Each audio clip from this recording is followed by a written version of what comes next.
I mean, we couldn't be any more excited. Busy day 2 for the Browns as they have the 7th pick of the second round and the 6th and 10th pick in the third. Onto the hardwood, bad night for the Cavaliers. They dropped game 3, 126-104 to the Raptors.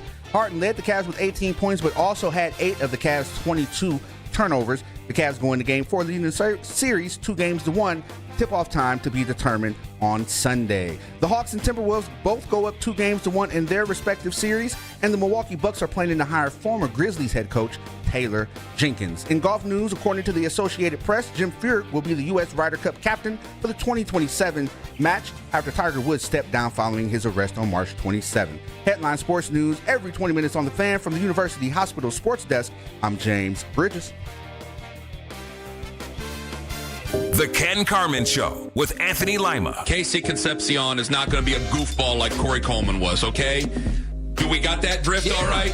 Casey 100%. Concepcion is going to work, and he's going to do his damnedest to go out there and be a good wide receiver for this football team. He's not going to sit there and blame all his coaches and be upset about playing time when he couldn't catch the damn football, okay? That's not going to happen. When it comes to Spencer Flano, all right, I'll just come out and say it. He is not going to be the same type of player as Jed Wills because he'll actually try. The Ken Carman Show with Anthony Lima. Weekday mornings starting at 6 a.m.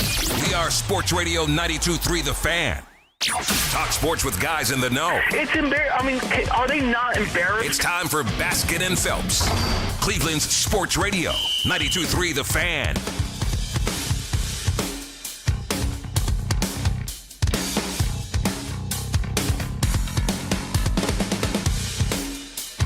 Happy Friday and welcome all in.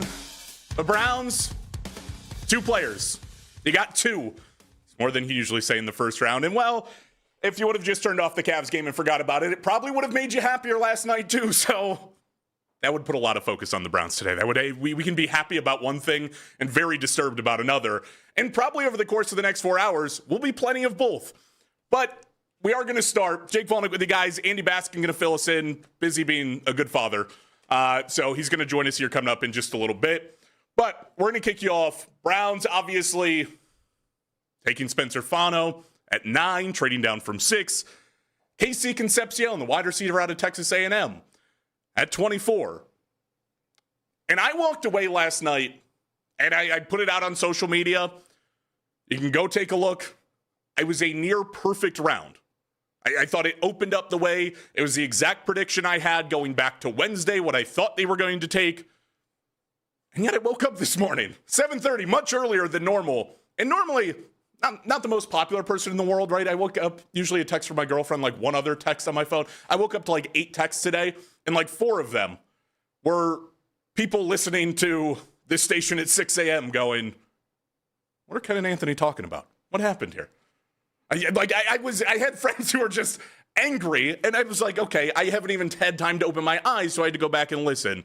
And I heard things like surprise. I heard things like Casey Concepcion compared to Anthony Schwartz, which was not their comparison, but a comparison somebody made that admittedly did not agree with. But obviously the hands were a problem. And I just didn't understand either the surprise side of it or the being negative side of it following round 1. This is what everybody has been calling for months on months. Andrew Berry, don't mess this up. You need an offensive tackle. You need a wide receiver. Go get both of those things. And it felt like for the most part of it, a lot of us agreed. Didn't matter so much on the order. And everyone was going to have a preference, right? Get your wide receiver first. You want the skill position. You can worry about offensive tackle later. And then people will tell you, well, you got to build from the inside out. So everyone had their own opinions. But you got what was widely considered the best offensive tackle in the class, according to, some of the best analysts on the planet. Most of them agreed. And then Casey Concepcion, which ranked somewhere following the top 3, but inside the top 6 to just about everybody. I don't know more of what we could have actually done to end up with a better draft. And it's not to say, it was the perfect draft in round 1. It's not to say it was incredible and you couldn't have done better.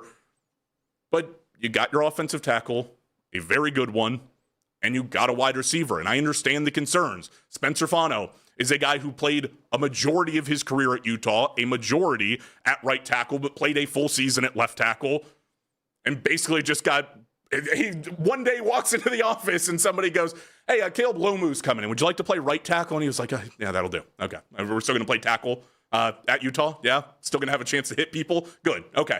That'll do for me. Like, I just don't understand where a lot of the negative side of all of this comes in. I get the right tackle, the left tackle. I've brought up several times, like if you go look at the last 10 years of guys who have succeeded making that change, it's a low list. Like it is lonely for the couple of guys who have made it work. You just kind of have to let it play out. Like if Andrew Berry thinks that's possible, and it's a guy who's played left tackle, if we're walking in and you have coaches from Utah who know Spencer Fano well, and Todd Monken, Travis Switzer, and everybody else feels like it's a thing, you're going to have to roll through with it. And it's not to say that, again, it's going to work. It's not to say that it can't be a disaster, but it also fit exactly what the Browns were doing this season on the offensive line. Go look at who they brought in. Titus Howard can play everywhere but center. Elton Jenkins literally is a Swiss Army knife that can play all 5 spots. Zion Johnson can play both guard spots. Even Tevin Jenkins has got a little left tackle in him. Like, they wanted versatility, and they got it. That is a guy who can play both sides of the line, tackle, guard, and he was taking reps at center. Hasn't played it, but he's taking reps on the inside as well. And usually if you look at a tackle and you say, well, if he can play out there, bumping him inside, as long as he's got the weight and the ability to move people, which Spencer Fano does, he can do it. So you drafted the highest floor guy that is most ready to start right now. Again, I just don't feel like that's a bad thing. And it feels like so much of this has come down to more of the, I just don't really trust Andrew Berry. Like, that's what it comes down to. Well, you drafted an offensive tackle, right tackle, left tackle, Jed Wills. That doesn't work. And Andrew Berry's never been able to draft wide receivers. And if it wasn't Carnell Tate or Jordan Tyson, that kid's not going to work. Casey Concepcion's also very good. I don't know what more you want out of it other than a guy who I think it was him or Mekhi Lemon that you looked at and said, is Todd Monken going to be able to use these guys? Yeah, I show you Zay Flowers. Those are the two guys who resembled Zay Flowers, who clearly, despite, by the way, may I mention, a very high drop rate in college football for Zay Flowers, much higher than KC's, has turned into a very nice wide receiver for Lamar Jackson and the Ravens.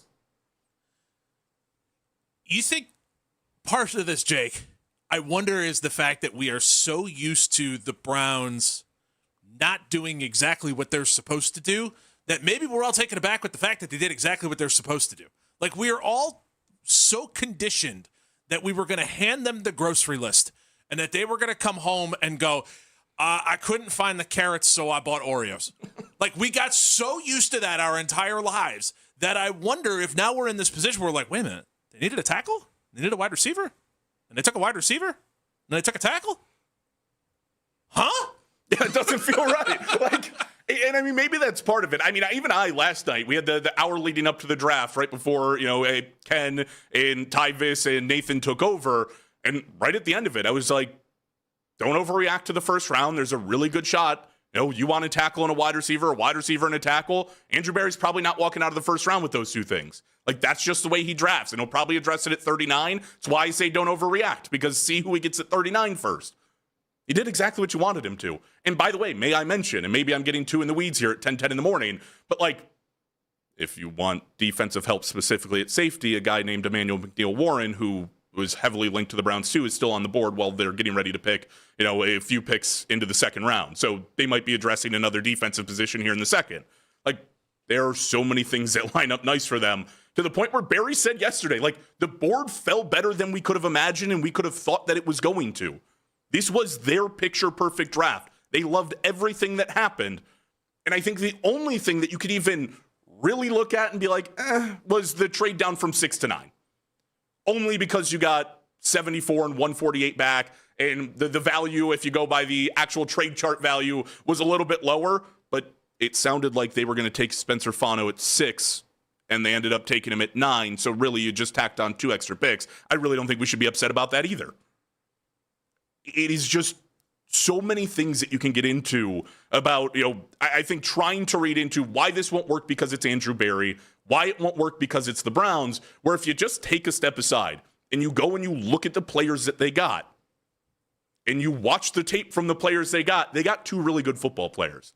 They had 2 picks in the first round. Andrew Berry's biggest gripe that we've all had has been the fact that, well, it's not even that he can't hit on a first-round pick. It's the fact that he can't draft in the first round because he threw it away with $230 million to give it to a quarterback who has barely played here. You haven't been able to have that opportunity. Now that he has, sure, you had Greg Newsome, which turned into Tyson Campbell. We can argue about that all day long. Jed Wills was a flop, and your first-round pick last year was Mason Graham, who helped Myles Garrett achieve the single-season sack record. Like, he hasn't flopped that heavily in the first round comparatively to a lot of GMs across the league, mostly because he hasn't had the opportunity to. Here is your pathway. You now have 4 first-round picks. If 3 out of the 4, or 3, now you have 5 first-round picks with the 2 this year. But if I look at it and go, oh, wow, most of those actually flopped. Like if 4 out of the 5, 3 out of the 5 weren't successful, we now have, I think, more than enough ammunition to be like, you can't trust Andrew Berry to draft in the first round. It's a catastrophe. But there's no reason to write off Casey Concepcion or Spencer Fano right now.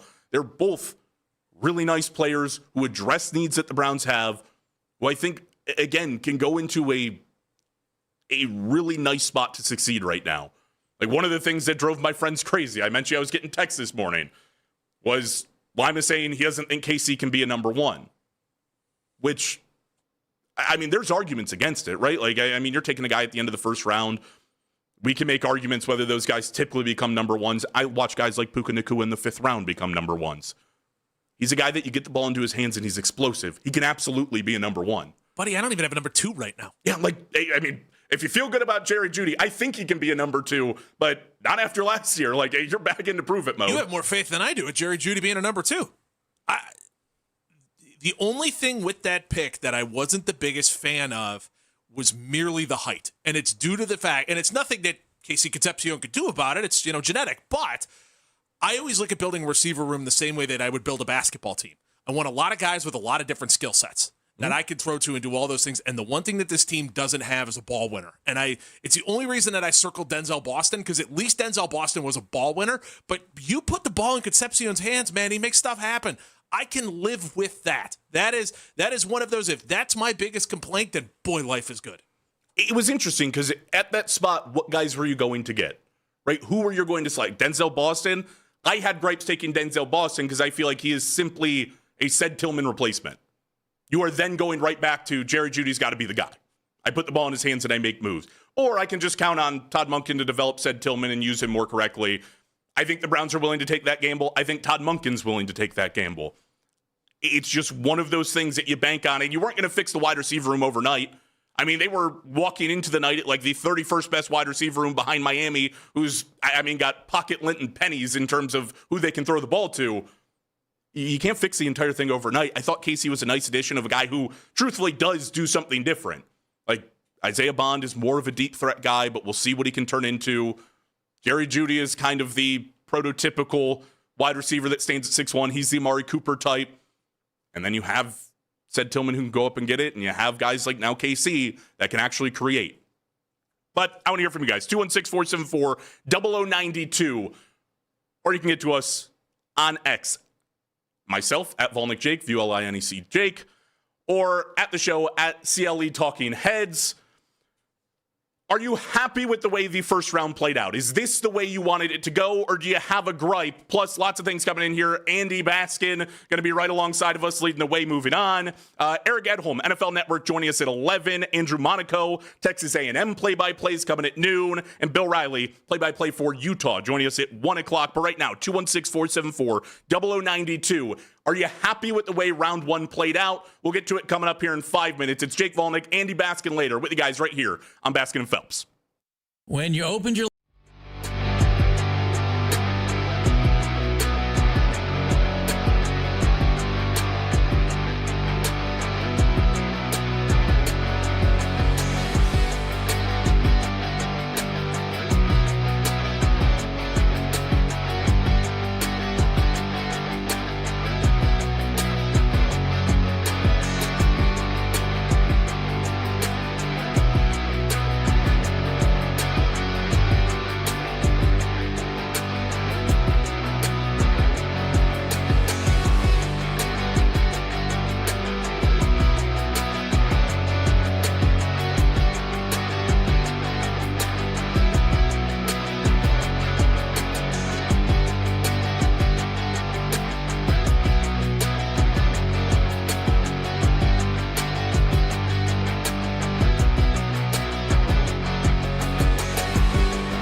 Austin Reeves has been upgraded to questionable for Game 3 of Lakers-Rockets, and Wemby will travel with the Spurs while he progresses through concussion protocol. Headline sports news every 20 minutes on The Fan from the University Hospital Sports Desk. I'm James Bridges.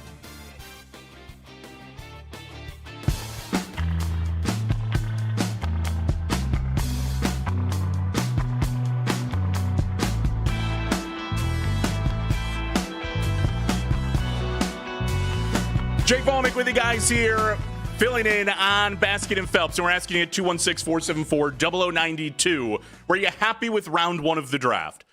Did the Browns at least satisfy the needs, which I would say they did at offensive tackle at wide receiver, of you got to go get this thing done. You have to address these two positions. Hey, listen, the Browns are a far way away from being a good offense, right? Like, I mean, this is statistically the worst offense in the NFL last year, but you addressed what we all consider the two biggest needs. And you address the rest of the offensive line through this process. Spencer Fano, they've already said, we're going to make him play left tackle. That's where he's going to go on this offensive line. So you've completed the offensive line, I think, at least to Andrew Berry standards, right? At the very worst. We're still waiting on the Joel Bitonio decision. So it's either Tevin Jenkins at right guard or Zion Johnson at right guard, and Joel's the missing piece, and you either have depth or you maybe need a little bit of depth. I just still don't see how it's disappointing. I think more people are going to gravitate to and grasp onto. Like Spencer Fano, okay, well, he's an offensive tackle. We'll see how it plays out. He was the number one tackle in the draft. Like, I don't think as many people I find to be upset about that. It is consistently going back to the Casey Concepcion, and everybody's going to latch on to the, well, he can't catch. Right? The drops are a problem. They are. Like, I mean, there's no argument against it. I'm not saying that he is a perfect prospect. I'm not saying not to be concerned about the drops at all. And, I mean, there's several things. He claps at the football at times. He lets the ball get too deep into his chest. I think a lot of it is probably a focus problem that he has, because he makes all of the contested 50-50 catches, the catches that you go, no way he should have brought that down. And then a lot of the times you'll get the drops that he's had over his college career, and it's like, they threw you a 6-yard slant, and there was nobody near you. What happened? And it was, I probably pulled my head up too soon, thought about what I was going to do once the ball was in my hands, and didn't secure the football. That feels like something that is teachable. That is something that is fixable. It is not, oh, you have hands that are made of bricks. You can't catch the ball. And I thought it was interesting. Like, his college career drop rate sat at about 6.5% over his entire college career. And if you go through, there's different ways this obviously gets tracked. Different people have different metrics. It goes as high as 7.4%. Guys who are above that in their college career, and many of them significantly above it, include Puka Nacua, Jamar Chase, Justin Jefferson, Malik Neighbors, Zay Flowers, Jordan Addison, and DK Metcalf. I would argue very good receivers in the NFL, who I would also argue many of them we don't look at and go, well, that guy's got a drop problem. Brian Thomas Jr., I'll sell it to you. He's got a drop problem, as is evident this year. Basically, everybody else, we don't look at them and go, oh, that guy, he can't bring in the football. So, yeah, this just in. Guy drafted at the end of the first round in what is considered, there were maybe 15 to 20 first-round talents in this draft. Guy drafted at the end of the first round has got things to work on. Who would have thought that the 22, 23-year-old kid that you're bringing in is not a polished product? This is what the NFL draft is. And at this point, to Dan's point last segment, like, you add just about anybody to this room, and you've made it better. You take any attention off of Jerry Jeudy so he's not being shadowed by a team's best corner all game long, the entire wide receiver room is going to get better. Because the minute that Jerry gets shut down, and you're left with the options of Isaiah Bond in his rookie season, Cedric Tillman for like the 11 games a year that he is healthy and doesn't create separation, that's how you get your leading receiver to be Harold Fannin. That's what happens. Like, any receiver was going to boast this room and take it to a better level. I still don't know that I look at it and say it's good. I'll wait to see what Todd Monken's able to do with guys like Bond and guys like Tillman and see if he can turn them into more usable pieces. But this is also where it all wraps back around, right? I have never in my life heard a GM turn around and be like, that guy dropped the ball a ton in college, can't draft him. Almost ever. Like, that is the least of your worry. If I go through a season and Casey Concepcion drops the ball 9 times, but he caught the ball 75 times and went for 1,000 yards, I'm going to live with the 9 drops. Like, the few times where I throw him a pass that you should have brought it in, probably made a good play out of it, you're going to live with the 9 drops. Jerry Jeudy, I mean, damn near, if not did, lead the league in drop passes in 2024. Well, he went for over 1,200 yards. I don't think very many people, we were not having a conversation about Jerry Jeudy can't catch the ball. We were having a conversation whether or not Jerry Jeudy was a wide receiver 1.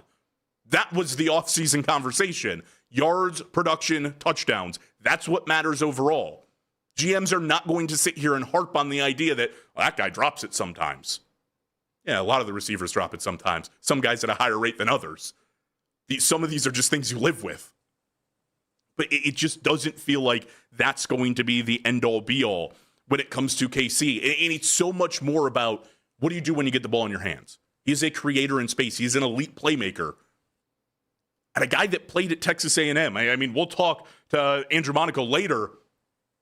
I have to imagine he's not going to look at me and go, Marcel Reed should have won the Heisman. He was an all right quarterback. Could have been a lot better. Like, he didn't have, Julian Sayin throwing him the ball, Arch Manning throwing him the ball.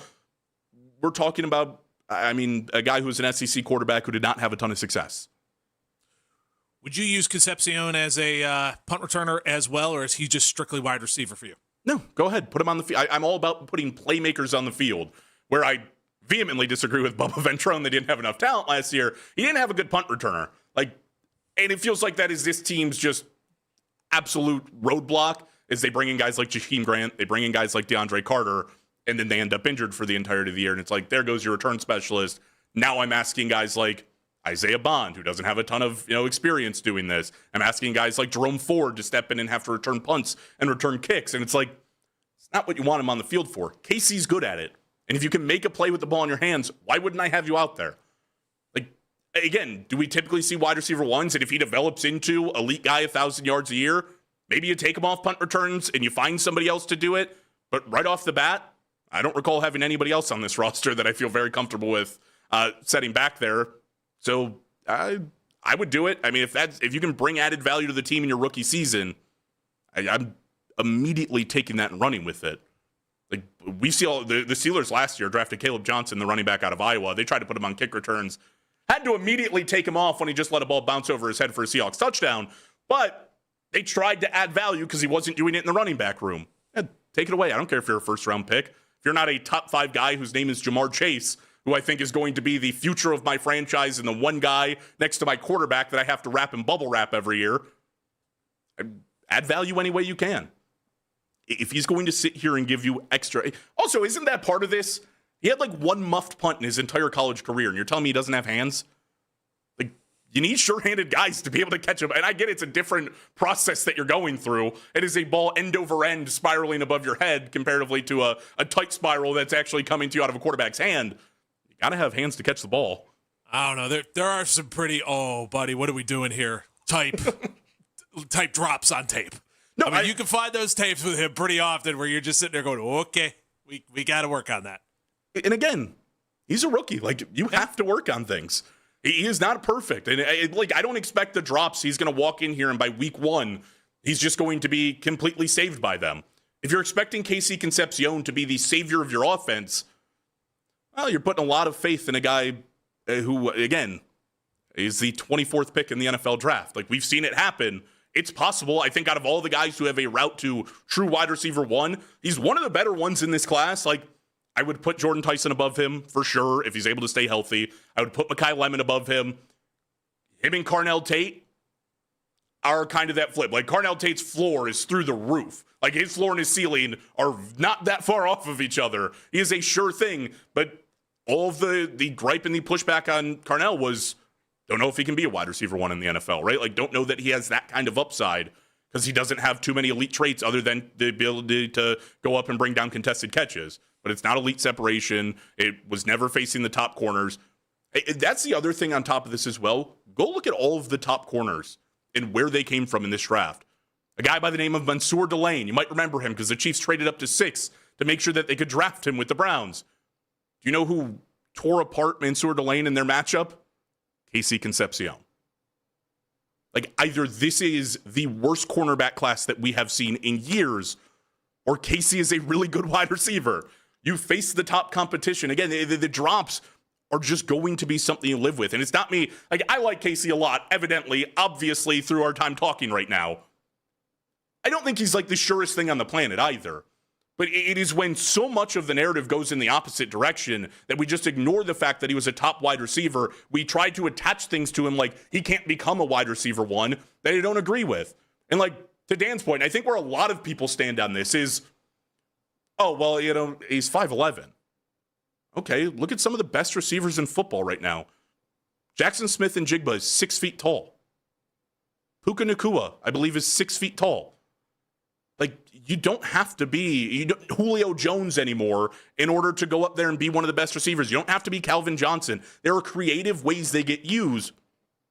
All of the guys who actually got used creatively in college, Matt Harmon of Reception Perception, one of the few things that I subscribe to and actually pay attention to around the NFL draft outside of just looking at tape, it went through and talked about he got some reps being used as most of the smart offensive play callers are deploying their top threats in today's NFL. He is a guy who is legitimately being put. It was almost a 50-50 split from when he was playing on the outside to when he was playing on the inside, from when he was playing on the line of scrimmage to off the line of scrimmage. He's lined up in the backfield for A&M. Like, he's done a little bit of everything. So it's not gadget. It is a guy who the Browns say is going to play on the outside, a guy they trust despite being 5'11", and can make things happen. That is part of what you can turn into when you have a dynamic skill set, when you have a vast ability to go out there and just get the ball into my hands, design plays for me, and let me go make plays for you. And the kid's got all the confidence in the world. I'm just a sucker for a ball winner. That's how I am as a preference of wide receivers. I am a sucker for a tall dude who's a ball winner. This team does not have one. That's my only thing. But Casey Concepcion is so damn dynamic with the ball. I get it. And listen, I love a guy that can go get a 50-50 ball. I love Tet last year. I love Carnell Tate in this draft. He was my preference. I would have just, stuck at 6 and taken him, but evidently who nobody had, basically the Titans just jumping at him at 4. Okay, well, you didn't have that opportunity. He's a ball winner. Like, I get that he's not 6'4", but he's a guy that can go up and win contested catches. You love that guy. You don't have to be open. Like, I'm just going to throw a 50-50 ball. Play breaks down, go get it. And sometimes, most of the time, you will. It's a great thing to have. I also don't know that by the time the Browns drafted at all that guy was available. 216-474-0092 as well on social media, so we can get to our social media reactions on X, powered by Scheiben Jewelers, Cleveland's premier jewelry store. As you looked at Casey Concepcion, how concerning are the drops for you? Is that the thing? Can you not get past it? I tend to like the wide receiver a lot. We'll get into more things, including a little bit of Cavs coming up here in 5 minutes. It's Jake Volnick with you guys filling in for Baskin and Phelps. When there's news that affects the Cleveland sports fan, Daryl Ryan.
determined. And in golf news, according to the Associated Press, Jim Furyk will be the U.S. Ryder Cup captain for 2027 after Tiger Woods stepped down following his arrest on March 27th. Headline sports news every 20 minutes on The Fan. From the University Hospital Sports Desk, I'm James Bridges.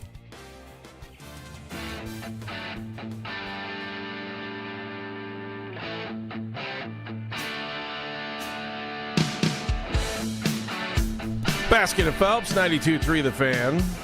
Jeff is off today. Jake Volnick doing an outstanding first hour as I was listening coming on in.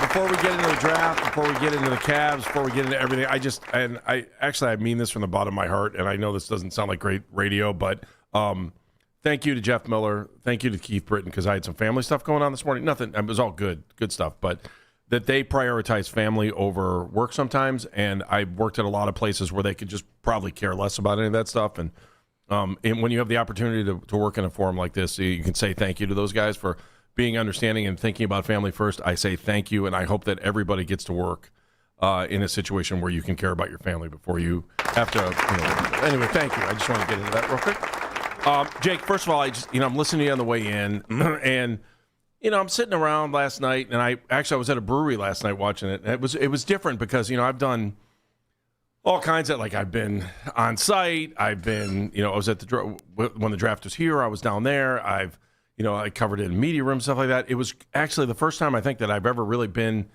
and I've been to people's houses before, but I've never really sat in a brewery or do any of this stuff last night. And it was unique. It was interesting. It was fun because the people that I was sitting with and the people around me, we all kind of it was like being at a game. And to sit there and listen to what people had to say throughout. And, there's this Buckeye love. And I'm kind of a Buckeye homer, and everybody knows that too. And, I wish they would have drafted Ohio State. In fact, Tropical Storm looked at me and goes, why do the Browns always hate the Buckeyes? And I'm like, they don't. This regime doesn't, but they used to. And I agree with you. And when I look back at the draft from last night, and I'm just curious to get more of your thoughts on this too, I thought they did a good job last night. I'm not going to lose my what over what happened last night, because I think we all know they needed an offensive lineman, and we all know they needed a wide receiver. And if they were going to draft Fano at 6, and they were able to make a move and pick up some extra picks along the way and get him at 9, then bravo. That was a good call. That was a good move. And I'm listening to people just and moan all morning about, they don't know what they're doing. We got the worst guy. He had one good draft last year. Now he doesn't know what he's doing. Blah, blah, blah, blah, blah, blah. And I'm even listening to people in the media do it too. And I'm like, you know what? You don't know. You don't know. I don't know. I don't care who you are. You may have been a coach in the NFL before. You may have been a general manager in the NFL before. You may be a guy that watches football every other Sunday, and then you're mad at the Browns by week 6. You don't know. It's all a crapshoot. And would I like to see them take a Buckeye? Yeah, it would have been great. Awesome. I love Ohio State. They didn't. I'm not going to let that affect the way I feel about it. They needed an offensive lineman. And you're blind if you didn't see that. You're absolutely blind. And they need wide receivers. And they did both of those things last night. They picked up some extra picks. Am I going to do cartwheels over what they did last night? No, I'm not. But, I'm also somebody that, sat here and would have been okay with taking a tight end. Dan and I had talked about that. Mm-hmm. I would have been great with a running back had the running back made it to, the 5th pick or 6th pick. Sorry. Anyone who's sitting here today going, this was an A or this was an F, you're an idiot. I'm sorry. You just can't. And that's my own brethren in the media, too. You got to watch this thing play out. Plus, you have a new coach. How do you know how this thing's going to play out? You don't. You don't. But the one group of people that I was looking at last night as the draft was progressing is there was a group of people, and there was 2 guys sitting there with Shedeur Sanders shirts on. Mm-hmm. And to be honest, and I don't know what Shedeur Sanders is even going to be because I don't know what I saw last year. But they were happy. And you know what? I'm happy for them because we got somebody on the offensive line that, whether it's Sanders or anybody else who's playing quarterback, that might actually be able to block. And I also don't want to hear, hey, play right side, play left side, play right side. You don't know. You don't know. Well, that's the great thing, too. And this is a guy who actually has played on the left side for so much of his career, right? Like, yeah. He played a full season at Utah on the left side before Lomu came in. And this is the other side of it. There's so many arguments of, and I'm with you, like, we don't know. Like, I could sit here and say, I thought it was based on what I thought you had to address. I thought it was a near perfect draft. Like, you went and got the tackle, you got the wide receiver. I agree with you. Both guys who I think I watched on tape. Like, I was very out on Caden Proctor because there was effort concerns there, right? And like there was size concerns. Like those are the type of things I don't want that guy. But in terms of players, I thought you got really good ones, and you got guys who fit what this offense is currently building to be. I mentioned it in the first couple segments. Offensive line. This entire offensive line has been built on versatility. What did you get? A guy they think can play all 5 spots on the offensive line. You went and needed a wide receiver. Who has Todd Monken shown in the NFL level he can work with? Zay Flowers. You got a guy who, is comparable to Zay Flowers. Undersized, can line up in multiple spots, and can make something happen when the ball is in his hands. You actually, for once, which I think you can make an argument, they probably didn't do this well enough with Kevin, because Kevin was very scheme-oriented, scheme-heavy, and they drafted guys like Ced Tillman, who I don't think fit the offense. They went and picked up guys like Isaiah Bond, who I don't think had the greatest role in the offense. This looks like 2 players that you actually armed Todd Monken with that he would like. Like, is that not what we're looking for? Is 2 players that you think can be good, and you arm your head coach that there's going to be something you can work with?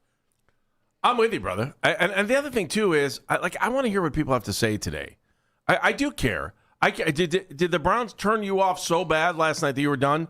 And if they would have taken Ty Simpson, I would have thrown up on the spot. I would have been very angry.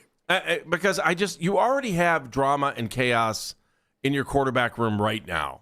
And Ty Simpson wasn't going to help any of that stuff. I was actually were you shocked when the Rams took Simpson? Oh, I was jaw dropped. Like I did too. I was just like, what's going on here? Maybe there was a chance they traded up late. Taking him at 13, I thought was crazy. By the way, for a team who was knocking on the doorstep to competing for a Super Bowl last year, and instead of giving Matt Stafford more help on that team, you went, we're going to draft a replacement early.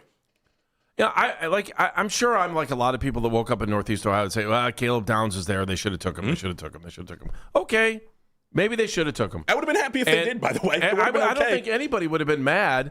And you're going to sit around and you're going to play Wheel of Regret when it comes to Caleb Downs. You're probably going to play Wheel of Regret saying, oh, they could have had Sonny Styles. Oh, they could have had Jordan Tyson. Right? You're going to sit there and do that because that's what you do because you're Browns fans.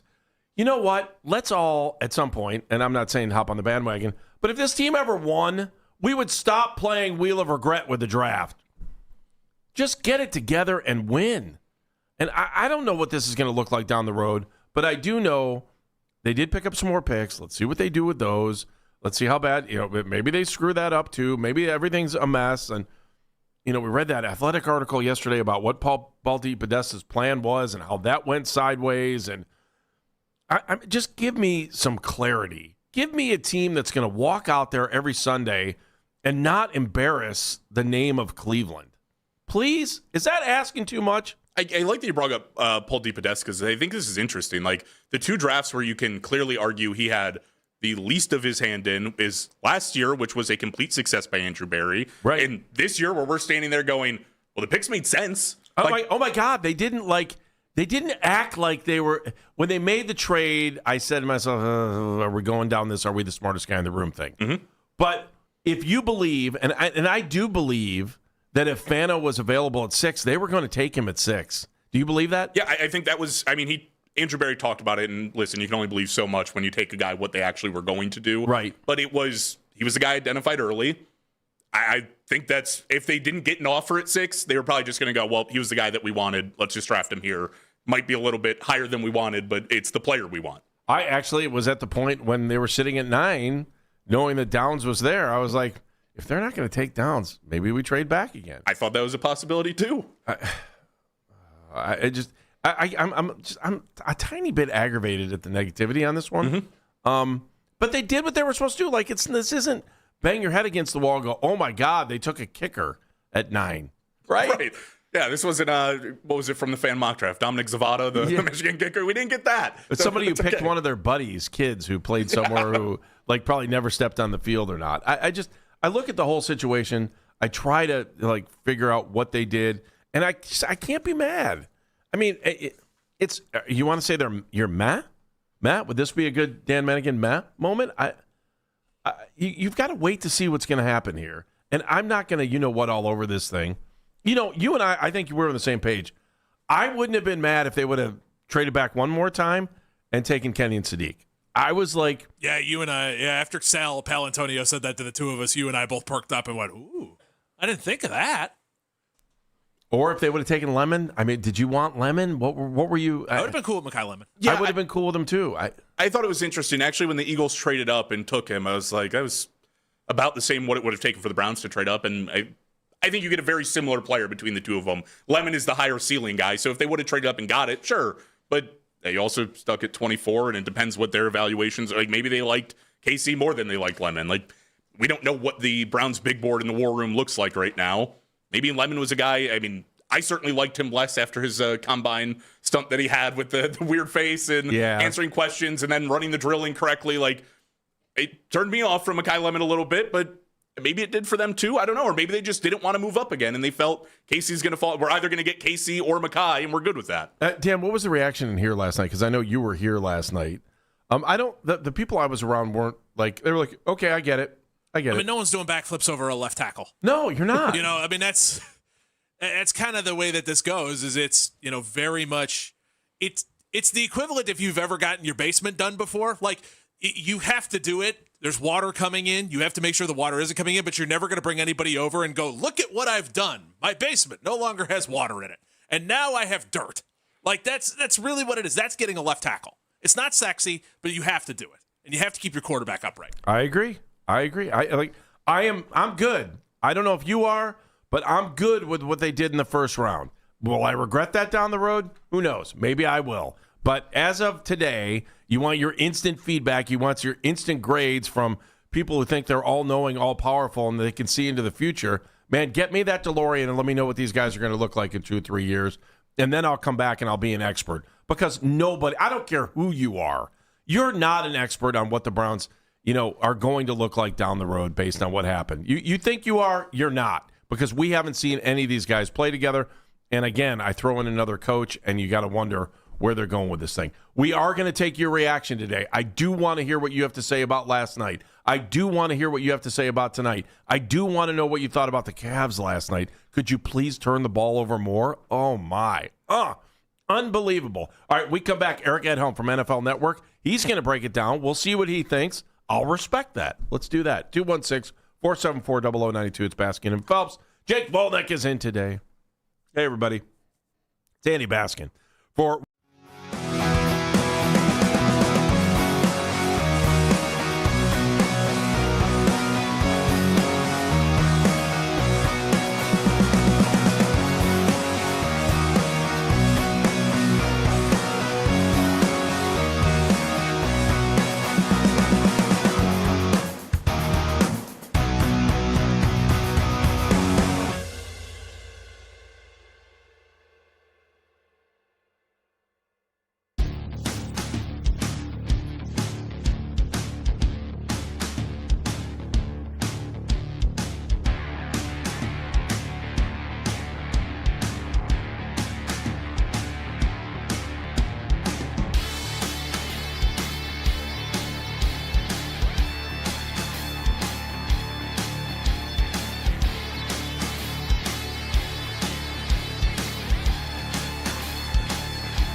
force right away.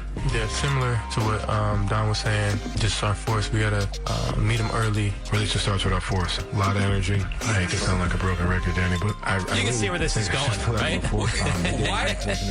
I think when you... We still got 15 seconds. What? How many times did they say it? 100. The Ken Carman Show with Anthony Lima. Weekday mornings starting at 6 a.m. We are Sports Radio 92.3 The Fan.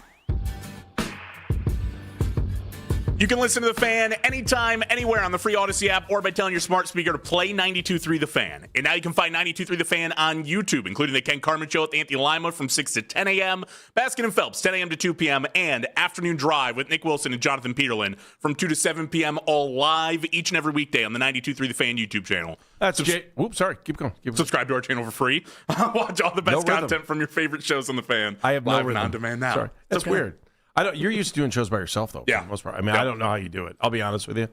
I don't know how you do it. I listen to you. So, like, I'll hear the beginning of your show sometimes, and then I've got other stuff going on. Then I hear the end, and I'm like, damn, man, this guy's killing it. He's been on for 5 hours now. I don't know how you do it. I'll be honest with you. It's a lot of fun. I actually enjoy I mean, there's you got a good crew, though, too. Yeah, I mean, it's incredible at night. Everybody helps out a lot. We bring in a lot of the our board ops, our 2020 guys, and our producers in to help us out and have some fun, too. It's a land of opportunity, isn't it? It is. I get to go wherever I want to go, and nobody can stop me. And there's times where that's really fun, and times where I wish somebody would stop me. All right, Jeff is off today. He'll be back in next week. Dan Mennigan always into as well. Again, we want your. In fact, we were just talking that Eric Edholm's supposed to join us from NFL Network. We're going to push him back 20 minutes because I just think it's an important day for you, the fans, to be able to say what you want. So let's hop on the phone lines. 216-474-0092. That is the number to call. We're going to start with Rich in Ashtabula. Rich, how are you today? Oh, not too bad. I was watching the Cavs last night. I'm not very happy with Jared Allen. The last 2 games, 3 rebounds, and last night 4 rebounds. Yeah, Rich. The turnovers last night sucked. Everything.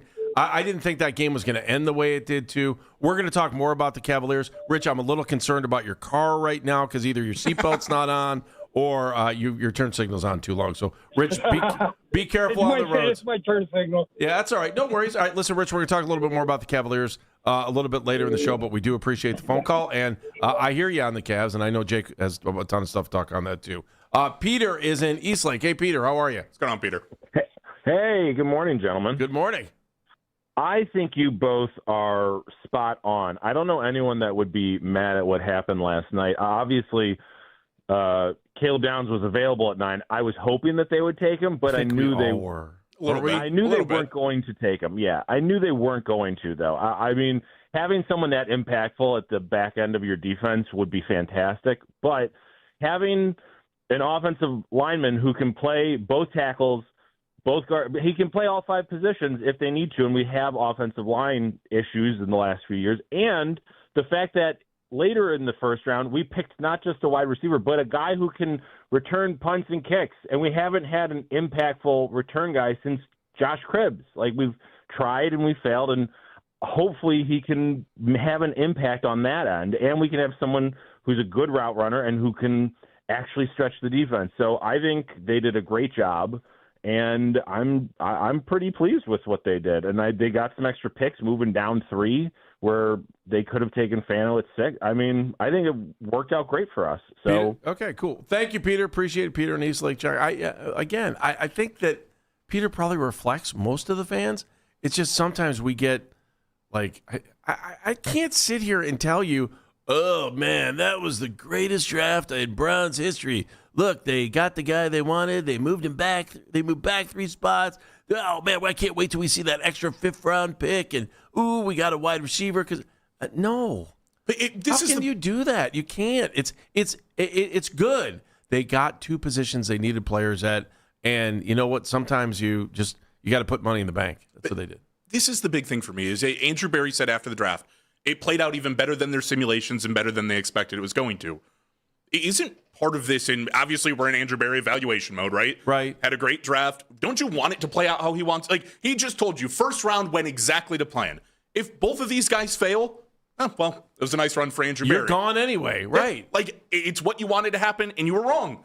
Like, I would feel much worse if he was like, man, I mean, we got thrown into a spot. We didn't think, we really thought Mekhi Lemon was going to be there, and we had to settle for Casey. And he's not going to tell you that, but I believe, based on the players you drafted, you legitimately fell into a really good spot where you wanted to be. That's what I want to hear, and it's what I want to have happen. They didn't say, we were at 9 and Ty Simpson was there, and we just said to ourselves, we need the quarterback of the future, and Ty Simpson is the guy that I wanted at 9. And, we were just shocked that he was there at 9 when the whole world would have looked at him and said, oh, my God, are you just shoveling? Right. You just – so, again, like, they didn't try to outsmart themselves. At least I don't think so. I don't think so. I mean, again, you took what was widely considered the best tackle in the draft and the best receiver who was on the board by a lot of people. And you did it in a way where it's not like the Corey Coleman pick where we're all looking at each other going, what? And then going, well, according to this advanced analytic metric that 4 people had heard of before this exact moment, this guy, Corey Coleman, was the best at it. And we're all looking at each other going, okay, that's great. You put an acronym together and told me Corey Coleman was best at it. Good job. And by the way, they didn't draft the guy that like Pittsburgh did, where we have a lot of trouble trying to pronounce his last name, right? They took the consensus top tackle in this draft, and they took a consensus top 4 wide receiver in this draft. Good on you. By any metric you want to point to. Wonderful. I mean, isn't the other thing, Andy, too, like they played the board right? Like, yeah. Like if they would have taken wide receiver first into offensive tackle, by the time you got to 24, I mean, what tackles are still sitting on the board right now? Basically, all of them went in the first round. I mean, it would have been Caleb Lomu. That would have been the only guy, really, that was considered a first-rounder who would have been available. So they pretty much had to take tackle first, or else they would have been, I mean, bleep out of luck. They wouldn't have had an opportunity. Here's the other part, too. I mean, we all thought Carnell Tate was going to be there, right?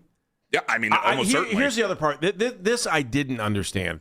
Like, why did they make the trade so early?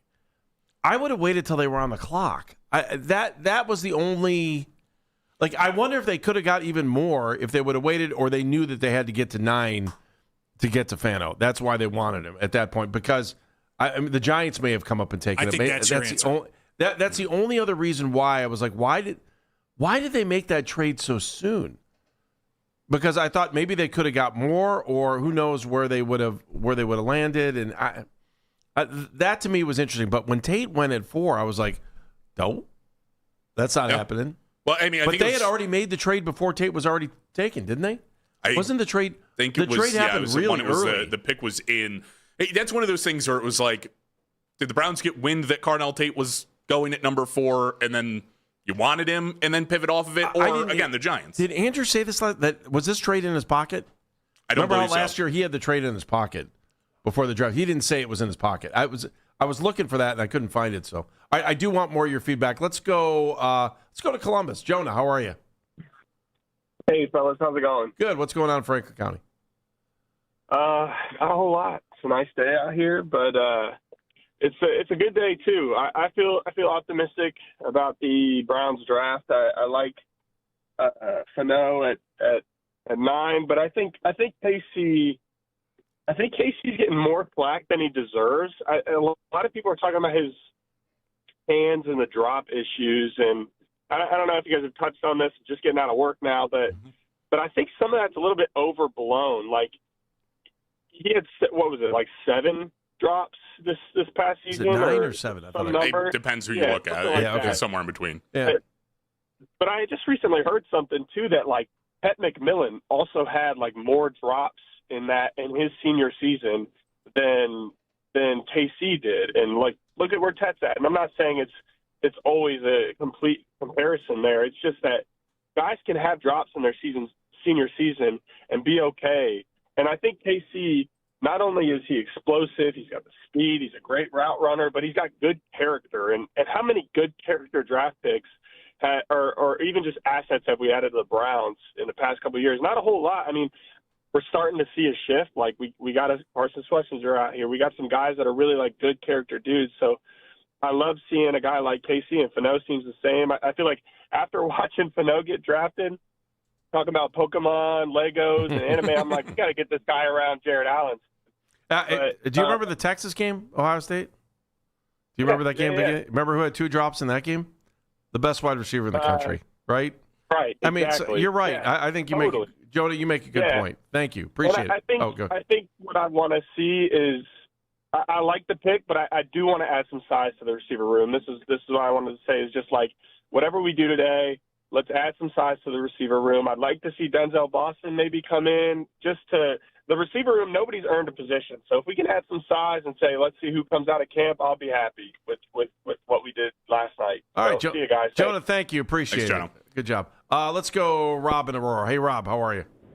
Yeah, thanks for taking my call, guys. Thanks for calling. Hey, just I think the Browns did exactly what they said they were going to do, but I don't know if you saw College Game Day, and not that these guys are the end all, but Herbie and Desmond Howard, they were both asked who's going to be the offensive rookie player of the year. They both said Concepcion before the draft. It was on last night. I don't know if you saw that or not, but and you know what? We have some size in Tillman, but we don't have that playmaker that Monken had in Zay Flowers over in Baltimore. So I think that's exactly why he took him, just to get that speed. We haven't had that burner guy, in a long time. Yeah, That's I mean, all I'd be happy if he was a little bit taller, but I get it. I understand.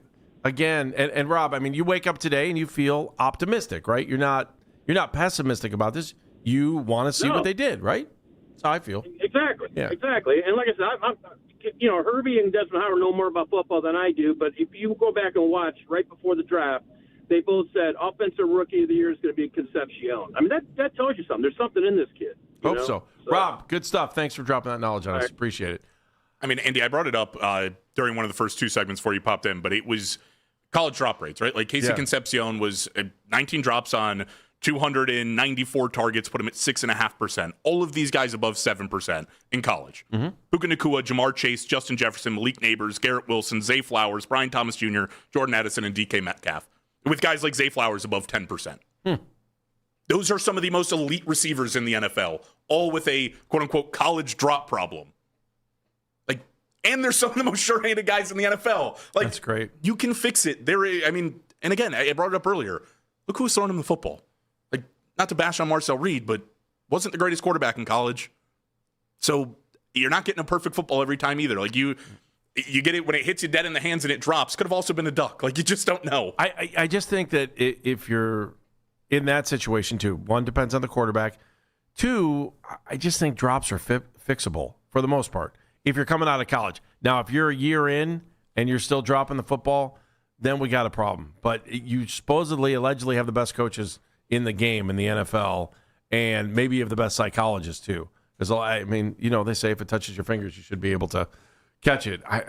Who knows? All right, it is packed. I know you're on the line. Again, I think today is about you. I want to know what you think about what they did. You know as much as I think any one of these experts that we're watching on TV, because you have a feeling. You watch this team every week. You know exactly what's going on. So we're here for you today. 216-474-0092. 216-474-0092. If you're on the line, hang on. Eric Edholm, who does know a lot about football, we'll bring him up. We'll bring him online next. He's from NFL Network. Baskin and Phelps. Jake Volnick is in today.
as they allowed Scotty Barnes and RJ Barrett to combine for 66 points.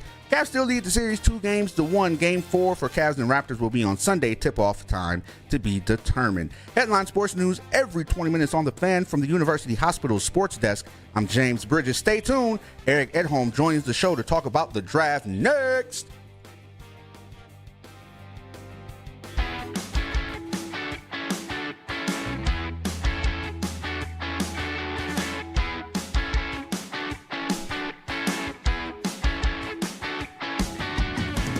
Basket and Phelps, 92.3 The Fan. Jake Volnick is in. We're in the aftermath of the first round of the NFL draft. You know, more coverage coming up tonight as we work our way into the second round and keep moving through the NFL draft throughout the weekend right here on the Browns Radio Network as well. Let's turn to an expert on the draft, on the NFL. In fact, it's in his email address, I'm sure. It's NFL.com. Of course, we're talking about Eric Edholm, and he is on the Make It Right Call Kyle Wright hotline. Hi, Eric. Thanks a million for joining us today. We appreciate you. How are you? You got it right. Eric at draftdork.com. That's right.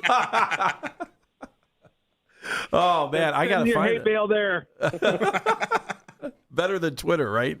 Right. Eric, tell me about the Browns, what you thought about what they did last night. And, you know, we're sitting here trying to dissect it. I'll be honest, I want to see it on the field before I sit here and start giving it a letter grade. But I thought the Browns went out and did two things they needed to do. Wide receiver and offensive lineman. Yeah, kind of what we expected, right? I mean, maybe not the names, maybe not the exact places, but yeah, I think it was sort of shaping up that way. And you know, I think what they did smartest was they were able to trade down and still get the offensive tackle that they wanted. You know, obviously, time will tell whether they made the right choice. We'll figure out if he's a left tackle, if he's a guard, he could be a terrific one, you know, at either spot. We don't know yet. But to do it at the start of the run of a position that saw 7 tackles and 2 guards, for that matter, too, go off the board in the first. So to do that and to get Casey Concepcion, who I thought was perfectly good value there, you know, someone who can impact the game as a receiver, runner, and returner, you know, that was good value at that spot, even if, look, I mean, they have other guys with a somewhat overlapping skill sets maybe, but I think more power, you're never going to turn that down. So if you're looking at then, obviously Browns go tackle, wide receiver. You talk about where all the tackles went. I mean, I at least find it hard to argue that they went in the correct order that they should have, considering, I mean, first-round tackles that were left were basically Caleb Lomu and nobody else. Right. Yeah, no, I think you're right. And, I mean, look how many receivers went off the board after Jordan Tyson. Not that many. You know, we had to wait until, I guess, Mackay was the next one at number 20. Yeah. So there was a pretty good gap there. You know, I wasn't sure how they were going to go off, but I thought it might go a little quicker than that at receiver. So they played it the right way in terms of which position do we address first, you know, and that was always, who knows what would have happened had Carnell Tate been on the board. Was that their guy? Would they have stayed? You know, I mean, there's all these questions, but given the way it played out, I think, you know, if Fano was the right choice, then they played it right. Eric, I mean, last year, Andrew Berry had a really good draft. Every guy he picked last year started at some point. Yeah. And now we walk into another season where, you know, if he was going to take, if he just picked up 3 extra picks from last night and was going to take the same guy, I think he's starting to earn a little bit of street cred. And just your thoughts on Andrew Berry and the way he executed last night, because he said afterwards, this worked out better than what we expected. Yeah, no, I mean, look, exactly. I mean, obviously, I think there are, you know, enough questions around the league with some of the results from last night that you have to look at what they did and say, yeah, they came in with a good amount of assets, but for where they ended up and what they got, I think it would have ended up being pretty good. And yeah, I mean, it's hard not to associate, you know, negativity with the Browns, right? I mean, obviously, just given the long-term pattern of the lack of success, it's easy to say that people who work for them aren't as good as other people or whatever. But I think you're right in terms of figuring out the draft, figuring out how best to use your resources, seeing opportunities like the trade down on the fly and pulling the trigger. You know, last year, even with all the questions about how they handled the quarterback position, look, maybe they ended up handling it the right way. Even if one of those picks doesn't work out, if Shedeur hits, then, that makes that class even better. So, yeah, I mean, having a little bit of three-dimensional views on these things is important. And we do have to recognize when teams do well, even if the big questions aren't all answered yet. Yeah, it's nice to kind of think that the Browns are sane, that the medication's actually working. I don't know. It's like, we've spent so many years here trying to figure out what they were doing. This team hasn't taken their natural pick at number 1 since Baker Mayfield in 2018. And they still didn't do it again last night. And, moving down. And I think we just don't want to walk out every day going, oh, my God, here we go. The Browns think they're the smartest ones in the room. They used analytics again, and they blah, blah, blah, blah, blah, blah, blah. They did their job last night, and I guess it's just refreshing. I mean, I remember, look, I was a pretty young guy, and I wasn't in the business yet or anything, but just as a fan watching when Jimmy Johnson came in the league and how many people were saying, oh, he thinks he's the smartest guy in the room with all these trades. And, because at the time it was so, I know we're talking, 30, 40 years ago, but it was so out of character for how teams acted, right? There were moves, but there weren't that many. And, that was the analytics, right? I mean, if we want to put it in those terms. And so I think anytime you're able to seize on those opportunities, look, Bills fans right now are saying, oh, we hate Brandon Beane. He traded 3 times and moved out of the first round again, right? We're going through the same old song and dance we did. But if you look at each of the trades, at least according to the, the multiple charts that are out there and the ones that are more used by teams this week or this generation, if you will, they did well on all 3 trades. How do we get mad about that? If they're going to take roughly the same player the top of round 2 as they would have at the end of round 1. It's the same thing with the Browns. I think if you can get your guy and move down and add extra picks, that's a home run. All right, Casey Concepcion. I like him as a wide receiver, but I see a lot of people, the first thing they're going to attach on to with Casey is it's the drops. He has a big drop problem. Is that something that you find NFL GMs really focus on and take heavily into their evaluation, or is this something that just kind of goes by the wayside and you think guys can fix it?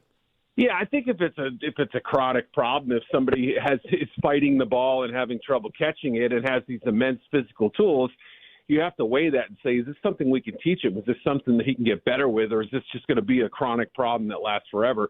It's not like coming into last college football season, people were like, well, boy, this Casey Concepcion's got hamburger helper hands here. No. I mean, he was known as a pretty reliable guy. It just so happened that I think last year, I think PFF said he had 9 drops or something, which is, it's a notable number for the amount of targets and catches he had and stuff. And the fact that a few of them came in the end zone, too. I think, one game I watched, he dropped what would have been a touchdown and didn't look like it was an exceptional effort to make a play. And so that one you go, okay, that one's put a little mark by that one. And, with the other ones, too, I mean, some of them were contested plays or he had to turn his body around. They weren't balls hitting him in the chest and hitting the ground. So, yes, there was some inconsistency. I think some of it is a concentration thing where he tries to immediately kind of pivot into his yak mode, running before catching, essentially, before finishing the process. So when you see that a couple times, you think, all right, this is something that a good wide receiver coach can work with him on and solve. And look, again, it's just the number of ways he can impact the game is really impressive. And when he gets a little bit of runway, he'll make you hurt on defense. Eric, I do want to thank you on behalf of the entire city of Cleveland and all Browns fans across the world that in your winners and losers column today, the Steelers were losers. Thank you. You made our day. Appreciate you. I mean, I also praise Pittsburgh. So look, I'm not exactly like the hometown hero or something. Oh, but it didn't even matter. All I saw was losers and Pittsburgh Steelers, and you made my day. It didn't matter who the Browns could have made the worst pick ever, but as long as the Steelers were losers, we're winners here in Cleveland. Short bar to cross. Yes. Yeah, right. Exactly. I mean, look, I understand why they took the tackle. Obviously, the Mekhi Lemon video was I don't want to say damning. It's not damning, but it's unfortunate for them. I mean, it looked like they were prepared to take the receiver. And look, I mean, you're not trying to win curry favor with the fans. It looked like an amazing scene out there at the stadium. But yeah, I mean, a project tackle. Yes, it's a need position. Could they have done better? I think they could have. All right, so you look at the first round. What was the kind of most shocking and questionable pick that you saw across the entirety of the first round? Well, I mean, whether it's questionable or not, I think you have to say the most shocking was the Ty Simpson pick, just because I felt personally, everyone knew that they had interest in him. But I thought when they made that Trent McDuffie trade and sent the 29th pick to Kansas City, I thought, yeah, it's going to be tough for them to get him, right? This talk about the receivers and obviously Puka being in rehab right now, and the Devontae Adams questions, he was talked about as a trade candidate at one point this offseason. So, I felt receiver has to be the pick there. That, for me, was the biggest shock. The second shock was seeing Sean McVay's reaction at the post-game press conference. I've been in a few of these things over the years, and it's hard to get a guy to say a bad word about the player they just drafted, but McVay looked like he wanted to be anywhere else but there. I mean, it was shocking. I mean, he usually – Sean's usually good at kind of talking through these things, even if he's showing a little frustration, and he's kind of got that down pat. But last night looked like a guy who wanted to be nowhere near that media room. So, yeah, just from a Rams fan reaction for a team that was in contention last year in the NFC Championship game, eyelash away from getting to the Super Bowl, to draft a quarterback who may not play in 2 years. I think he'll probably end up playing next year. But this also ties into the future of McVay, too. Remember, he was talking about stepping away a couple of years ago after they won the Super Bowl. So, man, that pick could have a lot of tentacles and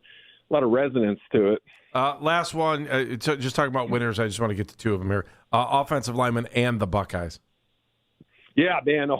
It's not like what would a bad night have looked for Ohio State, right? Tate goes a little bit later. It's not like there was a big range, and obviously McDonald not being picked was like the only slight disappointment. But, man, I mean, to have the top receiver in the last 5 drafts, and they're probably going to get the top receiver next year's draft too, unbelievable. And look, Brian Hartline should name his price for what he wants. And that doesn't even start to talk about the talent on defense, but pretty incredible talent factory in Columbus. And offensive linemen were kind of the story last night just because how many went. And, it reflects on the draft class as a whole too. Yeah, Eric, I know you killed it with all this stuff. And I was actually reading even your inside notes. Just thoughts on the Browns for tonight and moving forward for the rest of the draft. Yeah, I mean, I think they're in a really good spot. I mean, like you said, you kind of got the two biggest needs out of the way, if you will. I mean, I could see them obviously, at some point doubling back to those positions or whatever. But, yeah, I mean, I look at this round, and I've sort of been saying for a while, I felt like rounds 2 and 3 are going to be where you get the most kind of bang for your buck, if you will. So, for their needs, I would say another offensive lineman, an edge, a corner, could probably bolster a couple spots on offense. Do they take a quarterback? I would guess probably not. But maybe later. I think maybe later. Maybe, yeah. Later on, it would obviously be interesting to see what happens with Dylan at that point, to see in the picture. But if they did take one, it would certainly change the appearance a little bit.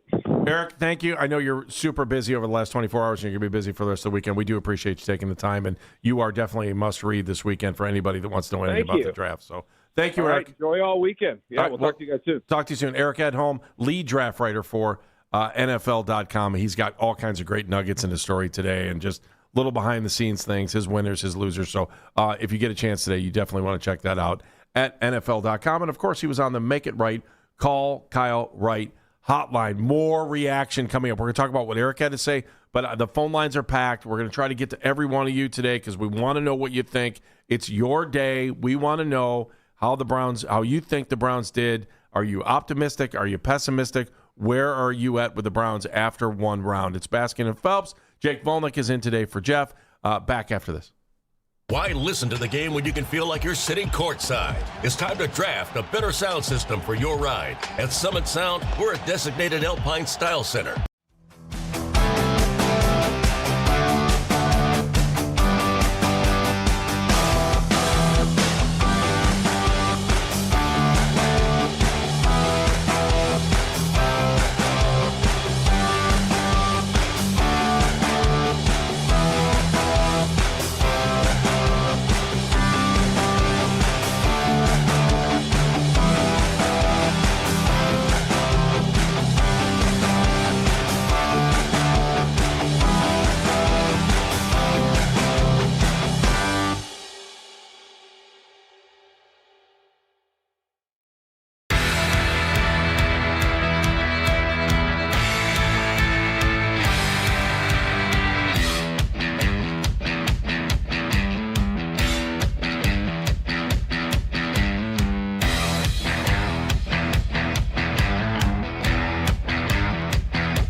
nice, but it was like, yeah, all the small screens basically had the Cavs, and all the big screens had the draft, and it was like trying to pay attention to both, but it was real difficult to. Did you take a look to see where people were looking at what screens? I did at one point. It was mostly draft. Everybody was watching draft. Too. Yeah. So if there was a good night for the Cavaliers to hide, it was last night. I guess if you're going to have a night where you have a historic number of turnovers in a game.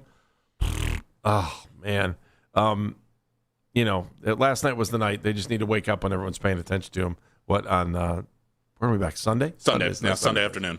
All right, 216-474-0092. Like I have said numerous times, today is about you. Jake has had some great takes on what's going on with the draft here. We've talked about what we've talked about and what we felt and what we thought the Browns did last night. But I do want to hear from you today. So let's go around the horn. Let's hear from some of you, your reaction to what we saw and what we witnessed last night for the Browns in Pittsburgh as they made their first two picks. Gene's in Cleveland. Hi, Gene. Yeah, hey, how you doing? Good. I kind of like that sound of hygiene. I feel like I just went to health class. How are you, my man? I'm the guy that talks to you in Twinsburg all the time. Oh, yeah, Gene, how are you? It's great to talk to you. Yeah. Good. Yeah.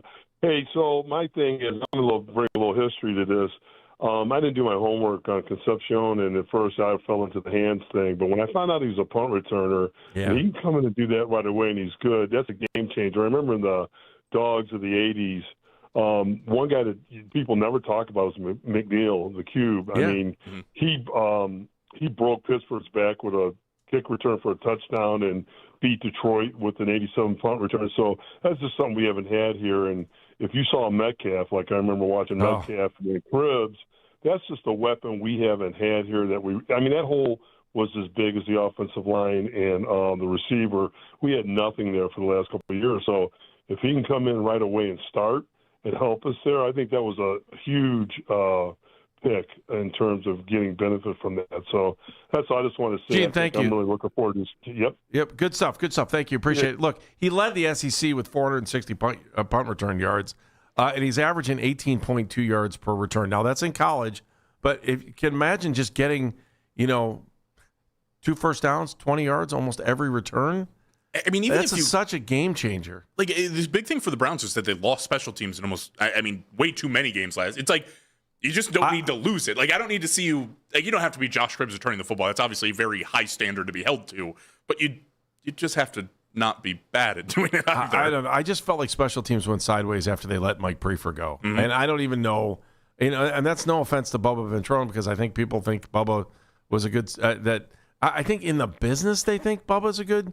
He's with the Rams now. Yeah, but I just we didn't get many results here, and special teams just let us down way too many times. Someone was going to have to pay the price. I'll still never understand why they got rid of Prefer in the first place, but that coaching staff, the defense staff's still here, but I still don't. I don't get it. Cool Ray's in Bedford. Hi, Cool Ray. How are you? What's going on, Cool Ray?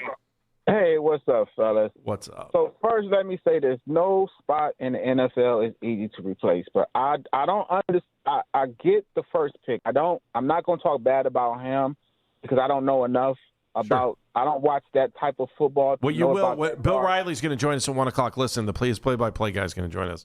He knows him. But that receiver, yes, we needed a receiver, but I think he dropped the ball. We was looking for a number one receiver, not a punt returner or a kick returner. Jerry Jeudy is not a number one. That's what we was going for. So the knock on this guy is he can separate. He's fast. But he drops the ball. But as a kick returner, punt returner, he doesn't drop the ball. To me, that's fear. That's when his head is turned away from those safeties or those linebackers, he drops the ball. But when he's looking at everything, he's good. That's fear. You cannot uncoach fear. So to me, that's the problem. You really think you can't uncoach fear? You don't think psychologists can help you? They pay millions of dollars every year to sports psychologists. Don't you think it's correctable? I think once you get hit one good time, that fear comes right back. It's like it's just what it is. I believe this guy can be explosive in certain areas, but we did not address the Jerry Jeudy problem. We were looking to get rid of the Jerry Jeudy problem, and all we did was keep Jerry Jeudy. And so, do you wish they would have taken Mekhi Lemon? Is that where you're going with this? Yes, but here it is. His first pick in the second draft has to be someone who can take the Jerry Jeudy problem away from us. And if not, then we have done nothing to address one of our biggest problems, which is score touchdowns. What does take away the Jerry Jeudy problem, though? Because Jerry's not going anywhere. He's here this year. You're not saying you're trying to give it a label. You're saying we need help at wide receiver, and we need to score more than 16 points a game. Right, Corey? Yeah. That's what you're saying. I'm with you on that.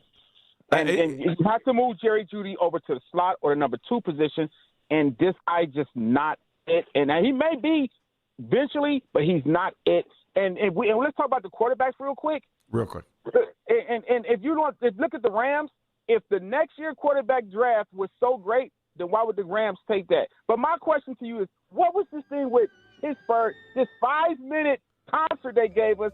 Yeah, I'm with you. You know, Corey, thank you. We appreciate you. Corey's a friend of the show. You can't play him off. But, okay, so... He got played off. What was who's the wide receiver one we were looking at then? Because the entire, rap on this wide receiver class is that there really wasn't a number one, right? Like, even if you would have drafted him at 6. I thought our number one wide receiving choice was gone, At 4. At 4, yes. So... there was arguments for Jordan Tyson. And by the way, the number one wasn't he? I won't. This is the last time I'm going to say it. You insult Jordan Tyson like that? I like Jordan Tyson. It would have been as easy to pick on, KC's hands. It would have been easy to go, oh, great, you drafted a wide receiver who's never been healthy ever in his career. Like, that was half the rap on Ced Tillman. He's missed at least 3 games in every single season he's played, and in 2 of them more than that. Like, you can't go out there and just, you can nitpick every single one of these receivers. There was no Justin Jefferson, who was actually a late-round pick, but there's no Jamar Chase. There's not a guy at the top of the class that was like surefire. Even Carnell Tate, our top receiver, what has been the major knock on him? Well, he wasn't a 1 at Ohio State, and his ceiling, it was like comp to T. Higgins. Maybe a number 1, but probably better suited as a number 2. Like, you didn't solve that. The wide receiver room got better yesterday. You added another body into the room who should be good. It got better. And what about Isaiah Bond? I thought he was the steal of the world. And so we didn't have it. So it wasn't amazing the first year. It could be good the second year. And by the way, Luke Flory is still in the house. Just throw him out there. He's going to let him make the Cardinal. Let's put him on the team. When's that check showing up again? I don't know. I've got trying to cash it. 1st and the 15th? My dream is to be the play-by-play guy for the Menor Cardinals, I guess. It's like the Keith Hernandez royalty check from Seinfeld. It just keeps showing up every so often. My dream was to fulfill be the replacement for Rick Danberg, the longtime voice at Osborne Stadium. That was my dream, and I failed. I didn't get the opportunity. Sorry, I got to cry here. The other big thing people keep harping on is the size, right? That was something that you pointed to as well. 5'11". Yeah, please make sure that when you walk out on the field, that one of the 3 wide receivers is over 6'2". That's all I ask for. There are just too many times when you go out there with the under 6 foot bunch. And this isn't 1AA football. It's the NFL. Someone's got to be a little bit taller so your quarterbacks can see him. That's all. Is that a lack of faith in Ced? We clearly haven't seen it. Like, he hasn't put up a season above like 350 yards, I think is his highest total. No, again, because he's 6'3". You know, he's a big body. His problem was he got drafted in the 3rd round. These guys are all jinxed. Any guy they get in the 3rd round who's a receiver is jinxed. Can we get someone to do an exorcism on 3rd round wide receivers when they walk through the door? Is that possible? Can we light a couple candles? But you know what? During the 3rd round, let's just all hold our breath. Let's hope it's the fastest round in the history of football, because for some reason the 3rd round is just this abyss for the Browns. And if you're tasked to catch footballs, you're a movie that's about to come out on Halloween. There's a shaman for that. We could find a shaman for that. Oh, there's a shaman for that. I like that. Everybody solved, though, was Denzel Boston. Denzel Boston, to me, was just the Ced replacement. Like, that's all. He literally is almost the exact same prospect, but a little bit better. It's can't separate, decent at the catch point, but not great, and has dealt with injuries in his career. Like, you are literally drafting a slightly better Ced Tillman to replace Ced Tillman. I would have hated that pick. I would not have enjoyed it whatsoever. You already have a guy who does that in the room. You don't have a guy who does what KC does. All right, listen, I know you're hanging on the phone lines. I do want to hear from you. Hang on for a little bit here. We'll get you on the air. It's your day. I'm telling you, Browns fans, it's your day. We want to know what you think. 216-474-0092, 216-474-0092. When we come back, Andrew Monaco, Texas A&M play-by-play guy. You got questions about drops? All right, we're going to get them answered. Next, Baskin and Phelps. Jake Volnick's in today.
coaching staff and guys that have been in these situations a lot. So it's part of the playoffs. This is part of the process. Audio courtesy of the Cavs. The voice of the Texas A&M Aggies, Andrew Monaco, joins Andy and Jake next. Headline Sports News every 20 minutes, right here on 92.3 The Fan from the University Hospital Sports Desk. I'm Matt Corrali. The Ken Carman Show with Anthony Lima. Casey Concepcion is not going to be a goofball like Corey Coleman was, okay? Do we got that drift all right? Casey 100%. Concepcion is going to work, and he's going to do his damnedest to go out there and be a good wide receiver for this football team. He's not going to sit there and blame all his coaches and be upset about playing time when he couldn't catch the damn football, okay? That's not going to happen. When it comes to Spencer Flano, all right, I'll just come out and say it. He is not going to be the same type of player as Jed Wills, because he'll actually try. The Ken Carman Show with Anthony Lima. Weekday mornings starting at 6 a.m. We are Sports Radio 92.3 The Fan. Win an autographed Evan Mobley jersey courtesy of Window Nation, where you can save up to 50% off new windows, plus get them 0% interest financing for 5 years. Sale ends soon, so visit windownation.com. Enter the word PICK, P-I-C-K, PICK, by the end of the hour at 923thefan.com to get registered to win. All right, let's turn to the Make It Right, Call Kyle Right hotline, and we want a little bit more on Casey Concepcion. The Browns, one of the Browns' 2 first-round picks last night. Looks like we got a wide receiver that can help this team out. And who would know that? Well, Andrew Monaco, who's the Texas A&M play-by-play guy. And again, he is on the Make It Right, Call Kyle Right hotline. Hi, Andrew. How are you? I'm doing great. Now, you're talking to someone who's incredibly biased when we're talking about Casey Concepcion, but happy to talk about this young man. Well, that's what we're looking for. We're good with biased around. This is Cleveland, man. We're all homers around here. Listen, what did the Browns get in this wide receiver? Oh, talented receiver. Let me start with that, and then I'm telling you, maybe as good a person as you're going to find. I wonder with KC, he took that shot 2 years at NC State, right? Then he comes to A&M, and Mike Elko knows him because he had to scheme against him when Mike was the head coach at Duke, and they just clicked. And KC, I think. We're just talking with someone about this. His legacy is going to be what rubs off on all the young wide receivers here, because they got to see someone who I thought brought a professional attitude to every practice, every rep. Elite route runner is what Mike Elko always talked about. Elite about that. And the hands, once he catches the ball, very strong hands. Again, here's a kid who overcame the stuttering, who faced that head on. You know what? He faces everything head on. If he doesn't feel like he's doing something right, he is going to work on it until it is right. To me, it was a very professional attitude in the college game by Casey Concepcion. All right, you brought up the hands. One of the big things attached to KC is the number of drops he had this season. What did you see from him? Is it a fixable problem? Was it something that was more overblown than reality? What did you see? Slightly overblown than reality, and I know, look, sometimes you only get one chance to catch a ball, and if you drop, you don't get another one, but you don't see drops after he dropped one. He made sure, I think that is him. That's okay. How do I fix this? How do I no longer have this as a problem? I really thought the one drill that he had at the combine kind of showed you the hands that he has. To me, it's just he's just going to work on it. You give him a weakness, he's going to try to make it become a strength for him. I just don't remember any important throw by Marcel Reed to KC that he dropped. Every time you needed a catch by KC, he just always came through, and that's what I love about him. And again, if it's something that you think, whether it's in practice, it's something that he's constantly going to work on, he's going to try to eliminate any weakness that he has in his game. I know sometimes we get hung up on the catch itself, but his ability to get yards after the catch. And I thought the other thing that was interesting that I haven't heard anybody talk about, his ability to block as well when he's not in the play, that he's able to jump in. Can you talk about that a little? Yeah, here at Texas A&M, what Mike Elko has started is it's called Men of the 10. It's the other 10 besides the ball carrier, the ball receiver, and it became a coveted T-shirt for everybody, and KC was a part of that. If you ever watch KC, whether it was Mario Craver, Ashton Bethel-Roman, watch the joy for somebody else. KC wasn't the guy, because you know how wide receivers are, right? If they only catch one ball, they want two. If they catch 10, they want 11. That's not Casey Concepcion. You throw the ball to me, I'm going to catch it. That blocking, I think, became imperative. Things that I say about this young group that was around him, this is now all they know because of the standard that Casey set for that wide receiver room. But, yeah, he would do that. This wasn't I didn't get the ball and he quits on the play.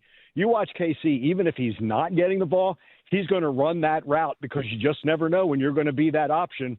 If the first, the second read isn't there, he's always there. That's what I really like about him. So obviously we talk so much about what guys do on the field and off the field impact. You can argue as close to the same impact as the on the field does. You talk about being around a young group, but when you look at him, is he a leader in the locker room? Is he a type of guy that other guys look to, even though he's going to be stepping in as a young guy? Just say he's the opposite of Johnny Manziel, and you got a winner, okay? Just say he's the opposite. Yes. No, he is one of those people that I think teammates gravitate to, and you always notice that off the field, right? Now, whether they were at another sporting event and it could have been something on campus, you would see that group. And it's not cliquish. It's just that group that would all be together and not standoffish either.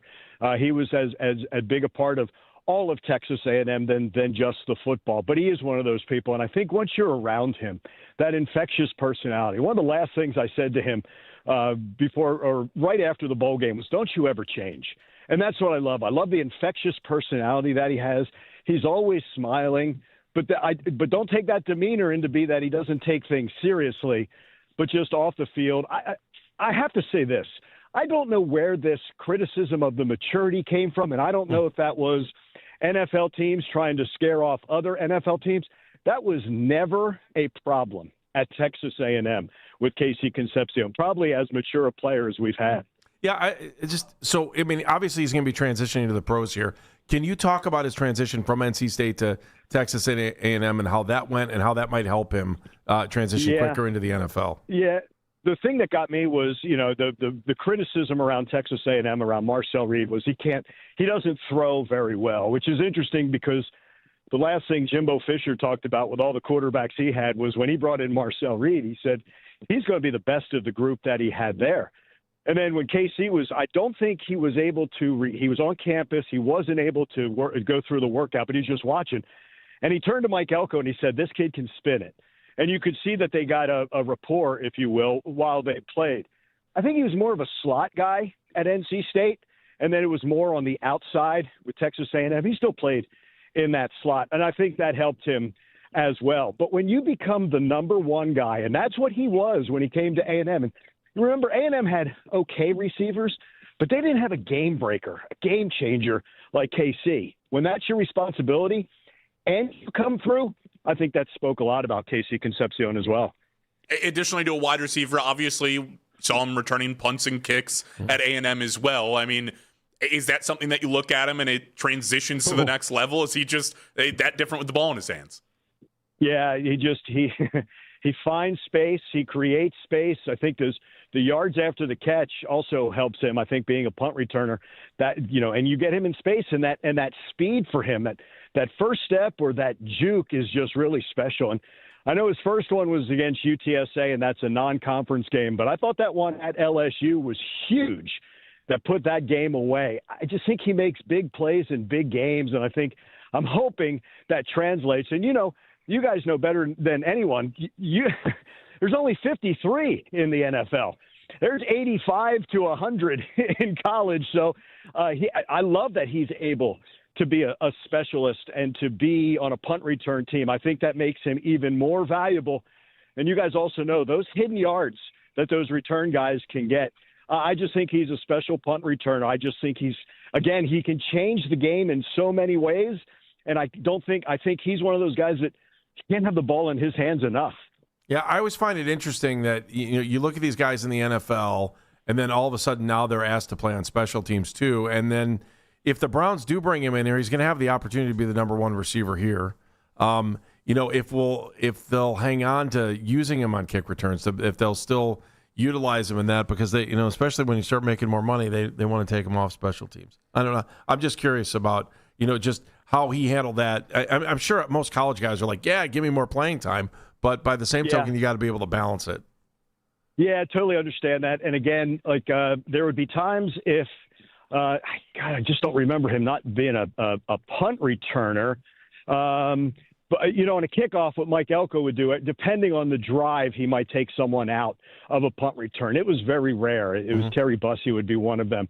It was very rare. I just think, I know it's different. And the special teams for the college guys, especially if you're not a top receiver, a top linebacker, a top defensive back, you're going to get more snaps on those special teams than you ever will in the game. But I just think he's too much of a threat that I think you want to have the ball in his hands. Now, if he turns into the number one and they find another punt returner, that's absolutely great. But I really think that's the other thing. I think with those hands, you just didn't see him drop punts and very good decisions. The ball doesn't hit the ground very often. You guys know that when he can hit the ground and roll another 20 yards. It's 20 yards you don't get. He'll run up and catch. He's very smart as well as a punt returner. Cool.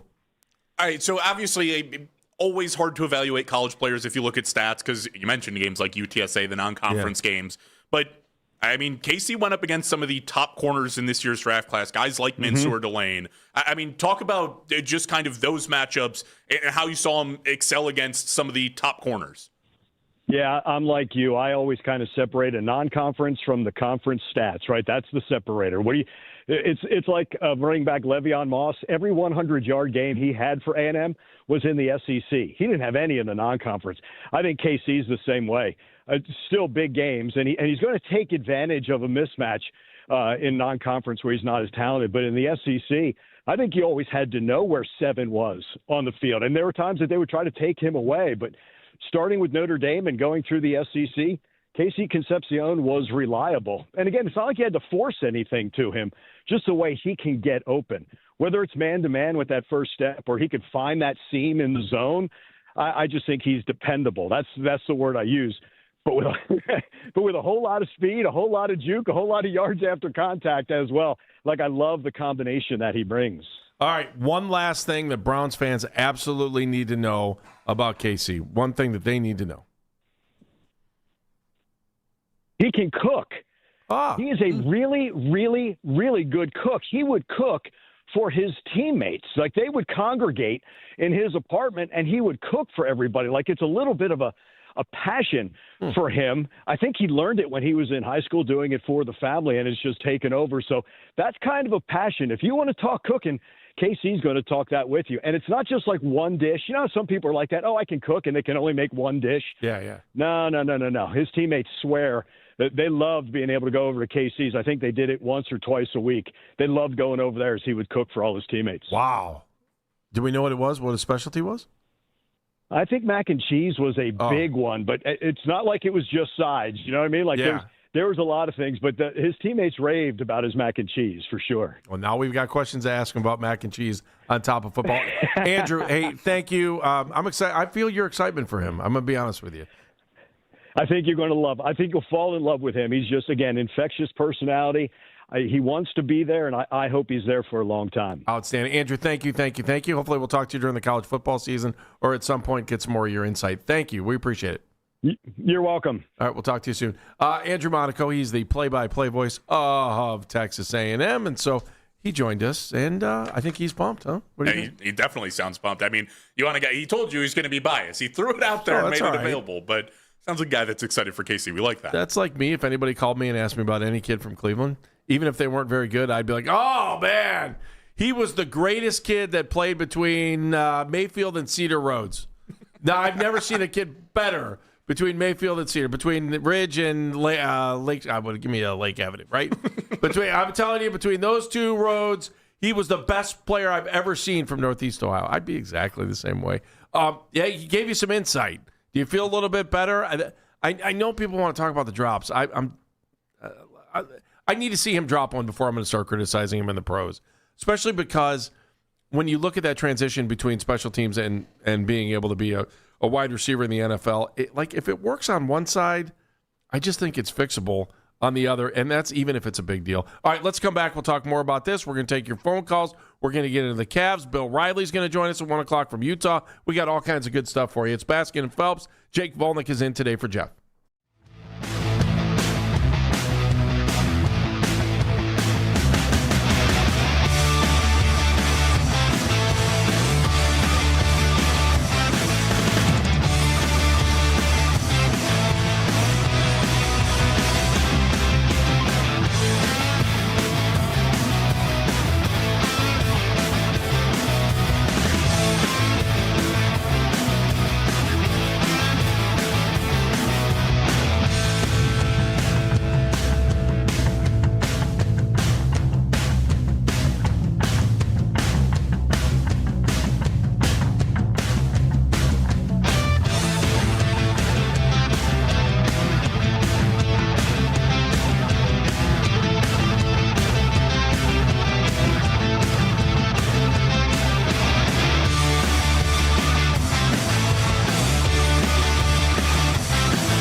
update on all the latest in sports from the night before, along with the can't-miss clips from the Fan from the last 24 hours. Headline sports news every 20 minutes, right here on 92.3 The Fan. From the University Hospital Sports Desk, I'm Matt Corrali.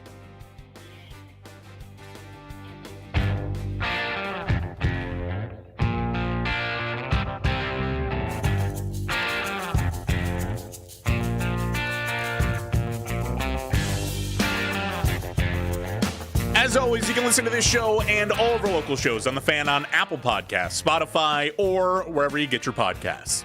All right, Andrew Monaco, Texas A&M play-by-play guy, was just with us. Bill Riley, Utah play-by-play guy, is going to join us at 1 o'clock to talk about the Browns pick at number 9, Spencer Fano. We'll see. At some point, we need to talk about what's going to happen tonight. We also are going to get into the Cavaliers here sometime by the end of the hour, especially when you're in a playoff and you were up 2-0, and last night was your golden opportunity to jump out 3-0, but yet you decided not to hang on the ball. And let's be honest, our worst, and I'll just talk about it for a minute, our worst nightmares about the Cavaliers being soft played out last night. They did. And they and maybe we'll get into some of the post-game reaction. What was the words that they were using afterwards? They didn't say force. Force.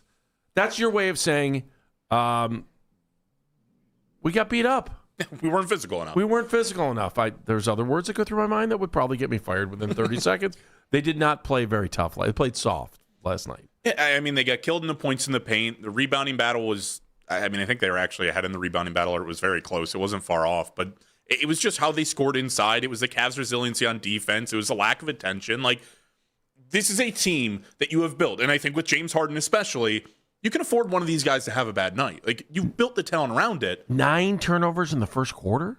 Yeah. Really? I mean, James Harden by the end of the game had 8 himself. That is a ridiculous number when you talk about guys getting upwards of 5, 6. You're like, oh, it's kind of a lot. 8 is absurd. All 3 of these guys had a horrible night. Jared Allen wasn't, spectacular either. You can look at the box score, and outside of rebounds, it looks a little better, but really nobody inside of that core 4 had a good night, and Toronto was doing whatever they wanted, scoring inside. They shot the ball exceptionally well. The worst part, this was worst case scenario for the Cavs, right? From a game perspective, how does a game go immediately south? This was the worst a game possibly could have gone for them. Yeah, it was my one fear in a series like this, when you're up 2-0, is that you can't get blown out at the end of a game. Because now not only have you lost the game you just played, but it's going to carry over. And by the way, the thing that no one wanted to when you get beat up in the paint the way they did yesterday, soft. Everyone wants to call you marshmallows. They want to call you soft. And that has been the dig on every playoff team for the Cavaliers that didn't have LeBron James on it. My biggest problem is the way they talked about going into this game. It was a mentality change. We have the we're down 0-2 in this series, and this game means everything. That did not look like a team. It's a lot of talk, but it's not a lot of go out and show me it, right? You can say anything you want going into a game, and we feel like we're down 0-2, and this game means everything. When you stepped onto that floor last night, it didn't feel like you were down 0-2. It felt like you were cruising in there, and it was going to go the same way the first 2 games went, which I think is the same problem we talk about when they played Orlando 2 years ago, when they played Indiana. It's like, we just feel like we're kind of coasting and playing well right now, and we'll survive. All right, let's get back to the Cavs in a little bit. Again, today's your day to talk about the draft and what the Browns were able to do yesterday. 216-474-0092. You've heard what we had to say. You heard what Andrew Monaco had to say. Eric Edholm, who joined us at 11 o'clock. Bill Riley's coming up at 1, but we do want to hear from you now. 216-474-0092, just like, let's go to Todd Mord 1. Hi, Todd. How are you? Andy Jake, I'm in a perpetual state of struggle, but that's not what I called about. I know you. No, I do not need to know about that dude's culinary skills, as I am a Browns fan, and that is not something I needed to know. I don't know, man. Listen, Todd, what if he makes the best chicken mac and cheese or straight up mac and cheese? I'm a sucker for mac and cheese. I got to tell you, there are some things bigger than sports, and that's my stomach. So let's if be he honest. Gets banged, okay, go. Well, not better than slime is down the way. I don't know, man. I want to start listing mine, but I don't want to get in trouble for not. I'm just saying, there's one off a freeway on the west side. There's one on the east side where I know. Okay, we'll talk about corned beef later. Okay, go ahead. Go.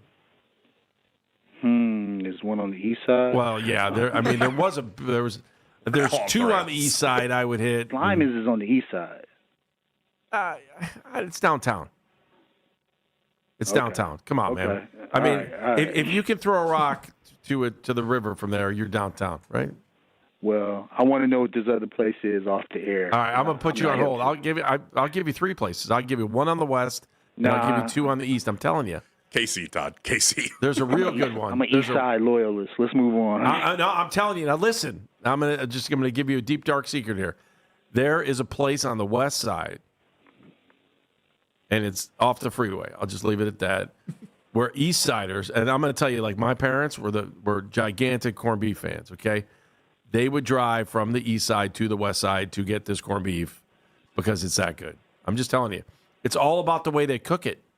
And you know what? There's 2 downtown I would go to. I take it back. I hate to be I that know, guy. but come on, we're talking corned beef. I know, but can we please get the football? All right, Todd, man, I'm down with this conversation. I'm going to put you on hold. We'll talk corned beef after in the break. Go ahead. Serious. I want to know the place on the east side. I'm going to be on hold, so let's move on. I'll put you on hold. Tell me. Okay. So here's where I am with it, man. As bad as we needed an offensive lineman, and we truly needed an offensive lineman, we needed somebody to help us be a scoring defense better than anything, because that is our immediate best chance to go deep into the playoffs this year.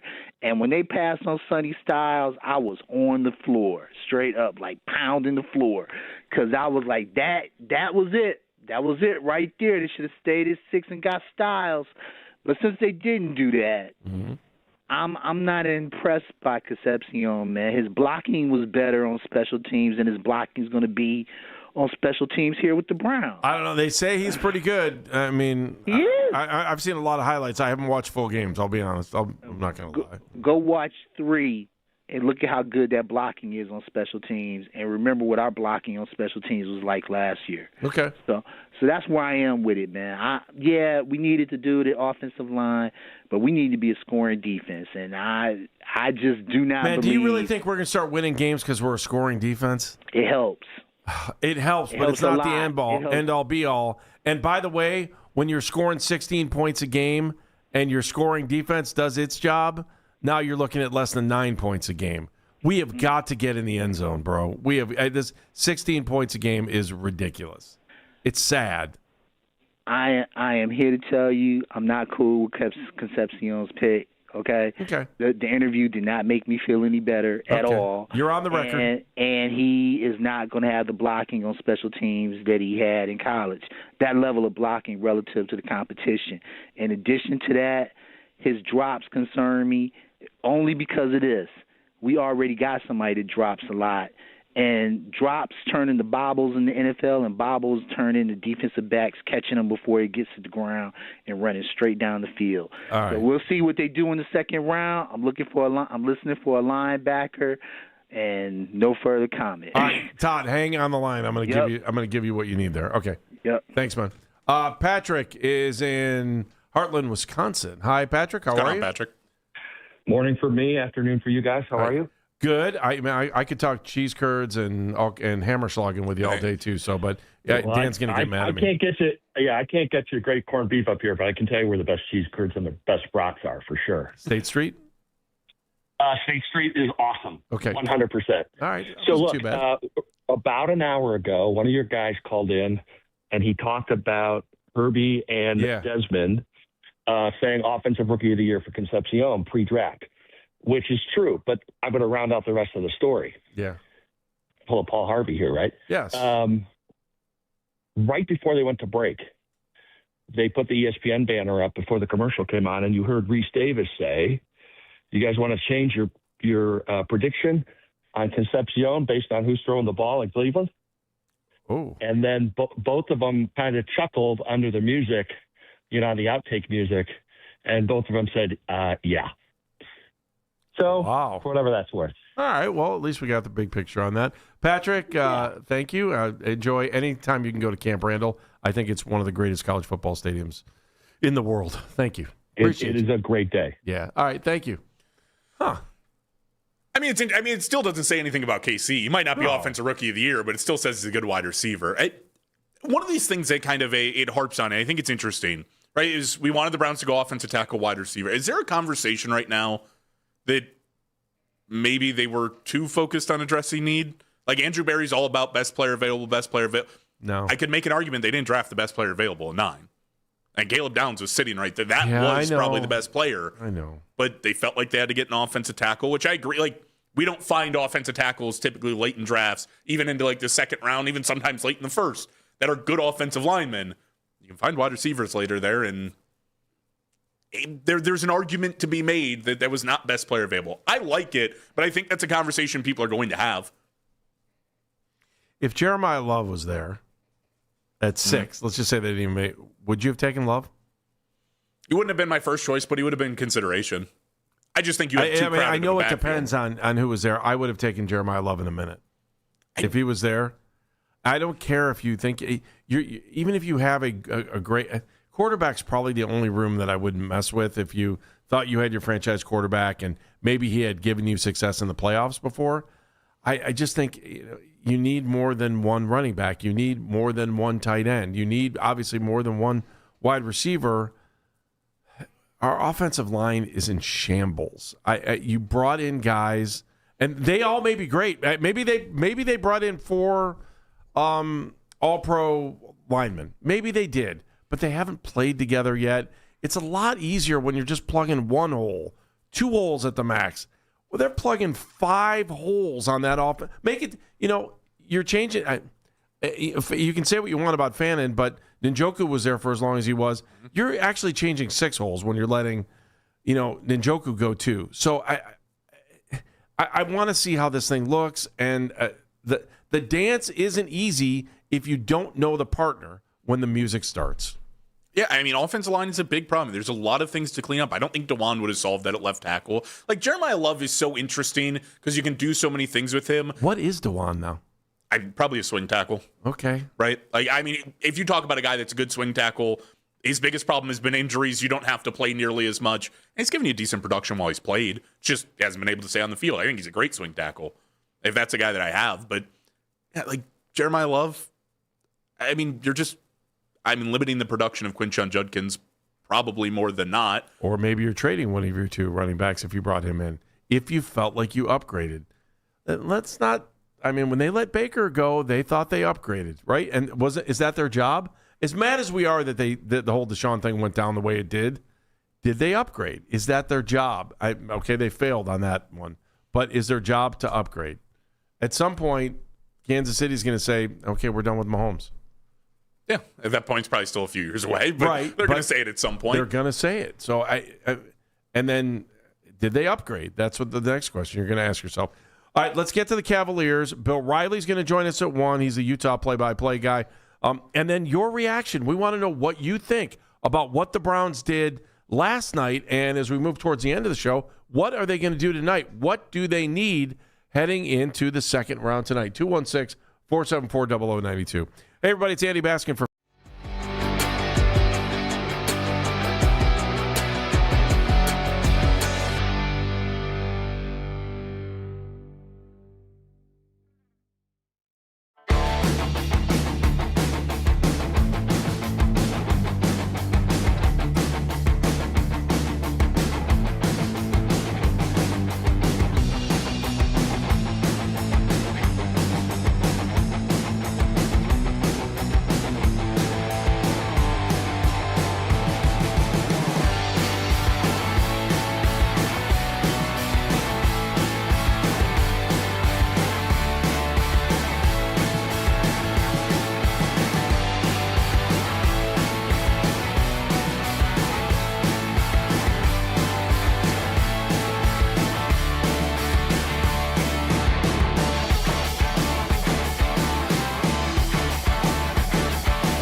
And in golf, Jim Furyk has been named captain of the U.S. team for the Ryder Cup next year. This comes after the arrest of Tiger Woods in Florida last month. You can now find 92.3 The Fan on YouTube. Subscribe to our YouTube channel. Look at the best content from our shows each and every weekday. That's 92.3 The Fan on YouTube. Headline sports news every 20 minutes right here on 92.3 The Fan. From the University Hospital Sports Desk, I'm Matt Corrali.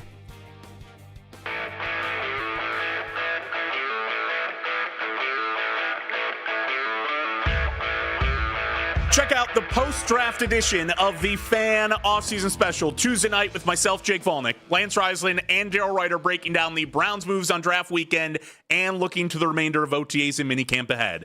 That's the Fan Offseason Special right here on 92.3 The Fan, streaming on the Odyssey app and YouTube Live. He is Jake Volnick. I'm Andy Baskin. Dan Mennigan is here as well. Jeff has the day off. We're kind of in the aftermath of the draft from last night. The Browns filling positions that they needed to fill. And, you know, I'm not going to sit here and tell you it was the greatest draft on earth. I think they did what they were supposed to do. And sometimes that's what leads to championships. Think about all the great teams in the NFL, especially those teams. Like, how do teams that make it to the playoffs every year or teams that make it to the Super Bowl, who are all at the end of the first round, seem to have sustainability and they're able to you know, put great teams out on the field, yet they don't draft in the top 10 every year. And if they're up every once in a while, okay, well, then they'll pull somebody and then they come back. It's just I know where the Steelers are right now, and as much as I hate the Steelers, I respect the Steelers. And it's, you know, or the Ravens even. I mean, the two teams I can't stand the most, but yet have to respect them because they are consistently good every year, and they're going to put a team out on that field that you believe has a chance, is going to make the playoffs, and they're going to move forward, and yet they don't always have good draft picks. And, you know, here we sit every year with good draft picks, and for some reason we can't figure this thing out. There's a level of consistency, and I don't know how many times I ever sit around and go, oh, man, they're trying to outsmart the room. They must be. I think when we get into those situations, and you tell me, Jake, when we talk about teams that are like, oh, man, that was one of the greatest draft day moves I've ever seen, blah, blah, blah, blah, blah. We're not really talking about those teams in the playoffs very often. No, I mean, it's typically like, I mean, even look what the Ravens did last night. Oliva-Vega-Ioane, right? Just a elite guard out of Penn State. They were sitting there at 14, and we're like, I mean, if he's going to fall to us, why not draft him? Like, you always need offensive linemen. He's probably, I mean, maybe the best offensive lineman in the class. He just happens to play guard. Yeah, we'll take that guy at 14. Yeah. Like, that's what you do. Just take the best player out there. Dan, you know as well as I do, right? When the Ravens got on the clock and Sadiq was still on the board, I thought they were taking him in a minute. Oh, I thought they were taking the guard, and I immediately went, Marshall Yanda, here we go. Oh, you did? That's what you thought? Oh, it went right through my head. I'm like, yep, they get Marshall Yanda once again. Here we go. I was right in between you. I was literally 50-50. I go, this is either Sadiq or Ioane, and it's either one is a fantastic pick for them. And it's a high bar to compare anybody to a Hall of Famer. And right. You know, I hope he doesn't feel any of that pressure by being a first-round guard going there being compared to a Hall of Famer. But that's what went through my head was, there's another one. What was your biggest surprise last night? I'll start with Ty you, Dan. Simpson. Yeah, it Ty was Simpson early. easily. That was the only time all night where I found myself going, whoa, what is this? And then everything coming out of it afterwards of Sean McVay in the press conference basically like gritting his teeth through it. I kind of like it. I like seeing somebody else have drama and turmoil. I mean, think about it. Last year when they took Sanders, that everybody wanted to do the Zapruder film on, you know, the way DePodesta and Barry looked after they made the pick. Oh, there's no Zapruder film on this one. This is pretty clear cut. This is pretty simple. Of anybody in their life who has ever had to take one for the team, that was Sean McVay yesterday. What was your biggest surprise last night? And listen, I know that the story that went behind it, but Ruben Bain falling all the way to 15 was wild to me. Yeah. I was so surprised. And like, same here. We had Akeem Messidor, I think, was the guy who was so widely mocked to the Buccaneers because they needed a defensive end. Right. And I mean, they were basically sitting there like, we like Messidor, he's a little bit older, but maybe he can be good as Bain. And then they're like, but you can have Ruben Bain. They're like, great, we'll take Ruben Bain. We will not take Ruben Bain. Thank you very much for the time. Yeah, why would you take the fake stuff, right? Like, hey, if you can drink the real cola, why are you getting the other stuff? That probably is the cola, just has a different wrapper on the outside. Jeremiah Love going at 3, I thought was very surprising. I mean, I know it's just one spot. And then I wonder, you know, what that for Carnell Tate, I mean, I was like, whoa, on both of those. And it's so weird because it really shouldn't be that big of a shocker. They just flipped what most people had seen in almost every mock draft going into this thing. It's just that the Cardinals wanted Love, and then that left Tate, to go to the Titans. It's just, boy, you needed a pass rusher. Your offensive line isn't in the best shape, and we just watched Ashton Genty go to the Raiders and just get completely swallowed by an offensive line that couldn't block. I mean, it felt like you just put rims on a station wagon. I mean, that's what I felt like when they went and got Jeremiah Love. It's like, okay, we're going to pay for really expensive rims, and then we're going to put him on the Subaru station wagon with wood paneling. I mean, how much of that are those Mike LaFleur, right? Sitting there coming from multiple offenses that really know how to use running backs going, I need an elite guy. I mean, I agree with you. I think you're basically just setting up Jeremiah Love to get killed because he's got nobody blocking in front of him, no other weapons on the team outside of Marv, and Jacoby Brissett is your quarterback. Like, it's not great. It's not a good setup. Here's the other. As much as I would have liked for the Browns to take Caleb Downs, I just get bummed out thinking about the Buckeyes not winning a championship with that many guys going in the first round. It doesn't. It happens, Andy. It happens. Yeah, but that doesn't make it right. I mean, yeah, it happens. That sucks. I mean, the Houston Rockets. Are we going to go back and say, oh, my God. Had Hakeem Olajuwon, Scottie Pippen, and Charles Barkley on the same roster and didn't win a title. It happens. But the problem is when you have that much talent and it happens, who do you blame? Who do you blame? Teams being a little bit better than you, an Indiana team that's absolutely loaded? Who do you blame? Say it. It's Ryan Day. It's the coach. When you have a team with that much talent. And this is why coaches get fired. Yeah, it's exactly. For no particular reason. And we all look around at each other when they hire the next guy and go, this guy's worse than the last guy. Oh, no, we probably should have. Oh, I'm sorry, man. When you have that, and I like Ryan Day, and I don't want him to go anywhere, and I think he does a nice job. But when I watch all these Buckeyes get drafted last night, I'm like, how did they not win the national championship? I think sometimes when you have talent, all the coaches need to do is show up and say, present, here, and let your talent do their job. I think the problem was you didn't have the same level of talent on the offensive side. Like, we saw one Buckeye go on the offensive side of the ball. And obviously, Jeremiah Smith, they were not bad offensively by any means, but they were much, much stronger defensively. And the offense was young. You replaced a quarterback, both your running backs, a chunk of your wide receiver. Like, a lot of those guys were replaced. A lot of your offensive line. Like, it was a young offense who struggled. Yeah. Still bums me out. Mike is in Stowe. Hi, Mike. How are you? Good, guys. How you doing, man? Good. Good to have you in the daytime there, not the night, eh? Appreciate it. Yeah, we're excited. We like it. It is weird for you. You normally sleep now or no? No, not now. I'd be well awake now. But when I got up at 7:30 this morning, yes, I would have absolutely been sleeping. Yeah, that's probably a little different for you, I imagine. Tough call. So, like, the quick Ohio State thing, like, honestly, it was our line, our offensive line. You know, they got outplayed, and that's why we lost. It wasn't Ryan Day. No, I don't think it was Ryan. It's just it's such a bummer when you see a team that had that much talent not win. They were loaded, no doubt about it. Makes you wonder how anybody even scored against them, you know? True. Like, wow. But I want to get to the draft real quick and just hit it up. And I know a lot of Browns fans love to really overanalyze and, but I love it. You know, he moved down, got a little value, got the most versatile plug and play. And that is so important. Plug and play, people. I don't know if you know what that means, but that's not what Merle Freeling is. That's not what some of these other tackles they were talking about. Those guys were projects. This guy plugs and plays at 3 spots. You don't get that kind of a Swiss Army knife, usually, and you take it. So to get a little value, get him, and still get a darn good wide receiver. Although I will say this, and I know there's been some criticism about him. Look, this was not there was not any ones in this draft, as far as I'm concerned, wide receiver. Maybe Tate makes it, but I don't even know it was him. I don't know that there was a true one. Now, somebody will evolve into that, because they always do. Jefferson was an 18, right? You just never know. But going in, I think they did. They took the better of the two things that was there when they got it. They got the best tackle. I wanted him over the kid from Miami. And then we still got what was arguably probably an evenly matched. Maybe some people had, Lemon was a drop-off. I don't know that it was. Honestly, I mean, the guys are all relatively sized about the same. Nobody's overly tall. Nobody's got those pull-down hands like we're talking about, like Jeremiah. Next year's going to have a lot more receivers that are going to be those potential ones off the get. So very nice. I don't know. I love what they did. Good value. I'm excited about tonight. I don't want 2 running backs and I don't want 2 quarterbacks. So let's just hit that right, Andrew. How about 2 kickers? You want 2 kickers? Maybe we get 2 kickers. No, I don't want that, Andy. I want more starters. So just go get them because they're there. That's what I want. I agree. All right, Mike, thank you. Mike and Stowe checking in. I got time to sneak maybe 1 or 2 more in here. Gary's in North Ridgeville. Hi, Gary.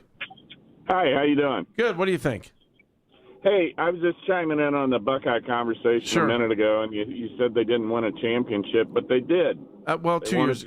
Yeah, but they should have won last year, too. Look, you know it, right? Yeah, but you know it. They should have won it. No. You can't take a championship for granted. That's what I'm saying. And yeah, they did win 2 years ago, but I don't know. I was bummed because I thought, in many ways, I thought this team was better. I know the offensive line was there. I just thought Ohio State's team was better this year, and they just sometimes they couldn't you got to pull it give out. the other guys credit too. That's all I'm saying. But I mean, the only one team can win. It isn't baseball. It isn't basketball. There's only one game, and if it don't happen for you that night, that's the way it goes. I hear you, Gary, man, but we sound like loser talk right now.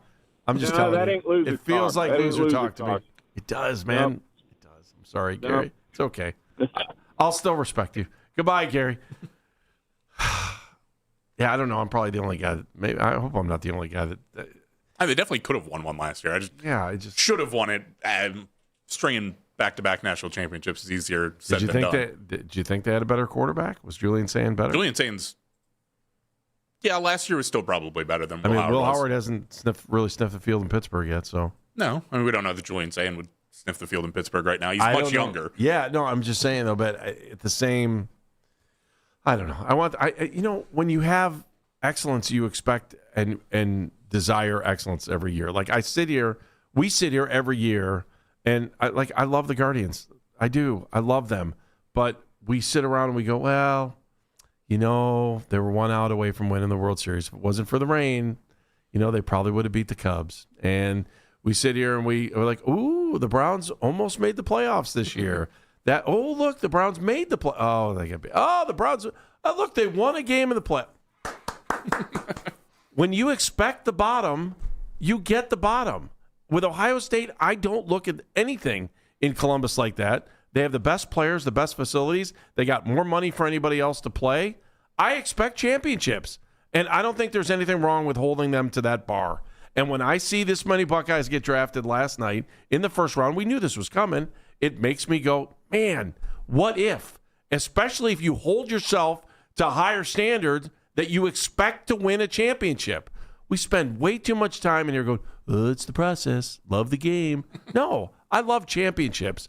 I love saying my team is the best team and nobody else could beat them. And unless you experience that, how do you know? The bar is higher, folks. It should be higher. It should be higher for the Browns. It should be higher for the Guardians. It should be higher for the Cavaliers, which we will talk about in the next hour. Bill Riley, Utah play-by-play guy. He will join us next. We're going to talk about that offensive lineman, the big boy the Browns picked up, Spencer Fano. Next, right here, Baskin and Phelps. Jake Volnick is in today for Jeff.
This is the only place to trust for Cavs talk. Immediately after every playoff game, Cleveland's Sports Radio, 92.3 The Fan.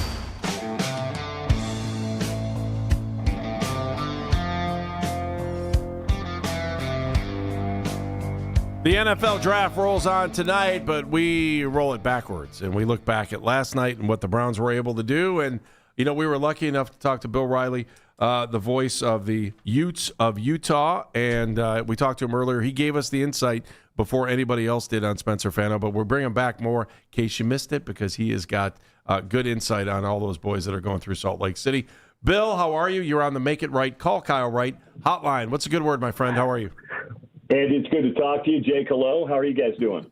We're doing good. I got to tell you, my brother-in-law was super pumped that I talked to you. Just so you know, he was spitting back. He was spitting back all of your afternoon shows and all the shows that you and the little things that you do on the radio out there in Salt Lake too. So you made my day that day. You made me the happiest guy in the family. So last time we talked to you. Thank you. Awesome. That's great. That's great. I hope Spencer Fano, also from Utah, made Browns fans and you guys happy last night. Okay, what did we get? You've got a guy that's going to be, I think, a starter in the NFL for a decade plus. You've got a high-character guy. I think he could play tackle. I know people have talked so much about his versatility, and that's great, all that other stuff. But what you've got is somebody that's going to start on your offensive line that's going to protect. I don't know who your quarterback is. That's okay. Neither do we, so we're all in the same boat. I don't know that you guys know that either, whether it's Deshaun Watson or Dylan Gabriel or Shedeur Sanders. But whoever is taking the snap, be it from Fano or whoever, Spencer's going to be a really good offensive lineman for you. Now, obviously, he's making the switch kind of back to left tackle because he's been playing right tackle the last couple of years with Caleb Lomu there. How is that transition for him? How do you look the difference between left tackle and right tackle, and you think he can go back?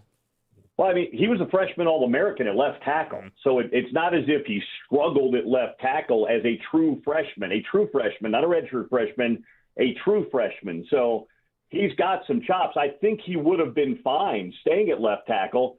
They brought Lomu in. Lomu's a little bit bigger, a little bit longer, and I think that's why they kept Caleb in at the left tackle because he's just got a little bit more length to him. He's a couple inches taller, arms a little bit longer.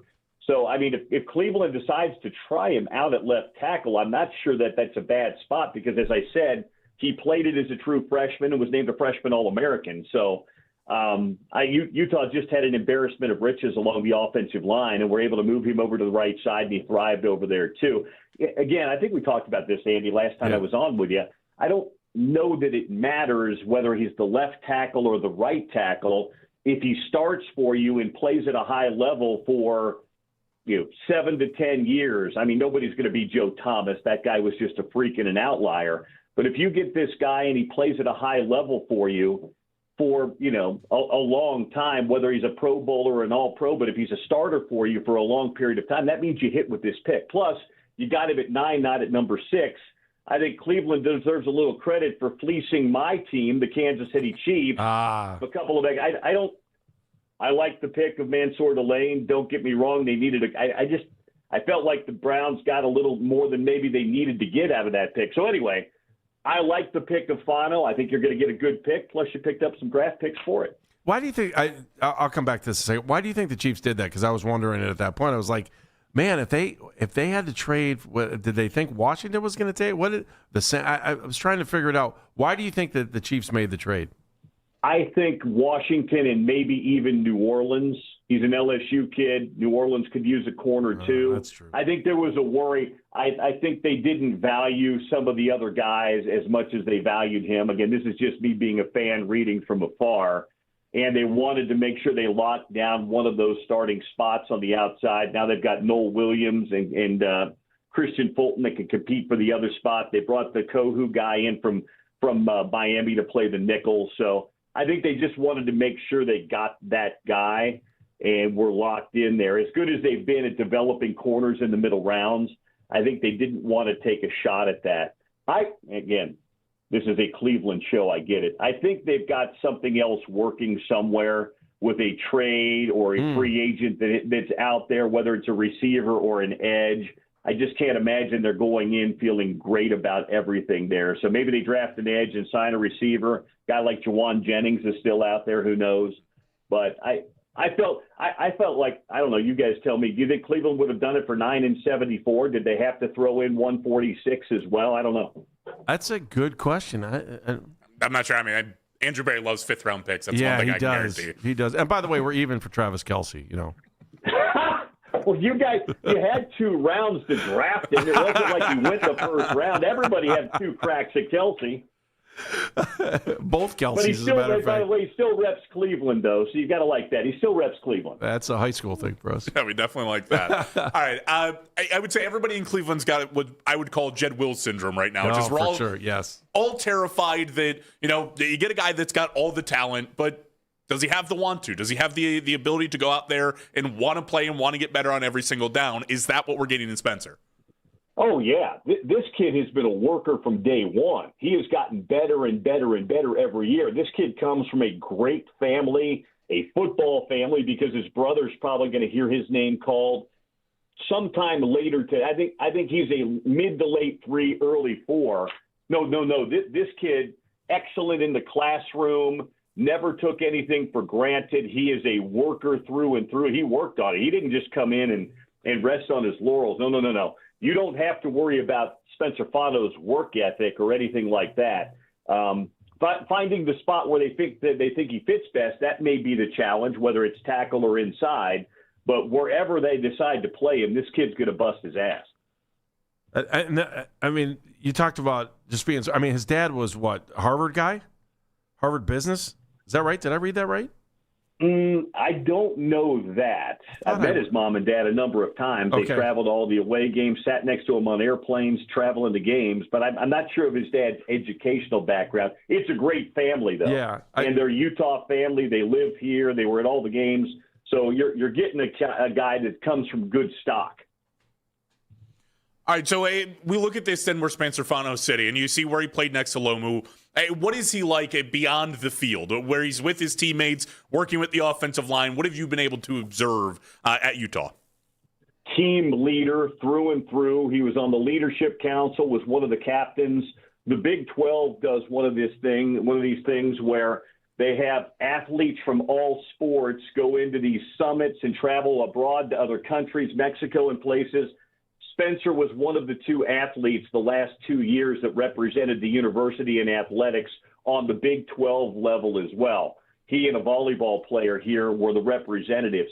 He is a poster boy for everything you want from a personality standpoint, too. Big personality as well. You're going to love talking. Offensive linemen are generally always good interviews anyway. Spencer's a funny guy, an outgoing guy. So again, I sound like I'm his uncle or his agent or something here. He is a dynamite pick who I don't know what his ceiling is, but I do know that he's going to be a guy, if he stays healthy, that's going to play for a long time in the NFL. And you don't work again. He's going to be a guy that's in the community as well. He's going to be one of these guys when the Browns are going out to schools to read to kids and they're going out to do, he's going to be one of those guys they call on to do that because he represents himself, and whether it's the University of Utah or his family or now the Cleveland Browns, he's one of those guys too.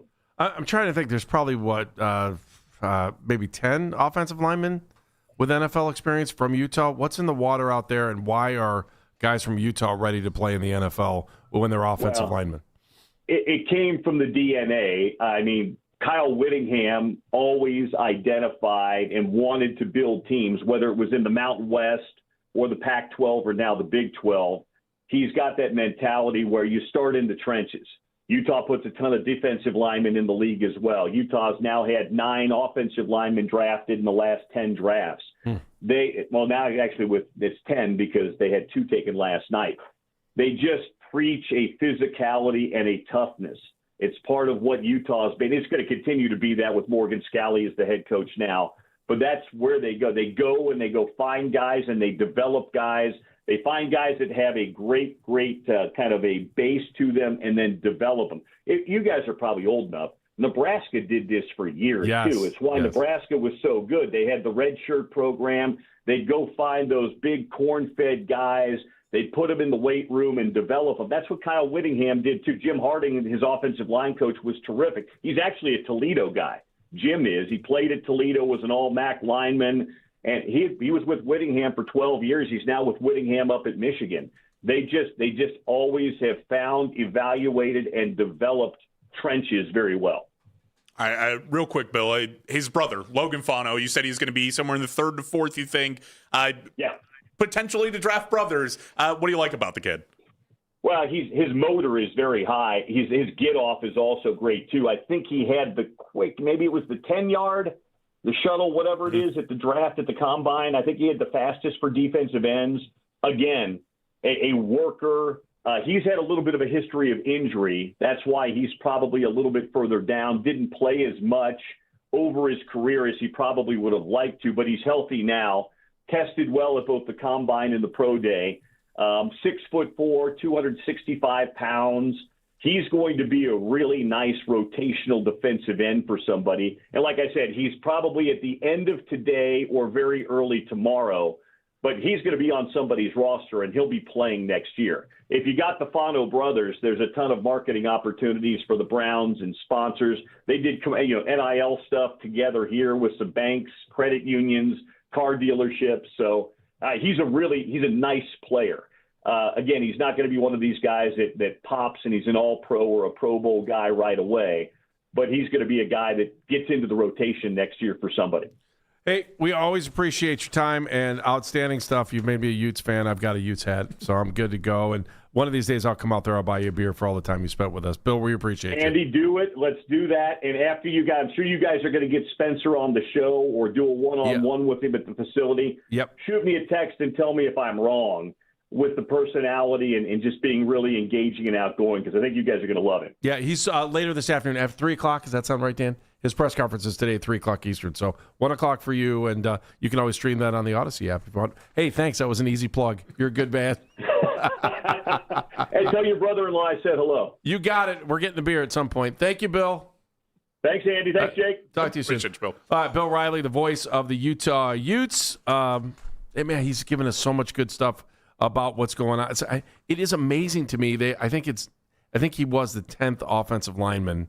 Yeah, now we always, don't sell it short. Ohio State puts a lot of offensive linemen in the league too, but it's amazing that they're able to do this at Utah year after year after year to be able to put those kind of offensive linemen into the NFL. In fact, we'll talk more about that. I want to get into the Cavaliers as well before we hit the top of the hour, and we need to talk about what the Browns need to do tonight as they head into the second round. 216-474-0092. It's Baskin and Phelps. Jake Volnick is in today for Jeff. Hey, everybody, it's Andy Baskin for Weather Seal Home Services. Northeast Ohio, those recent storms.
next year. This comes after the arrest of Tiger Woods in Florida last month. Make sure to tune into the Fan Warm-Up Show with Jeff Thomas weekday mornings at 5 as he gets you up to date on all the latest in sports from the night before, and along with the can't-miss clips on the Fan from the last 24 hours. Headline sports news every 20 minutes, right here on 92.3 The Fan. From the University Hospital Sports Desk, I'm Matt Corrali.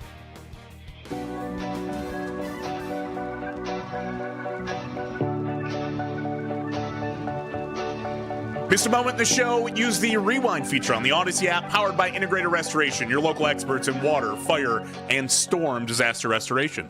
He's Jake Volnick. He's sitting in for Jeff Phelps today. I'm Andy Baskin. Dan Mennigan is here too. You okay? I want to make sure your body clock is all right. I'm very concerned for you. No, I'm the type of person, when I wake up, I'm terrible at waking up, horrible at it. But then I'm up for 15 minutes. I'm ready to go for the whole day. That's all it takes. Doesn't matter what time it is. I just need 15 minutes to be awake, and then I'm good to go.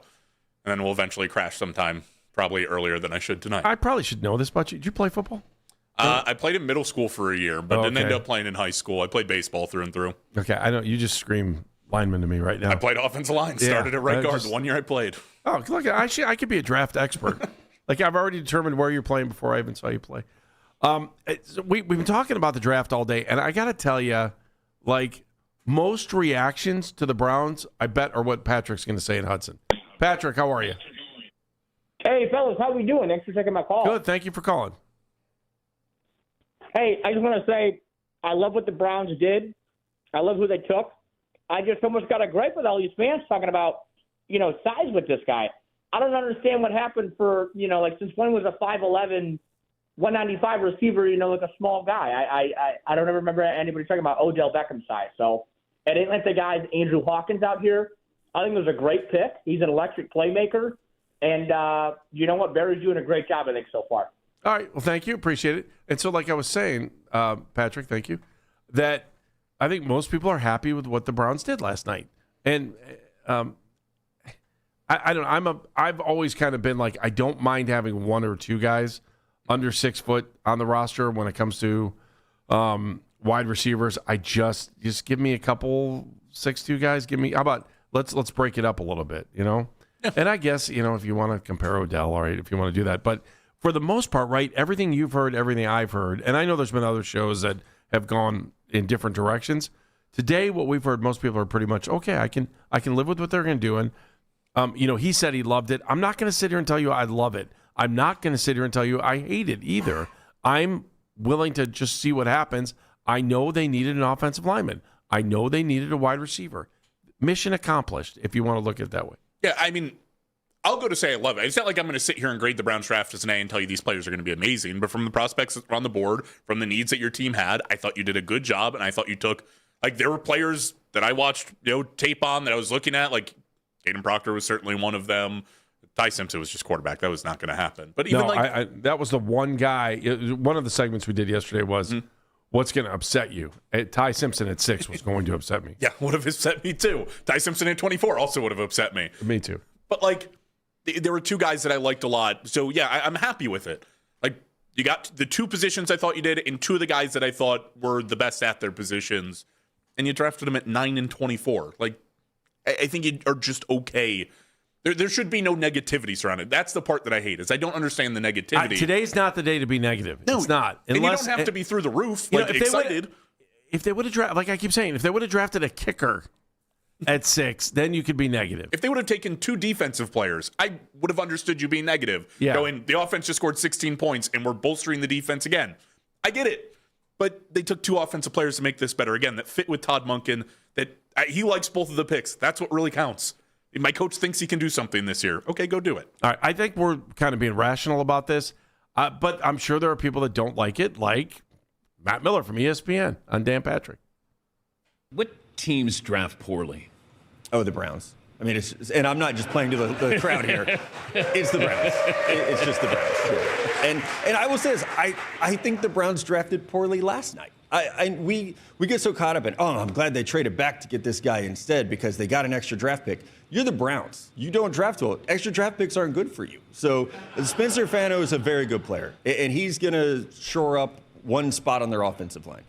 I'm not a fan of KC Concepcion as early as they took him. I think small receivers who have drop issues are probably not going to play well in the AFC North. That would be my number one concern with a player like that. So I don't think the Browns draft particularly well. And that's not me being a hater. That's 27 years now of data that says they don't. Can I present to him Zay Flowers? We will play a game we love to call OK Stop on this show. I looked at Jake's face. That was an OK Stop face. Jake? Yeah. Small receiver with a drop issue in the AFC North. That is Zay Flowers. That screams Zay Flowers. And he's incredible. I mean, he was one of the best receivers last year statistically. And we're just going to say it doesn't work. Also, I think Matt Miller said he wasn't playing to the crowd and incredibly played to the crowd. Oh, yeah. Are you kidding? That was all the crowd. I think he had French fries sticking out of the side of his mouth from the sandwich that he was eating. And washing it down with some swill water from Mohanganela. I can't believe that. That is, again, and you want to say the Browns haven't drafted well over the last 27 years. It's fine. You're right. Yeah, you're 100% correct. I'm not going to disagree. But to just attach it and why would the Browns want more draft picks? They don't draft well. You're right. Let me just throw away all my draft picks. Doesn't that go I don't along? need any of those. Yeah, doesn't that go along with not playing well? That's how you get all those draft picks? Right. No, you should be looking for draft. Even if you don't draft well. I mean, every blind squirrel finds a nut. I'm just going to keep taking chances at it and throwing darts at the board until one sticks then. There was no argument against it. But the small receiver doesn't work in the AFC North. I'm beyond puzzled. Zay Flowers had one of the highest college drop rates in history. He was over 10% of the passes that were thrown to him were drops. And he's fantastic in the NFL. And, by the way, was fantastic with Todd Monken. What did we learn from Bill Riley? I was going to say, there's more. You want me to keep going? Oh, yeah. I didn't know there was more. All right. When you want, just give me an OK Stop. Okay. I don't think the Jets particularly do, but I thought they did last night because they didn't panic. They didn't reach for a quarterback. They didn't overthink it. They got a great player in David Bailey, a world-class tight end in Kenyon Sadiq, and then one of my favorite players, Omar Cooper Jr. So they're, like we talked about Arizona, the Jets are actually building that infrastructure so that when they have those 3 first-round picks next year, they can add the quarterback in.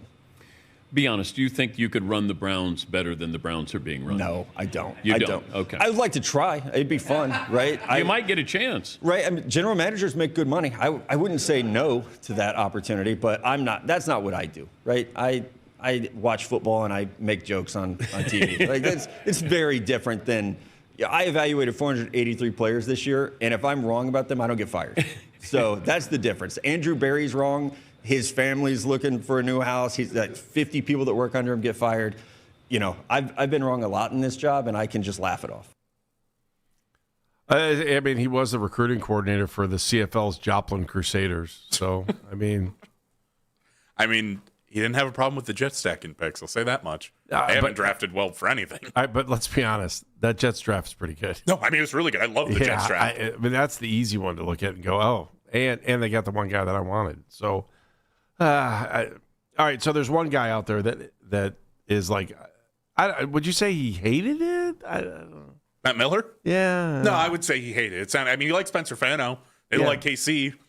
But okay, so that's 50%. Yeah, it's still not a passing grade, but it's still not. I think he's looking at the entire body of work, and until last year, I think he was 1,000% right. I would agree. Even if you're 50%, I don't think you hated it. You just didn't like the one pick they made. How often do we go through and watch a team draft and go, every pick they made was fantastic, and I agree with it wholeheartedly. You almost never do that. It doesn't come up that way. All right, where are we going tonight? I can tell you where I want them to go tonight. I'd like to bring in another wide receiver, and then let's go from there. You want a wide receiver with 39? Yeah, I'll take a wide receiver at 39. But it just depends. I'll be honest with you. I haven't dug into the board best player available. Where are you going? Are you going back to the offensive line, or are you going to go defense? You want a line? I still think we need a linebacker. I think we need a tight end too. So tight end is definitely somewhere on the board. I really like Eli Stowers. Kid out of Vandy, really good hands, receiving option, pairs nicely with Harold Fannin. But if I'm sitting there at 39, if Emmanuel McNeil-Warren, the safety out of Toledo, is sitting there, that is the perfect fit for this defense. He's the Ronnie Hickman replacement. I think Ronnie's been solid, but he's, again, the one spot on the defense you can probably afford to upgrade. And this is a kid who's 6'2", can play that center field safety really well, pairs well with Delpit. It's everything that he's it's a match made in heaven. I probably would have taken him if they would have made the pickup. He's number 2 ESPN's guys tonight, right? Yes. Available? Okay. Yes. But if the Browns would have had 3 first-round picks, right, for the 12-20 swap we talked about the Cowboys. Yeah. I would have taken him at 24. I would have taken Casey or Mackay at 20, and I would have taken him at 24 in a heartbeat. All right, so where else are you going in this thing? I'm not big on adding another receiver. I don't know how much you want to crowd that room with young guys. Can you give me somebody over 6 foot? Can you give me a 6'2" guy? Why wouldn't you put another guy in there? I mean, who are you going to get? Denzel Boston, I told you, I think he's a Cedric Tillman replacement. He's like a exact same player. He's 6'4", too. I mean, I forget where it was that I was looking at it, but they had it was a 94% draft comp, was said Tillman. Their prospect rates were almost identical. I mean, if you want to... Chris Bell intrigues the hell out of me. Chris Bell's really interesting. The only thing is he's coming back from a torn ACL, so it's a little bit hairy there. He's a late bloomer to this whole thing, but just an athletic marvel. Yeah, not to mention he's also... I think they said he's ahead of schedule right now. Yeah. He was sprinting on a treadmill, and they said June or July is when they're hoping to have him full go again. I know Coach Lance Reisland, big fan of Malachi Fields later in the draft in Notre Dame. Yeah, he's 6'5", so if you want a tall receiver to go get the ball, that's a guy that you would absolutely love then. Yeah, but he's a ball winner. You could probably wait until, third round to go get Malachi Fields, probably about where he would go, that 70 or 74 pick. The other one, man, D'Angelo Pond's the corner. I mean, I know he's short. I know they're all the flaws, but that dude is just always around the ball. If you watch Indiana's defense, that guy was always around the ball every single time. He just had a nose for it. That's another one I'd circle. David in Lakewood. Quickly, I got 60 seconds for you. Hi, David. What's going on, David? Hey, guys. Hey. Yeah, when it comes to KC, I'll just say this, looking into guys a little bit deeper, I think if you stay away from ESPN, CBS rankings, you don't get in trouble with the regurgitated where guys could fall into place. Yeah. There's plenty of resources online, and the one thing about this guy is PFF ranks yak rate based on yardage, and they say anything between 2 and 2.5 is considered good. After 2.5 yards is elite. Guy averaged 3.8 yards, so that's the benefit. He might have some catches or drops. Many of these guys do. The guy had 7 drops. We're talking about he dropped 30 balls. Yeah. Okay, he had 7 drops. You get the ball in the hand, and the guy's getting you almost 4 yards. I mean, how much do we love Nick Chubb knowing we can put the ball in his hand? He's going to give us minimally 4 to 5 yards to carry. It's true. The guy is a beast. You put him at kick return. I think he's going to be a great pick. I was so pumped when we got him. The only guy I wanted, if it wasn't going to be him, was State. David, thank you. The phone line's a little bit choppy there. So, but good stuff. I like the way he thinks, and we'll see. I can't sit here and just destroy this kid for drops in college right now. I can't. I can't do it. I got to see it first. All right, let's come back. Again, I want to look ahead to what the Browns need to do tonight. Your thoughts on that? 216-474-0092. It's Baskin and Phelps. Jake Volnick's in today.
catch highlights from The Fan from earlier today? Get over to 923thefan.com or favorite The Fan on the Odyssey app for all of today's headline segments. Headline sports news every 20 minutes. Right here on 923 The Fan from the University Hospital Sports Desk. I'm Matt Corrali.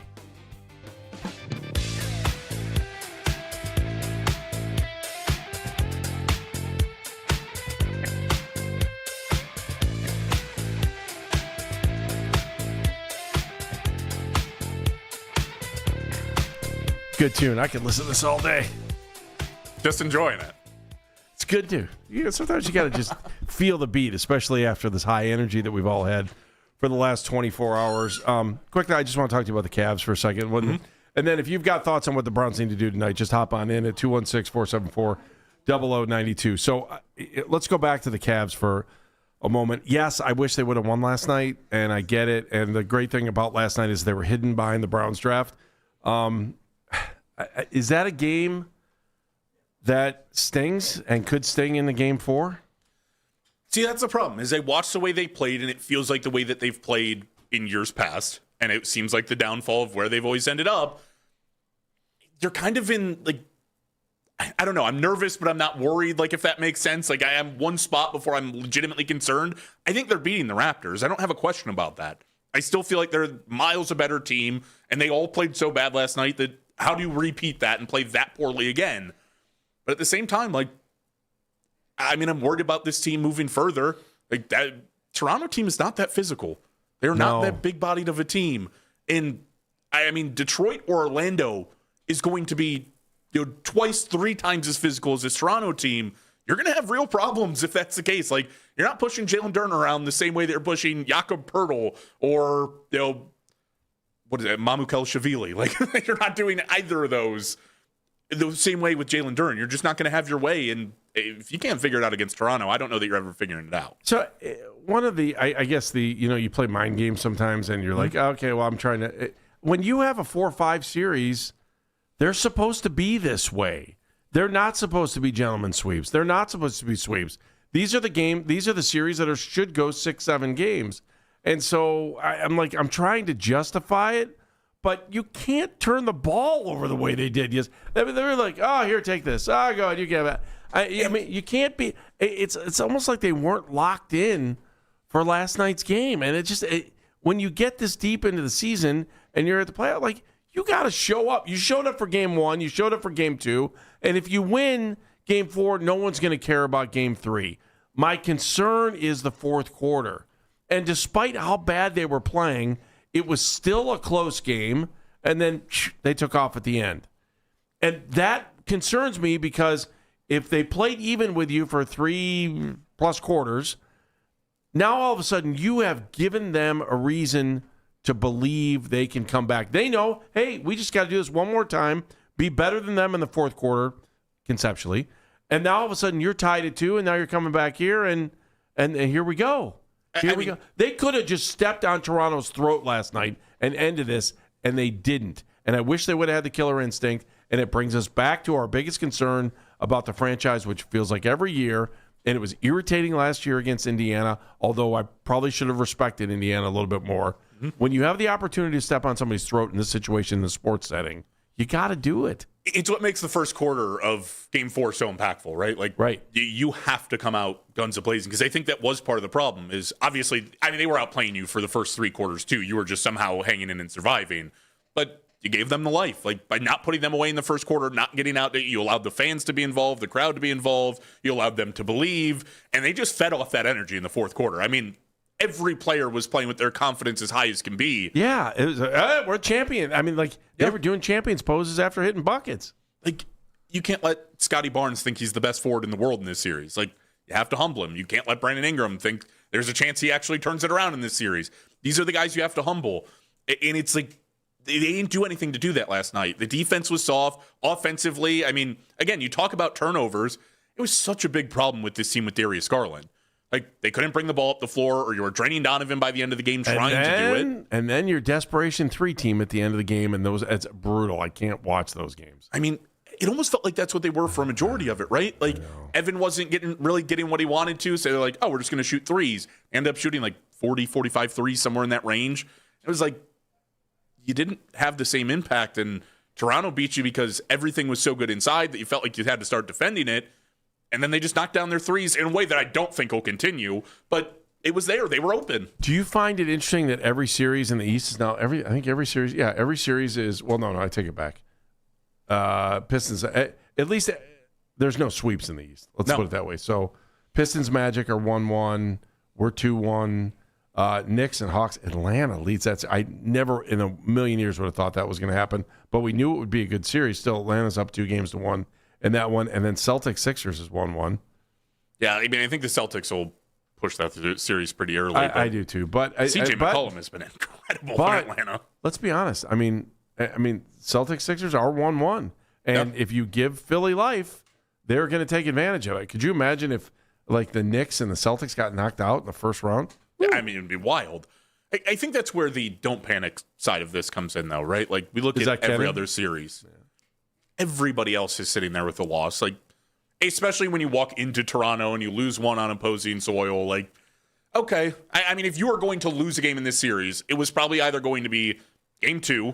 They were going to come out and surprise you the second time at home. That happens all the time, too. Or it was going to be the first game in Toronto where they get there, they get to feel the crowd. It's your first time playing there. Toronto is a great atmosphere. I mean, they're one of the best playoff atmospheres in basketball. Crowd showed up. Like, they were loud. The Cavs were clearly bothered. They didn't feel comfortable. I mean, just go look at everybody shooting from 3. If your name wasn't Max Strus or Jalen Tyson, you had an abysmal night from beyond the arc. True. So I think it's just a calm the nerves. Again, the mentality scares me, but the result last night, it's unfortunate. Would have loved to see a sweep, but it's now go get it done in 5 games. You had the hiccup. You had what you saw. Now go get it done.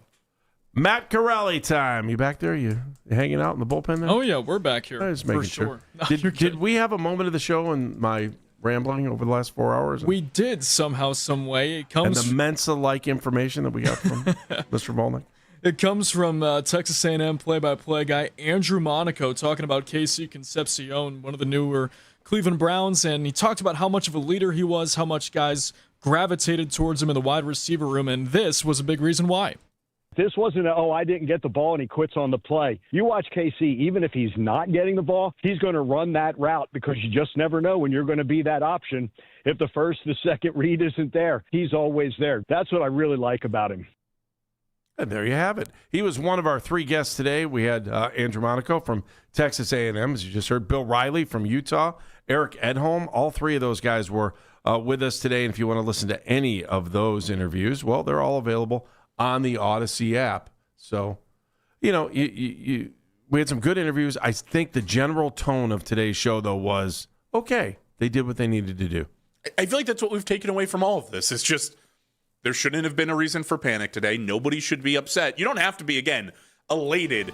You just have to be at a spot of we're comfortable, right? Like, we're okay. And we'll see what happens on day 2 and 3. Go draft the best player available now, by the way. You've addressed your needs. Just go get the best players. All right, Jake, you can take your tassel and you can move it to the other side of Thank your you very much. cap and gown. And we ask you this question. Why are you smarter? It's brought to you by QC Kinetics, the leader in regenerative medicine. If you're in pain, give QC Kinetics a call at 216-770-5488. That's 216-770-5488. Let's talk to our first graduate of the day. He would be Dan Mennigan. Our social media mentions are powered by Scheibin Jewelers, Cleveland's premier jewelry store. You can always send a message to the show at CLE Talking Head. Smarter today after talking with Bill Riley. A lot of good stuff about Spencer Fano there. If you weren't excited for that guy before, you're excited for him now. Matt Corelli time. I'm smarter today because of Eric Edholm of NFL.com. Good national perspective on what the Browns did last night. You can listen to that interview, 923thefan.com, using the Rewind feature on the Odyssey app as well. Jake, first let me ask you, will you be able to go out and have a nice dinner tonight, relax, and have your own Friday night? This is going to be fun, This is going to be perfect. Can't imagine. I get to enjoy the draft. Yes. Day 2 of the draft. I'm going to enjoy it. Yeah, we need less draft so we can have more of you on the air. Why are you smarter, though? Smarter today because, honestly, the conversations we had as a whole, along with Andrew Monaco on KC Concepcion, I think that it's more so than just what he did on the field. A lot of the type of person he is, the determination. He told you, that guy's going to fix the drops. I'll believe him. Yeah, I'm smarter today, Jake, but what you were saying when I was coming in when I missed the first 40 minutes of the show today and it was a little bit late, talking about the number of drops that some of the best receivers in the NFL had in college. I thought those stats were off the hook. And if you're worried about Concepcion, let him make the mistakes here in the NFL and then judge him. As of right now, I don't think he has any drops for the Browns. I don't know. Have you noticed that? No, I think he said he had 0. He did get the microphone and the phone when he was taking the call. I think he was all right. He held on to that one. Okay, so he's 1 for 1 in opportunities, and we'll see what they are going to do tonight as we head into rounds 2 and 3.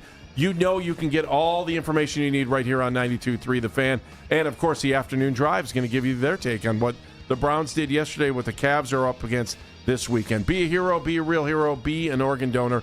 Lifebank.org. See you, Cleveland. See you. We'll talk to you on Monday. We'll have the whole draft and the Cavaliers when we come back after the weekend. Be safe. See you, Cleveland. See you. And that's the show. This is an Odyssey Sports Minute. The Las Vegas Raiders just changed the trajectory of the franchise by making Fernando Mendoza the #1 overall pick. Coming off a historic 16-0 national championship run in Indiana, Mendoza brings the accuracy and poise needed to revitalize this team. While Kirk Cousins provides a veteran presence, the era of the Hoosier superstar has officially begun in Vegas. This is the savior of your franchise. I'm Addie Bates.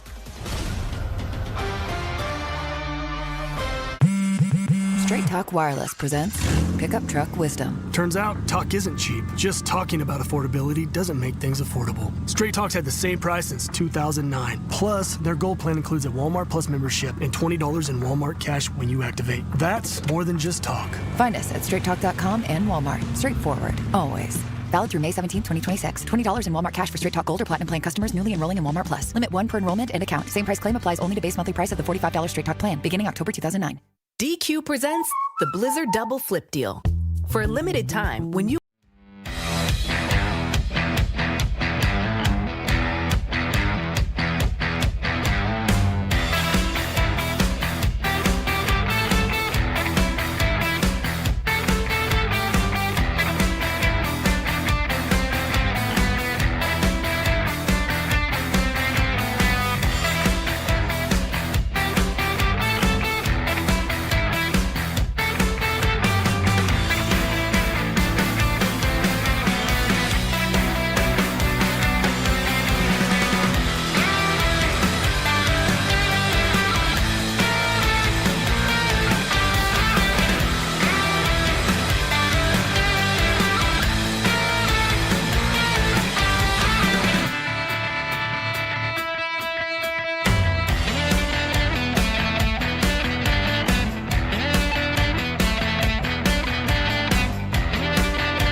guys are getting the best receiver in the draft, period. That energy, that juice that he brings to the team. And I just saw it the last 3 days when we were on the field of the guys we have and the core roster that we have right now of guys that love to play football. I mean, we're on the right track. And he fits that because of how much he loves to play football. It's the Afternoon Drive with Nick Wilson and Jonathan Peterlin on Cleveland's Sports Radio 92.3 The Fan. The show is back. Nick Wilson, Jonathan Peterlin. We are Afternoon Drive, and it is a football Friday. It is a F-off Friday. It is a feel-good Friday. We got Guards, Blue Jays starting a 3-game tilt in Toronto. The force was not with the Cavaliers last night. How many times did they say it? About 100. And Cavs Raptors Game 3. Synopsis. Oh, boy. And Andrew Berry certainly has a type. For no, you didn't. We got that open. Courtesy of the University Hospitals Cleveland Browns Radio Network and NFL Network. And Mac Robinson on the board. Yes, we salute the Supreme Leader, because if we did not, there would be consequences. And Jake Murrin, producing for us today, managing the 92.3 The Fan YouTube channel. Hop in the chat if you dare, but subscribe to 92.3 The Fan's YouTube channel. It is free after all. And, of course, like our videos. We love to be liked here. And Matt Corelli on the 2020s there. Hi, JP. How you doing? Hello. How are you today? It was really a tale of two nights. Yeah, it really was. At about like 10:30, I thought you were going to break as a human. I wasn't sure. Well, there's a reason that the tweet stopped right around 10:30. Is that it? I simultaneously, you were losing a burger bet with Daryl as your the Cavs. So Cavs are going to sweep. What is this whole NBA thing? All this other nonsense. They clearly lose Game 3, and then also no Concepcion gets taken. Yeah, the Cavs swept themselves last night. Thank you very much, but. Well, no, let's tell the beautiful part of it. All right? I see my little brother Sammy. We talked for about an hour, and then I'm on my way home. When I get home, I get the Browns' first deal. I mean, a 3 and a 5 to move back 3 spots in this economy? What are we doing? Feeling good there. Oh, you felt good about it? Okay, that's was good. not feeling great about Tate and Tyson going. I'd say I don't know that I felt good about them moving from 6 to 9. But... I wanted a wide receiver, and then 8 goes Tyson, and now I have to wonder, did they get a little too greedy? I don't know. I'll never know. I think that's something we can get into, but then I'll never know. Spencer Fano. Okay, we'll find out if he's a left tackle or not, but I will tell you, I like the human being that is Spencer Fano quite a bit, and I love watching him play because he's got an attitude to him on top of being an insane athlete, so we were feeling good.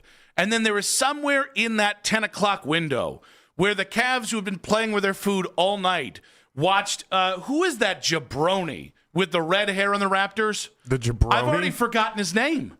I don't know. I don't know. He was a creative player. He was a creative player? Jamison Battle, who played at Ohio State. Mac, who knows ball, had to Google it. And we watched the guy play last night. I watched that guy turn into Pistol Pete freaking Maravich meet Steph Curry last night. How is Jamison Battle your takeaway when R.J. Barrett and Scotty Barnes go for 30-plus and we're awesome? Because they're good players. Jamison Battle can't be your takeaway. I think he scored. He got just into double digits last night. Did he hit a couple big threes last night that kind of pushed that game into no man's land? R.J. Barrett and Scotty Barnes were the reason why that game was the way that game was. I can lose because of R.J. Barrett and Scotty Barnes. That's why the game was tied. The game went from tied to an 11-point game with Jamison Battle in like 2 shots. R.J. Barrett had the type of game that he has once a year in my mind. Like he was unconscious. Jamison Battle was not the reason. Mac, you want to jump in there? Because I think you disagree as much as I do. Yeah, Battle had 14 points when he averaged 3 per game the entire season. And again, he's an Ohio State. You lost by 22. He's an Ohio State basketball player, and you're getting coached by an Ohio State basketball player. How is Jamison Battle the takeaway, though? Because he was a big part. He was making 3-point shots at an unconscionable rate late in that game, which took the game out of part. Listen, the point is, then once it was so predictable. The second Mekhi Lemon goes 20 to the Philadelphia Eagles, I felt it in my loins. I felt it deep down in parts of my body that you don't want to know about and that I don't care to talk about, and Nessa might want to hear me talk about. I knew it. I knew it was going to be KC Concepcion, KC standing for can't catch. And I will tell you, I have been dealing, I've been emoting, and I've been feeling ever since. I guess I'm trying to figure out how Jamison Battle has red hair, but I guess it does look red in some photos and it looks black in other photos. Mm-hmm. Did not register with me at all. When you said redhead, I thought you were talking like a real ginger. You know what I mean? Like I thought you were talking like a real, genuine ginger. And I I'm think like, who the all hell are you gingers are real talking about? gingers. Well, who the hell are you talking All about? gingers are real gingers. Is that what that is? No, No, there are certain gingers that are just obvious about it, and then there's Jamison Battle. That was undercover ginger. Is that dyed? Is that what that is? I don't even know that way. Does that count the same way? It's a little Morgan Freeman from Shawshank. A little red, right? Is that what that is? His name is Red. I know his name is Red. Yeah, you were laughing like you didn't know his name was Red. No, I knew his name was Red. Red was here. Did Morgan Freeman have red hair in Shawshank? That's why his name was Red, I believe. What? I believe that was it. Pretty sure. I think you're just messing with me now. You never know. So what did you think about the Browns draft? It's fine. I don't hate it. Listen, I never hated Concepcion as much as you did. And I want that on the record. Oh, what a coward. Well, you're the one that came up with the... everybody thinks KC can't catch. You came up with the nicknames. I had nothing to do with the nicknames. You just egged sat me back. on to it. Well, I was like, how am I going to remember it 5 years from now unless you make it catchy? And now then you made it catchy, and then everyone... then KC dropped it. And when KC got drafted, there's people that just listen to the show that are like, Nick's got to be furious right now. Yep. Nick's got to be livid. Now... do I love Fano? I guess we'll find out. That's fine. The Concepcion part I find to be really, really interesting, though. Every wide receiver person, like the Matt Harmons of the world that discuss this type of thing, are convinced that they don't care about the drops. Mm-hmm. And I find it just an amazing development across the wide receiver. Now, I'll explain it to everyone in the audience, even though I know you guys know what their reasoning is. I feel like a child explaining this when you guys know what it is. But like their thought process is that if you have 6 down the field catches in a game, the 2 drops you have in a game gets offset because the 4 big-time plays are 4 big-time plays that other wide receivers won't be able to make. And so everything, when you watch Concepcion, everything leading up to him catching the ball is about as good as you're going to find in this draft. And then everything after he catches the ball is about as good as you're going to find in the draft. There's just that middle part. There's the part of actually catching the ball that he's not great at. My favorite thing. So listen, so that is a fine explanation. He makes up for the drops with more incendiary plays. Fine. Because now we're dealing with a ratio that I can understand. All right, 3-1. You give me 3 big plays, I'll forget about that one. And that's why the wide receiver community is like, we don't really care about drops because he offsets all of that within the big plays. But to the Jamokes last night, we're like, he doesn't have drop issues. 9 drops last year. Oh, and by the way, this goes back to NC State, which is the first time I heard of I don't know anyone that's debating whether he has drop issues. Oh, my. He's the clearly and knobs out obviously on Twitter got, last night. Okay, they're just hiding then or not being honest with themselves. There's not a single person that you can look up and talk about Casey Concepcion with like a reality attached to it that does not include drops being a major problem. And I do love that there are people who are like, well, you can coach it out of him. I think a fair amount of the drops are because the dude is thinking home run constantly. Which, by the way, love the mentality. Like if it, like when you think he's of really that, good yards after the catch. It's like part of that reason is because he's already a step ahead when he hasn't caught the ball yet. So because I have not addressed the things I like about Casey Concepcion. I like the kid, how he's handled the conversation around stuttering, taking "did I stutter" and turning it into your catchphrase when you have a stutter is boss type stuff. It's objectively funny. Very funny as well. And by the way, it's intentionally funny, so he's got a sense of humor. When you lead with "I like the kid" as for why you like a football pick, well, no, that's not great for me. No. I've not been able to say that with a lot of the Browns' big moves. There have been guys where it's like, well, he's a dirtbag off the field, but you know what? If he plays great football, I do think. Listen, I jest in saying Andrew Berry has a type. He loves wide receivers, fast as hell that can't catch a cold. But do I have a little bit of hope because Casey Concepcion has everything else you need, and more importantly, both Fano and Concepcion are guys that it looks like you can plug into that locker room and they go to the positive side of the ledger. Yes, I do like that. And I do think, kind of like with Shador, when I hear Concepcion talk, he seems like a genuine human being, and I like that. That gives me something to root for, even if I mother bleep him on Sundays if he drops big plays. The past 2 drafts have had that. Obviously, then they've sprinkled in guys like Isaiah Bond and Judkins, and there are people that we have some maybe problematic stuff we can talk about. But yeah, they've had a lot of high-quality people enter those doors in the past couple years. At least they've tried to make that part of their assessment. But, like, back to the actual on-field stuff with Concepcion and what I find fascinating. You mentioned going back to NC State. Like, you mentioned, like, going way back with these drops. One thing that the wide receiver community tries to tell everybody if they're not worried about the drafts or about the drops is like, well, sometimes it just comes in 1 year spurts. Mm-hmm. They used Devontae Adams as a big, well, look at what happened. Devontae Adams had an amazing NFL career. Last year, who led the league in NFL drops? Devontae Adams. And it's like, well, look at it, because 1 year, one isolated season, you can have more drops than not. Kenyon Sadiq is a great example of this. Sadiq had 1 drop 3 years ago, 1 drop 2 years ago, then had 6 drops last year, and everyone freaked out about it and says he's got problems with drops. It's like, no, he just had 1 season where it got away from him. Concepcion's not that guy. This has followed him the entire way. Yes, and it comes down to, if he's a 1,200-yard guy like Zay Flowers was this last year in Baltimore, although Zay still doesn't get in the end zone a lot, if he's a 1,200-yard guy, drop the ball all you want. If you get 1,200 yards, and if you're a big play machine, I'm not going to care. If you're a 500-yard player, or if you're a 200-yard player, I will just fall apart every damn Sunday. But I do think it's interesting, like the 2 things that Andrew Berry has said repeatedly, or that he's shown us repeatedly. He doesn't care what side of the line you play on. He thinks right tackle and left tackle are interchangeable. Yeah, he does not care about that. And he doesn't care if you drop the ball. And this draft, he rubber-stamped that. You cannot beat the allegations anymore. You've done it now with 2 tackles. You've certainly done it now with more than 1 wide receiver. And we'll see. Odds are you got to get one of these guys right. Listen, I can get around the Fano pick. I can. I think it's a 1-year audition. And I think if a year from now, I think he's Will Campbell. I think a year from now, if we look back and go, well, I guess T-Rex arms are a problem. And he's got shorter arms than Will Campbell. And then I guess he'll be your left guard, center, or right guard, and then you'll draft another left tackle next year. Again, I can live with that because I think he's going to be a really good O-lineman wherever you play him. Or not wherever, but at least he'll land somewhere and be good. And then with Concepcion, it's, hey, kid, welcome to the NFL. You're now the face of the offense from the wide receiver position. Well, I think it's oddly enough, at 24, I don't even know that he overtakes Jerry Jeudy when it comes to the amount of production that they're expecting out of him. Drop-wise?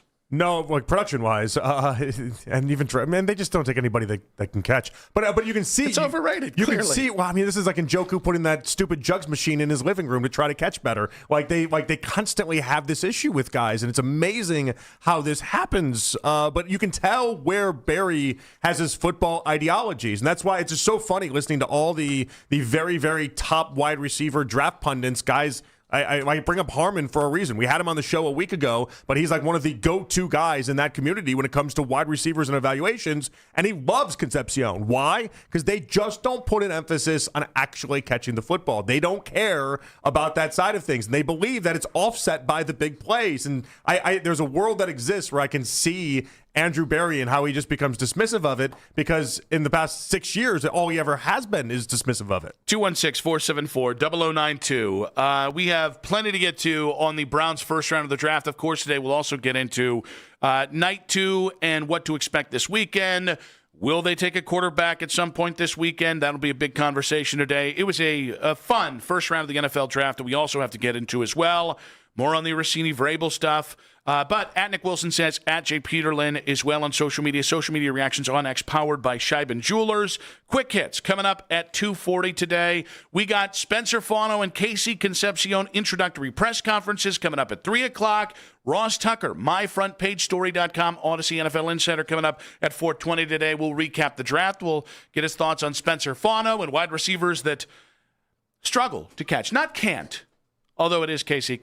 Does stand for can't catch. 216-474-0092. Did the Browns win night 1 of the NFL draft? And as a reminder, there is no in-between for the Cleveland Browns. That's in 5 minutes on 92.3 The Fan.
advertising made simple.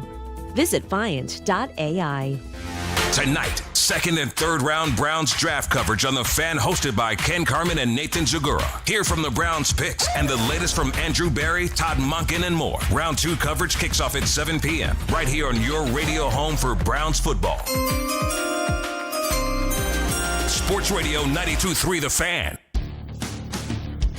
In all the draft scenarios we worked on for a couple of days, this was one of them. There was a couple others that came up that weren't nearly as exciting. Trading further back, getting picks down the road. Of course, those were just fictional. Yes, of you course. didn't know if they were going to come up. But really, you were hopeful for wide receiver, tackle, whatever order that came in. I think that was pretty obvious to see when you look at the roster. I mean, didn't take a rocket scientist to know where we had holes. Yeah. And that should have been the conversation. That was our conversations. That's everybody's conversations. And I'm really excited about the 2 picks that we got. Browns head coach Todd Monken on the University Hospital's Cleveland Browns radio network last night talking about the Browns drafting Spencer Fonneau and Casey Concepcion. He better recepcion here in Cleveland. The press conference, Todd Monken was a little short and a little testy last night. He's always a little short and a little testy. I felt like it was a little supercharged when asked about Fonneau and where he was going to play. And I think his demeanor is testy, though. And it's interesting. Maybe I'm wrong on this. I felt it was turned up about 10% last night. And it was interesting because he wasn't the only one. We had the Sean McVay press conference with Les Snead after they drafted Ty Simpson. Seemed like everybody was a little testy last night. Maybe there was something in the water in Pittsburgh. I don't know. But, it was interesting to kind of hear him talk about it. And when he was talking about it, it almost felt like a duh. Of course, this is what we did. And it's like, okay, you drafted for need. That's fine. But, some teams don't draft for need. And that's also something that does happen in the NFL. I got to fix myself to the idea. I just live convinced that Monken repeats things. And when he repeats things as often as he does, I just think to myself, I'm like, who are you trying to convince here? You know what I mean? It's been a couple times now he's done these press conferences. And last night, he just kept repeating over and over again about how, Fano is exactly what they wanted. And it's what they discussed and all these other things. And I just kept wondering, who are you trying to convince here? All right, so this is tough because I don't mind the head coach being a salesman for the picks that you make, right? I can understand, and we've talked about this at great length. It was going to be tough whether you stuck at 6, whether you went to 9, however far you went down if you did trade down, and then at 24 to build consensus with players, even at offensive line. Was it going to be Mainoa, Fano? Was it going to be Freeling, right? And so, I can understand if some of the defensiveness is just the initial reaction, which was fans who are scattered across the seven things they could have done at 6, 9, or somewhere else. And that's it. Maybe they just talked about so many different things. But Carnell Tate at 4 to the Titans is not something that was on my bingo sheet. You know what I mean? That had to have surprised them because it surprised the entire NFL world.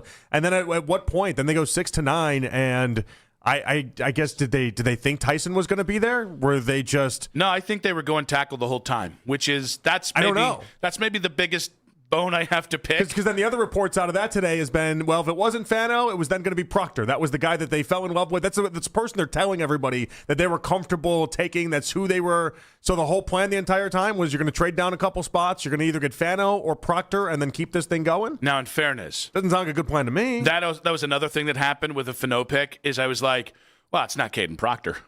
I think that made people feel pretty good. Yes. Well, at the heart of it, my goodness. You saw the moment Proctor gets taken, they're up. I don't know what broadcast you watch. I ended up watching the NFL Network one like I told you about. I was Espen. Which, by the way, I heard, you got to tell me whether or not, I heard they just put Mel Kiper out there to guess and have no idea what was actually done. And then he just kind of flailed. Yes. Yeah. There were multiple, yeah. They didn't do that on the NFL Network broadcast. Yeah. They were definitely like, we're watching Twitter, this is what's going on, and this is not what's happening, and it seems like it's going to be Carnell Tate at 4, and then it'd be Carnell Tate at 4. So I had ESPN on, then I had the Browns coverage that we were airing live with Nathan and Ken and the whole crew there on my phone, and then I was watching the game on my computer, and it was funny to listen to how everybody handled it differently. I will tell you, though, there is no in-between with the Browns here. People either love, and I mean love what the Browns do, or they absolutely hate it. Here's Matt Miller, ESPN NFL draft analyst on the Dan Patrick Show today. I think the Browns drafted poorly last night. We get so caught up in, I'm glad they traded back to get this guy instead because they got an extra draft pick. You're the Browns. You don't draft well. Extra draft picks aren't good for you. So Spencer Fano is a very good player, and he's going to shore up one spot on their offensive line. I'm not a fan of Casey Concepcion as early as they took him. I think small receivers who have drop issues are probably not going to play well in the AFC North. That would be my number one concern with a player like that. So I don't think the Browns draft particularly well. And that's not me being a hater. That's 27 years now of data that says they don't. All right. That's Dan Patrick with an audience, not a laugh track. Yeah. Well, I mean, he does have an audience every day because he's got like 5 guys that are in the studio, and there's Fitzy. No, he's actually on remote. And J-Mo. He's in Pittsburgh. Timmy C. Yeah. I think Ice-T's in there somewhere. He's not in Law and Order. In between breaks of Law and Order. Yeah. Why are you so surprised? Ice-T, you've been doing this for 10 years. So it's funny. Like, I kind of went Larry David as I was listening to that clip earlier today because it was like, on one hand, I agree with the assessment that I think so much of people loving it was, you traded down. And draft analysts and analytics folks, they love trade downs. If you get more value than they thought you were going to get out of a spot, you're going to get massive credit for that. And in fairness, I did think a 3rd and a 5 to move down 3 spots in this draft where they were going that was quality, right? But it shouldn't overtake how you feel about Spencer Fano. And the Casey Concepcion thing, like, to me, this will be the draft that decides whether Andrew Berry's here for the long run or not. Because this draft should be the thing that gives whatever you did, if you're going to take a tackle and a wide receiver, whatever you did had to give this year a chance. Doesn't mean it's going to work out, but had to give it a chance on offense. And even more importantly, this is supposed to set up that if you get in a position to take a quarterback next year, it's not even a question. You don't have to worry about left tackle. You don't have to worry about who's going to catch the damn passes. And so I can absolutely see, I can see this draft working out. I'm not infallible. I could be wrong about Casey Concepcion. He could be on the right side of the ledger with 2 or 3 to 1 big plays to drops. I'm leaving open to that. We got no chance. We got no choice, by the way. They're like, all right, this is what you did. Yeah. But if a year from now, neither of those guys made a big impact this year, I don't think Andrew Berry's going to be making this pick because these are crucial picks, and you went for need. Well, need means these guys need to step in and be day one contributors at a big level. Andy set himself up where both of them could end up being contributors, but not in the way that you'd expect out of first-rounders. Like Fano, there's a real world that exists out there where Fano hasn't played the left side, and they said last night he's going to be the left tackle. Okay, great.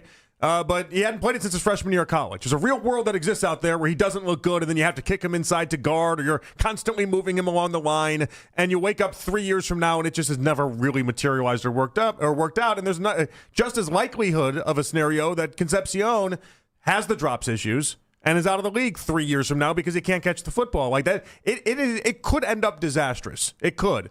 I'm not betting on that, but that possibility does exist. He took risks in ways that I wouldn't have if I were him. So for me, I wanted the doubles off the wall. I am the rare guy in the middle. I'm not Matt Miller, and I'm not, who is the guy that one of the big names that really loved what they did? Well, I'm just going to guess on air. I don't remember. But the point is, I think Fano is totally acceptable at 9. And I did like the trade down. Would have rather Jordan Tyson at 6. But I get it. I understand we had a difference of philosophy. They were going to draft a tackle no matter what first. Even if they had stuck at 6, I think they're going tackle first. It's the Concepcion thing that now we're in prove-it mode. I'll root for the kid because, I'm going to say this. I really like the person and the personality that I've seen out of him in every aspect. And I do think, by the way, for a little dude, he's got some of that Chihuahua in him. He does. He's 5'11". I mean, I know he's a tiny receiver, but that's a little wide receiver. No, but you're giving him the Dylan Gabriel treatment with the Chihuahua. No. What I mean is, give me that look. He's feisty little fella. You called him a Chihuahua. He's a feisty little fella. Just a patently short dog. He's a golden dude. No, that's a big dog. What a Bichon Poo? I don't know. What's bigger than something respectable? What's not a Labrador but not a Chihuahua? Something that isn't selling me Taco Bell at least. But definitely he's trying to bite my toes. That's what he's got, and I do like that part of him. And listen. This is always how I'm always interested. Steve Smith came out and loves Casey Concepcion. And what I've noted is it doesn't matter your skill set with Smitty. It doesn't. He likes big receivers. He likes small receivers. Like in between. He likes guys that can catch, can't catch. The one thing Smitty cares about is, do you have a little bit of that dog in you?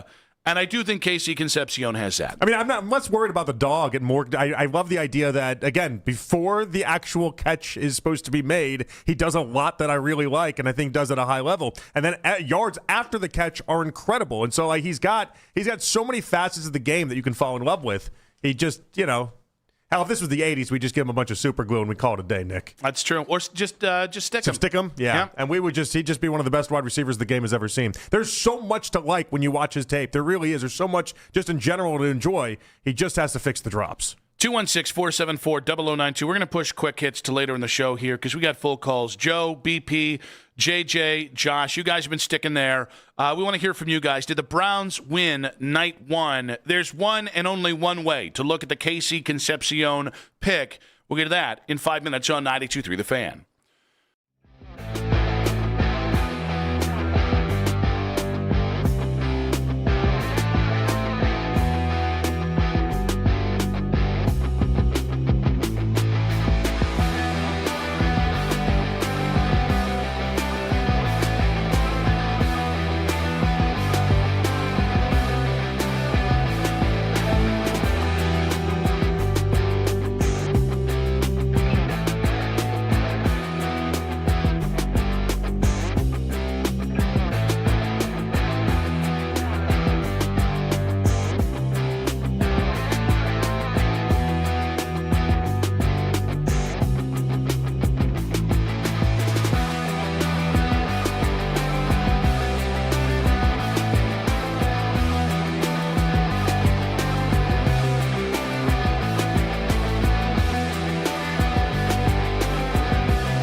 one of the top picks in the draft next summer. Listen to The Fan Rewind, weeknights 11 p.m. to midnight. All the best segments from all our shows. And you can always listen on the Odyssey app. Headline sports news every 20 minutes. Right here on 92.3 The Fan. From the University Hospital Sports Desk, I'm Matt Corrali.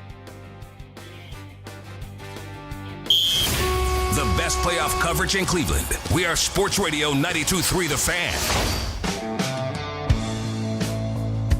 Spencer Fano and Casey Concepcion's press conference coming up here on Afternoon Drive in just about 20 minutes there. So you've now gone back to Fano.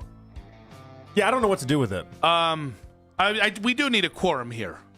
Just like, because if I'm going to do Fano and you're going to do Fano, I mean, hell, Ken said Concepcion 17 different ways today. Yeah. I'm sure it's just a bit. That sounded so more condescending than I wanted it to be. I just wanted a little condescending, not all the way condescending. It was more playful. But we do have a one thing to pass along here. Tom Pelissero, can't say that right either, saying the Browns are one of 4 teams that have made calls about moving up to the top of round 2. I would love to know who they would move up for. Yeah. I think T.J. Parker's in play, the kid out of Clemson. He is a scheme fit and a high floor guy that could be a starter.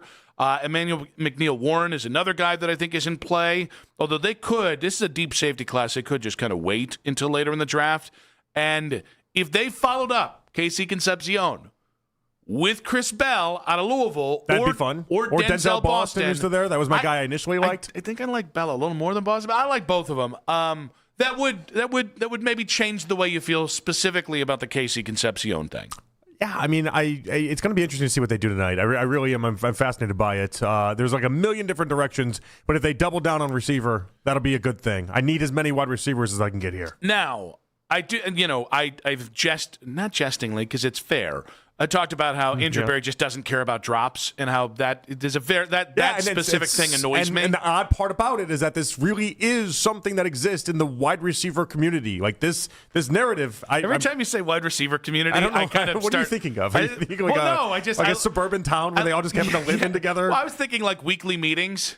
Where they all get together and they're like, this week we got to defend guys that can't catch. Well, so the funny next thing, week it's guys that can't separate. You make it sound like a book club. The NFL, Yes. the NFL has gotten to a spot where we are not. You're no longer just a football knower. That's not a thing. You're not just. Being a football guy, you might as well be a niche ball knower. Yeah, being a football guy isn't good enough anymore. Yeah. Now you have to be niche with what you are within the football guy community. And yes, there's a wide receiver community that exists out there, and there's wide receiver. I don't know that they have like meetings on this or anything like this, but if they don't.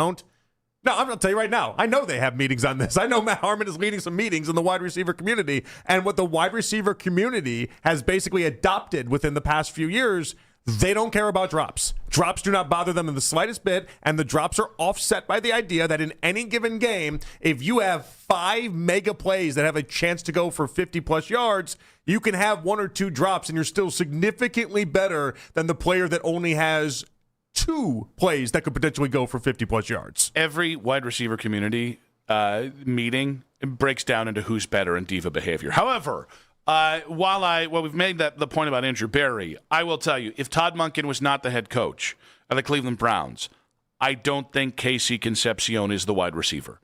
I think Todd sees in Casey the same thing that everybody else sees, which is a different version of Zay Flowers, a guy that he took from rookie first-rounder all the way to 1,200-yard player last year.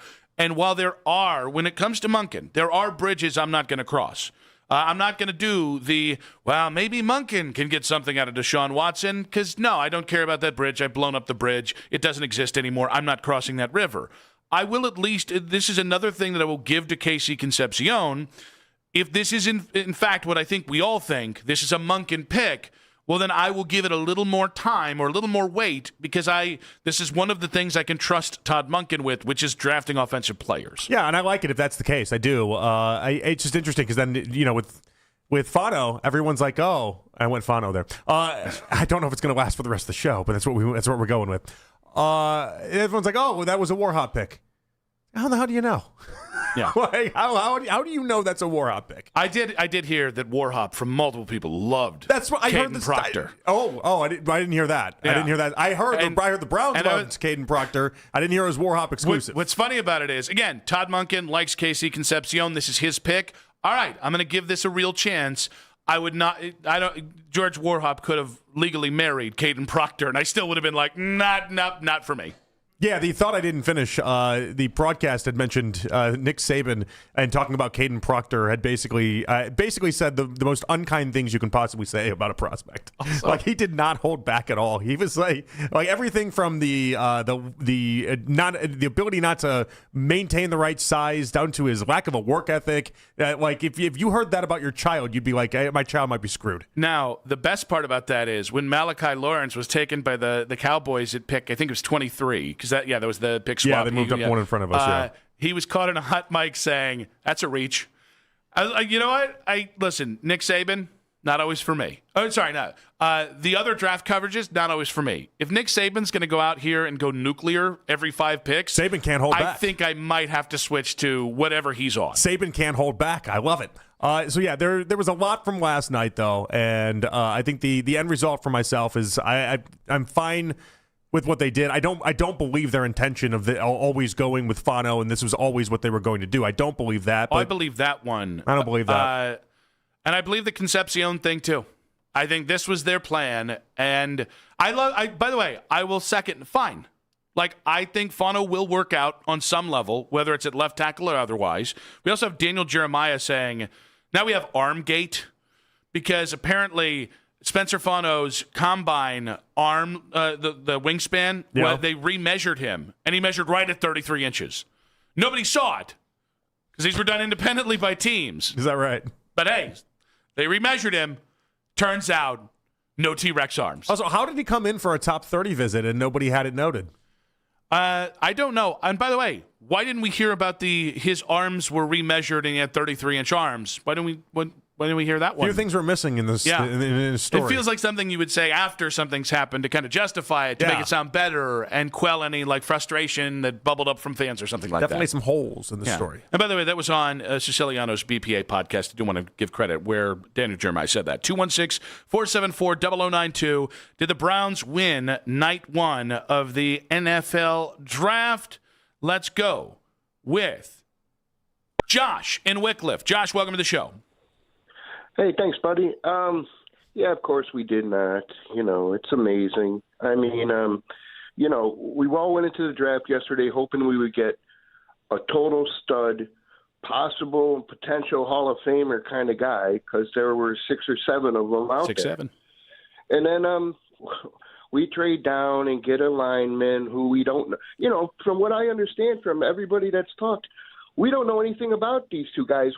Maybe they could be potential starters, but nobody seems to like them, And the other problem is, you could have had a guy like a Caleb Downs, and that's the only reason us fans care about this team is we got this great defense, and you can only name if you ask any Cleveland Browns fan, who do you guys got? Who do you got? You got Myles Garrett. You got nothing else. Maybe Denzel comes in there a little bit.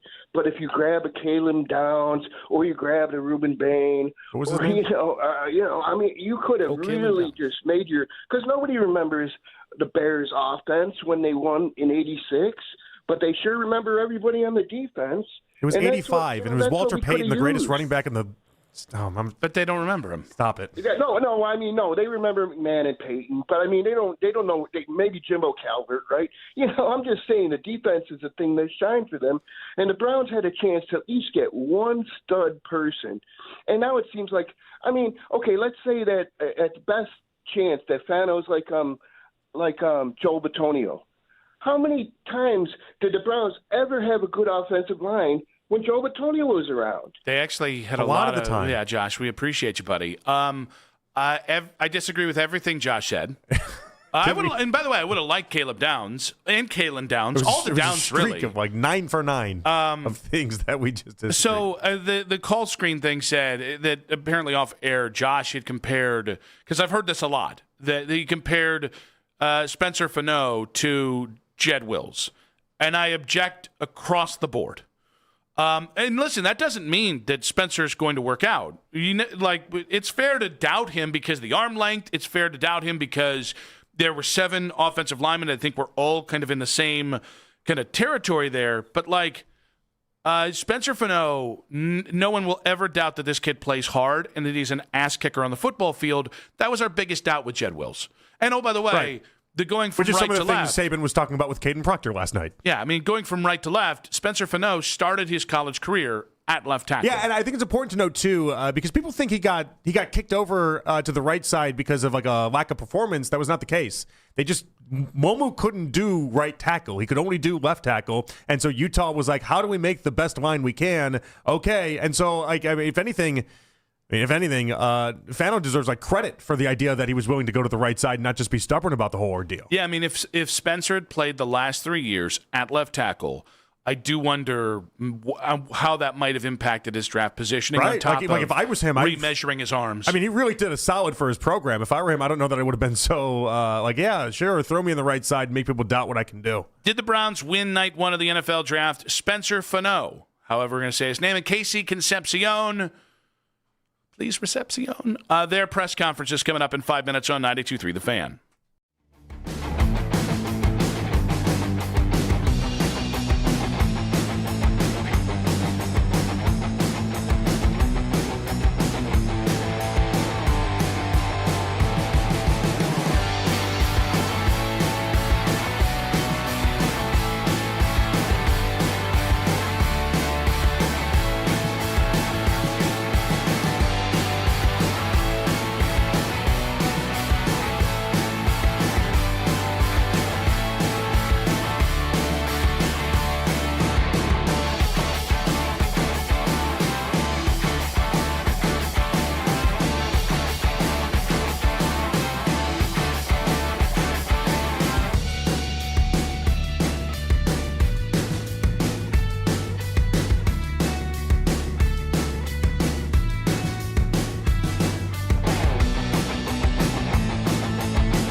And you can listen to the newest Browns be introduced to the media in moments right here on 92.3 The Fan. Guardians are in action tonight, starting a 3-game series with the Blue Jays in Toronto at 7:07. Cleveland opened to bounce back after losing 2 out of 3 to the Astros at Progressive Field earlier this week. From the University Hospital Sports Desk, I'm Matt Corrali.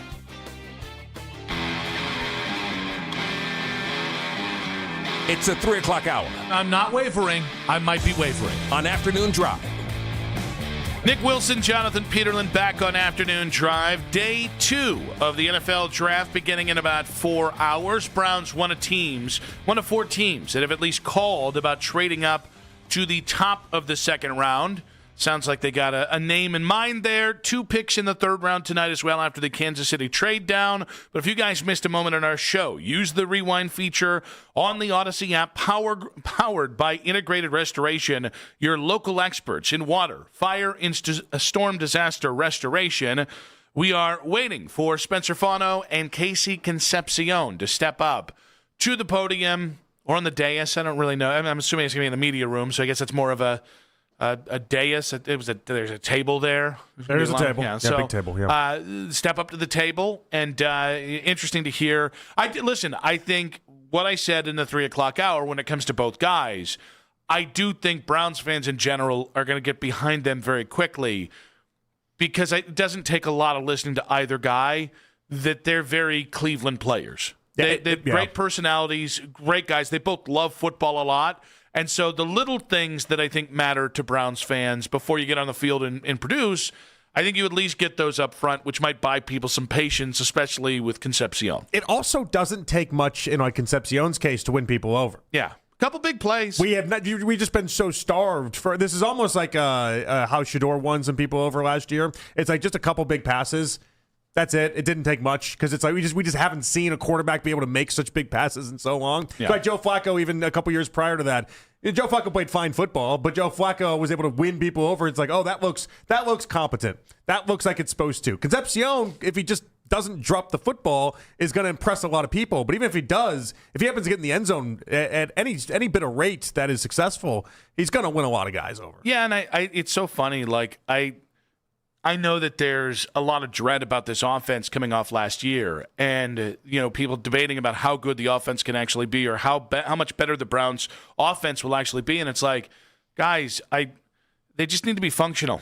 If they're functional, people are going to be excited about the Browns. And the problem with last year, and honestly, it's the last 2 years, they were a different kind of dysfunctional or non-functional on offense across 2 years. We've forgotten what good offense looks like, or at least functional offense looks like. And I think I do think if you get both guys right, that's at least what this offense should look like next year, because you can at least say, hey, we're giving a left tackle that gives your quarterback a chance, and we're giving a wide receiver that might make some plays and make it easier on whoever the quarterback is, be it Shador or somebody else. Yeah, I mean, no question about it. And in what's interesting now, and I'm just thinking about like the offensive line in general, now you're going to have a little bit of depth to actually play with. Like I was thinking about DeJuan Jones last night in an awkward way for a couple reasons. One, the amount of weight he's lost is insane. Like I don't know what's going on there, but he lost a lot of weight in the photos that I saw, which is good. Didn't he lose it previous to last year? Didn't he come in last year at like 340, and it was like, whoa, who's this skinny guy? Did you see the photos from the other day, though? I did. He looked incredibly skinny. Like even like by DeJuan Jones off-season standards, he looked like half of the DeJuan Jones that he was. 325. I listen. I don't put numbers on these things. I'm not a Carney man. I can't guess these type of things. But I was like, DeJuan Jones is at least, if he's going to be your backup swing tackle, at least you have something there now. So it sounds like Casey Concepcion and Spencer Fano are stepping to the podium there, or stepping to the dais or desk, whatever the hell it is, in Berea. We're going to go out there momentarily and listen to the introductory press conference. And it'll be interesting. I'm assuming Andrew Berry's going to be there. I'm assuming Todd Monken's going to be there, yeah? Is it going to be the full panel, or is this going to be the two young guys? I would think it would just be the two young guys, to be honest. So you're going to hear their thoughts. I'm going to say they're both very excited to be Cleveland Browns. Is that right? I'm very bold. You know how I do this. Here's Spencer Fano and Casey Concepcion. Yes, sir, man. Thank you, man. Thank you. We got Spencer and Casey. You guys got any questions for them? Either one of you guys, just how excited are you to be here in Cleveland? I know, Casey, yesterday you mentioned that Browns fans should be getting the popcorn ready. You guys just tell me your guys' feelings just being here. Yeah, I mean, like, It's just, a blessing, honestly. It's just, a dream come true, honestly. And when, and when I heard my name called, it was just, excitement. Yeah, I'm so excited. I mean, I feel like, just gotta be honest. One of my first thoughts was I don't have to play Myles Garrett on Sundays, so that's something to be excited about in itself. But I mean, just to be here, be with these teammates, to be able to play for these fans, it's an honor. To follow up on that, I mean, left tackles have come through here before and talk about going up against Myles and that challenge that it is. How much are you looking forward to getting that opportunity in training camp practices even? I'm so excited. I mean, I feel like there's no better way for me to get better than going against someone like that. I mean, just maybe the best player in the world. So to go against him every day is going to be a blessing. Both of you guys, you've talked about versatility, positional versatility. How much more important is that becoming in football, that you're not just a left tackle or a right tackle or an outside receiver? How much more important do you feel like it's becoming in the game? Yeah, it's much more important now. The more things you can do, the better your value is. The faster you learn, the more plays you get. Being able to play, all across the field, it's just gonna, open up, many more opportunities. Yeah, man, and you never know what's going to happen on the football field. Like, someone could go down. I think it's a good thing to be able to fill in wherever I need to. Yeah, it's a big thing. And then not only that, is that knowing how to play multiple different positions just broadens, or I don't know, it broadens your knowledge on the game itself, on how every play works. So I feel like there's nothing but positives that come with knowing multiple positions. You were probably playing when games that Shedeur Sanders was playing in college. Yes, sir. But have you had a chance to watch him play, and what will it be like to catch? Yes, sir. So I actually got, kind of like story. So whenever I had entered the transfer portal, after my sophomore season, I had actually went down to Colorado and and met Shedeur. He's a great guy, a great leader. I just cannot wait to build that relationship, build that and build that connection with them. What was it like for you to hear Andrew Berry say to you on the phone yesterday during your draft call that they expect you to be their left tackle, their franchise left tackle of the future? I mean, sure, I'm ready. I feel like it's such a cool thing to be believed in, and I'm not one that likes to let people down. So. Andrew told us not to be fooled by your personality. Right? I think he said don't be fooled by your kindness. So is there a switch that just flips with you when you step on the field? I guess you could say that. I don't know. There's just something about. There's something about just. I don't know. That's a little corny. So let me think of something else. All right. But it's like the same saying. There's no greater joy of moving a man from point A to point B against his will. And there's really nothing like it. When you're just pushing a guy back, he's like swinging at your arms. Like, there's no feeling like that. And then to be able to put someone in the dirt, it's awesome. Joe Thomas a little bit yesterday. First of all, has he reached out to you yet since you've been drafted? No. But what drew you to him when you were growing up watching left tackles, and what stood out about his game where you just called him the best of all time? Well, I mean, I feel like a big thing about him is this that I saw. I feel like it's a really big character thing too, is the fact that he played 10 years and didn't miss a snap. I feel like that was like the biggest thing at first, where it was like, I think that's insane, because there's no way that he got through 10 seasons healthy.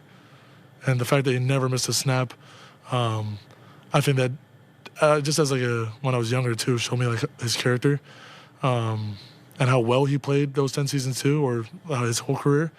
To me, it's kind of undeniable that he's the greatest of all time. Reading that letter you wrote to GM, and you called yourself, you said you were the best receiver in the draft class. I guess what makes you say that? What gives you that confidence to say that?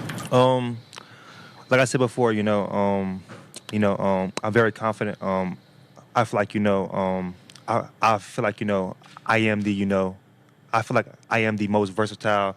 I feel like I am the best, playmaker, about a group, but everybody, is amazing, everybody, everybody has it, everybody has their, everybody has things, that everybody has their things that that everybody does well. So just address the fact that Andrew Berry, when he talked to us, he told us that after he read your letter, that he actually picked up the phone and called you to tell you just how much that moved him. What did it mean to you to hear from him in those words when you weren't even sure if you were going to be here or not? And how did you feel about that? It meant a lot. Just having him, read the letter, him, and him, reaching out, and showing love and support. This obviously you're taking in the experience of being drafted by a team. You'll do that, but how eager are you for the next step of getting to work on these practice fields and taking part of rookie minicamp and really getting to fit into this organization?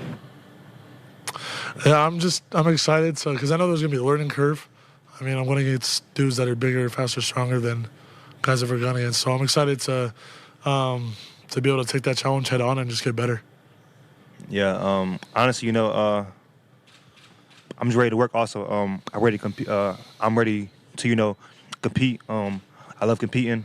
So, honestly, I'm just, eager, excited. I'm ready to get to work.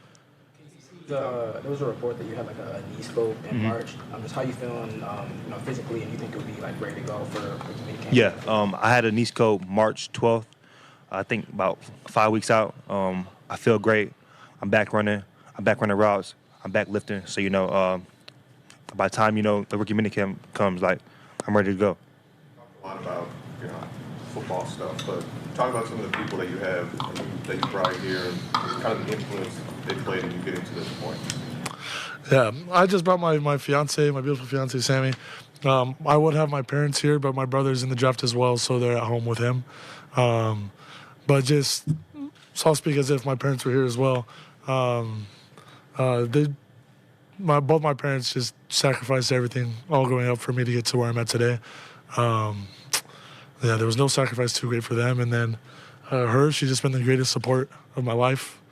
Sure, there was some dog days, some days that I was real sick during the season, and she was the one nursing me. So, I've just had a lot of incredible support. Yeah, so above there, I got my dad, my mom, my beautiful girlfriend. My dad, he's the one that, he put the football in my hand. Since, 4 years old, he's just been, that, person who, who motivates me, who pushes me, to my limits. My mom, the sacrifices, she had to make.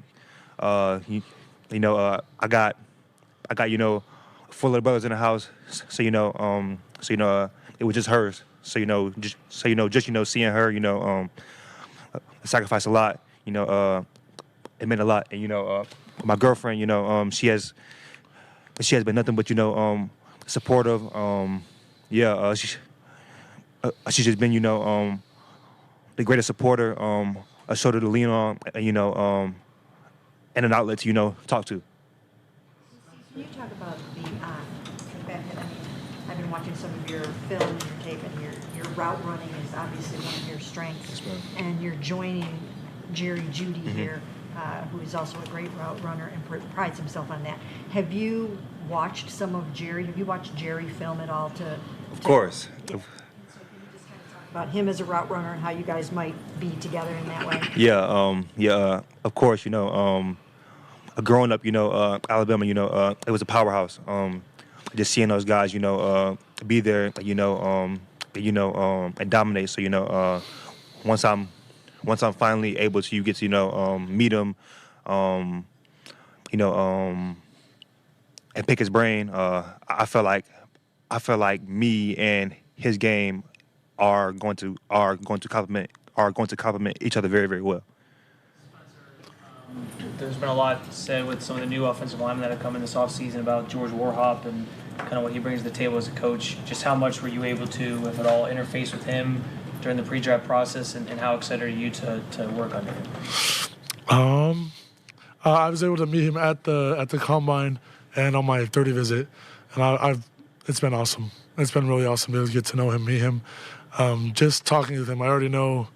I already tell what kind of coach he is. He's definitely an old school type of coach, a very hardcore type of coach, and that's all I've had.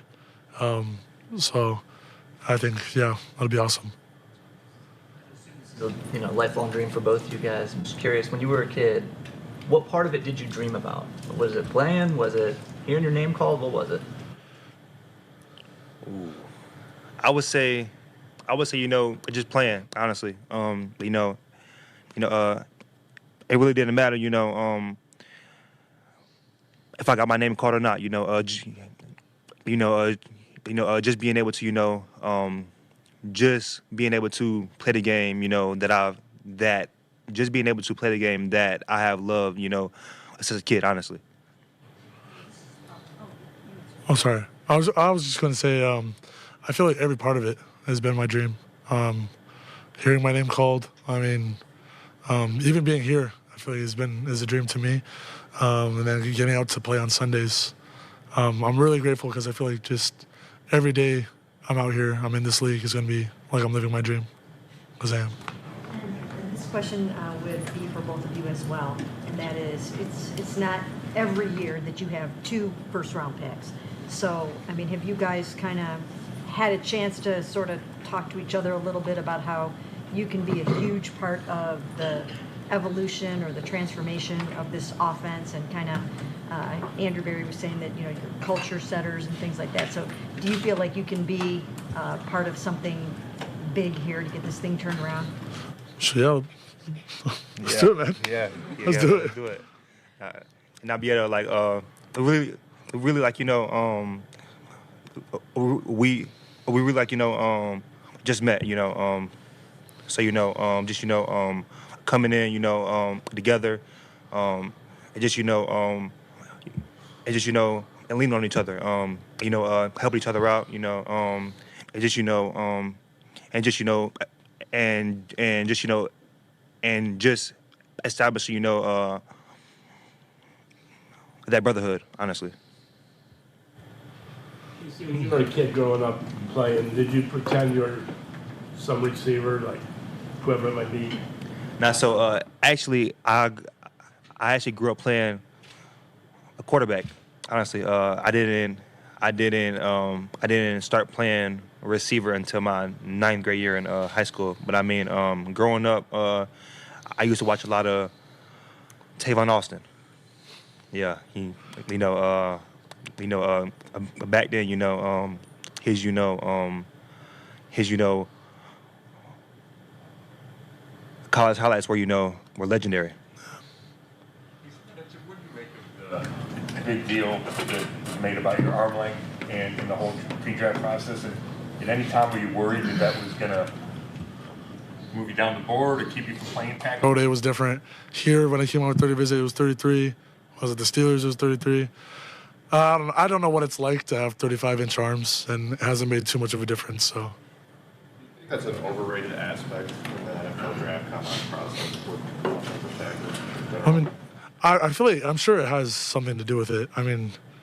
I don't think people would make such a big deal out of it if it wasn't a thing. But I don't think anyone has the athleticism and the feet that I have. So I think in my case, I don't think it makes a big difference. Yesterday, Andrew mentioned, too, that they thought you were the best punt returner in the class. Just how have you embraced that part of the game, and are you looking forward to making waves here? Oh, yes, always, It's just, it is just another way I can, impact the game. It changed the game. It just honestly adds on, to my value. That was the introductory press conference there for Casey Concepcion and Spencer Fano. We'll react to that. We still want to hear from you guys, too. 216-474-0092. We got interesting quotes from Fano on the 33-inch arms, allegedly, and Casey Concepcion on his health. We'll react to that. More from you guys. Did the Browns win night one of the NFL draft? More to come in 5 minutes on 92.3 The Fan.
Sunday with the scores you may have missed Saturday night. Daryl Ryder and Nick Padone.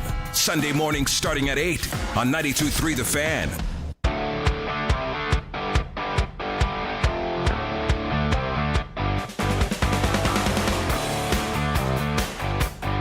Back on Afternoon Drive, Nick Wilson, Jonathan Peterlin with you.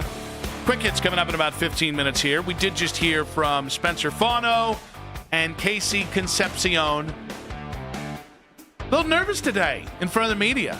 Is Daryl Ryder really that in maybe nerve-wracking?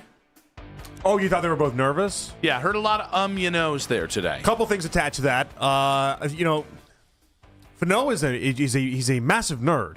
He really is. And I don't mean to. Yet again, not in any Andrew sort of Berry way. has a type. I just think like Myles Garrett and him are going to get along in a great way. And so like, I mean, I've read all sorts of things about. He's got he loves anime. He loves Legos. He loves all these other type of things. So Myles Garrett's going to have a little bit of a buddy there. But you could tell he was nervous. And what's funny about him is that as I listened to this other interview he did with Kay Adams the other day, and he was talking about his fiance and getting engaged, and he had that same nervous energy that was attached to what you heard there. And so I think that just might be how he is.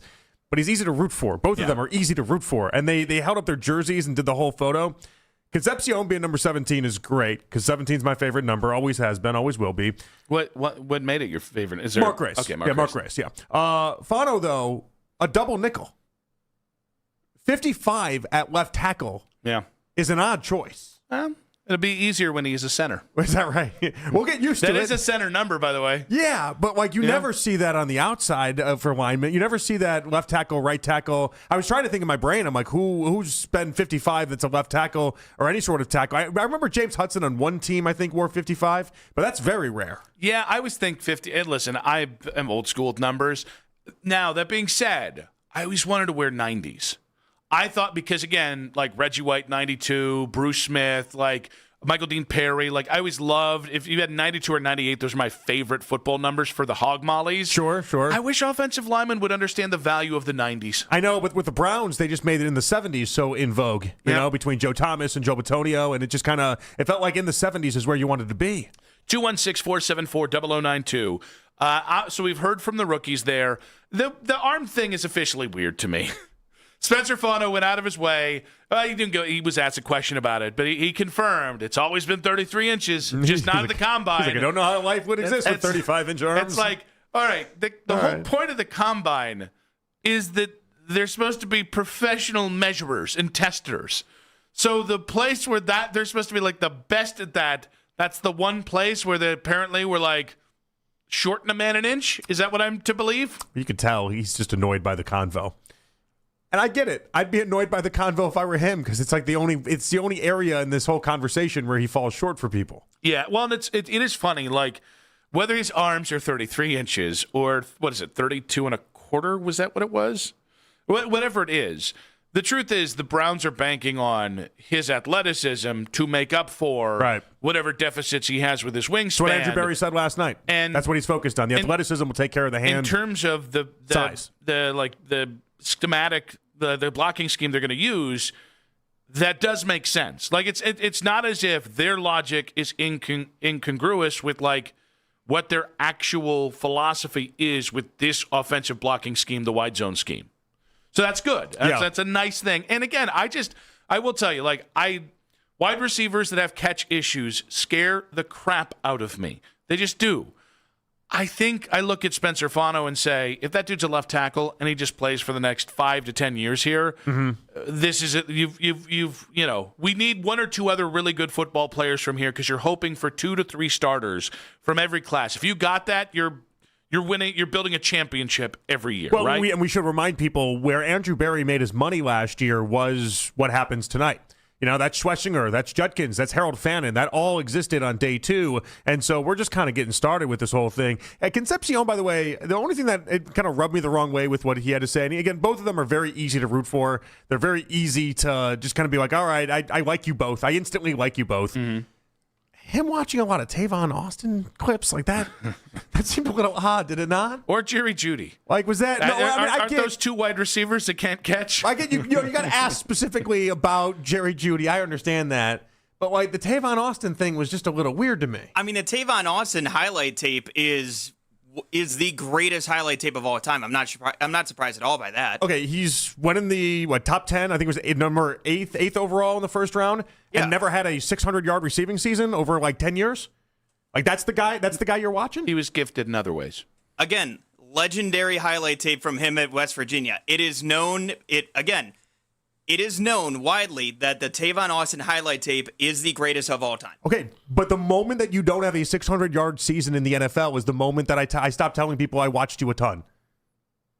When you're taking top 10 and you have a 10-year career, and I mean he never came close to sniffing anything more than 5 touchdowns in a season and never had more than 600 yards in any given season.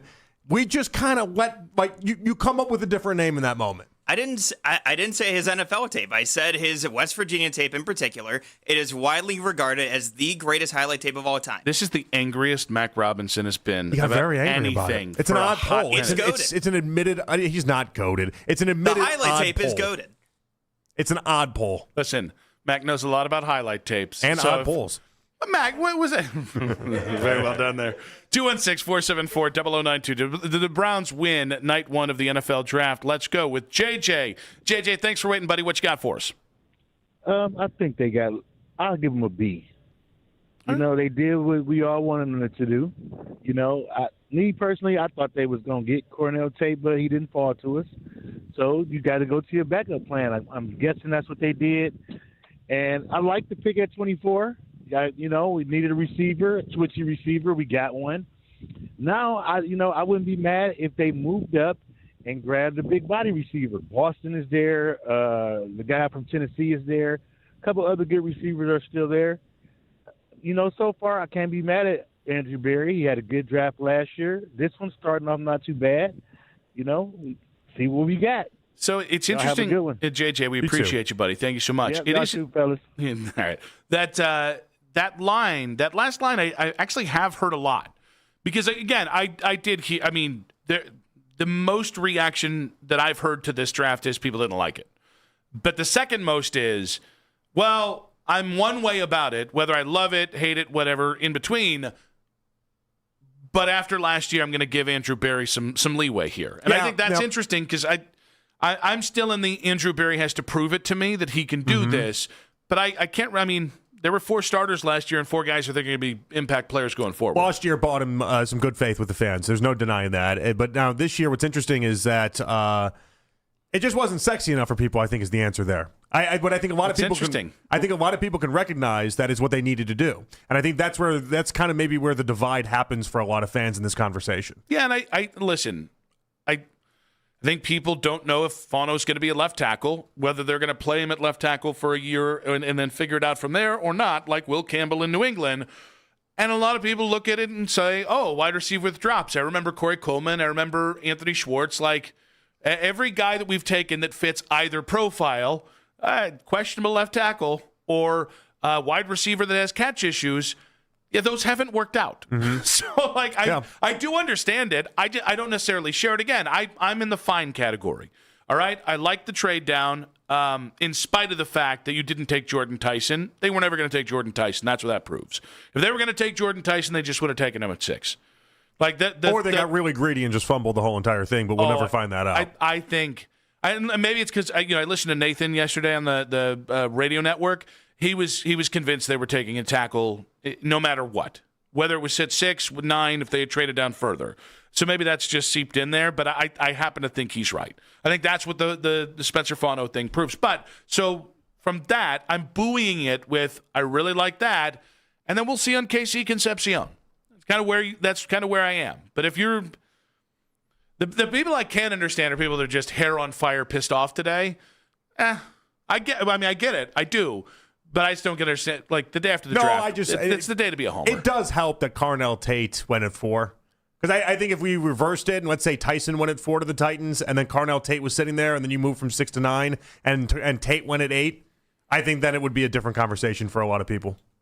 216-474-0092. By the way, Jack saying his generation loved the Tavon Austin highlight tape, and they got juiced. Every kid that age got juiced up when he said that. Yeah, I got all that. The highlight tape is great. I've seen it. I understand that. My point is, from a Browns perspective, You don't want to sell us that you're the guy that was all sizzle and no steak in the NFL and was just a highlight factory in college. Can you see how, from my angle, that's not getting me juiced up? I do want to know which highlight tape Jax loves more, Tavon Austin or Abella Danger. Probably the Tavon Austin tape. It sounds like he's going Tavon Austin here. Does that make sense? Does that make sense? Yeah. Young man's grinding that tape. The college does nothing for me. That does nothing for me. He's on the Browns. He plays in the NFL. Pull up the Tavon Austin tape in the NFL, and I'll show you all sizzle, no steak. I'll show you something that was nowhere close to a highlight tape.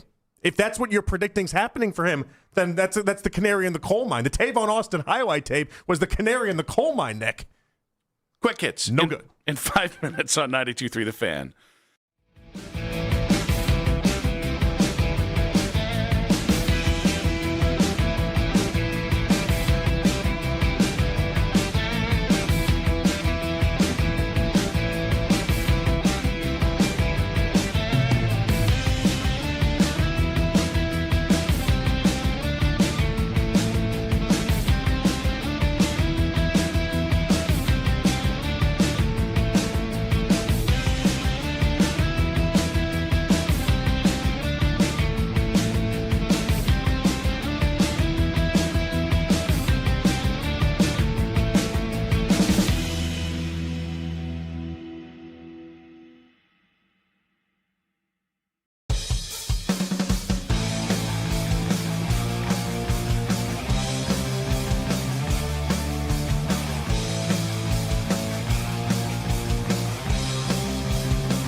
Adopt U.S. Kids, the U.S. Department of Health and Human Services, and the Ad Council. If you can't listen to us live, we've got you covered.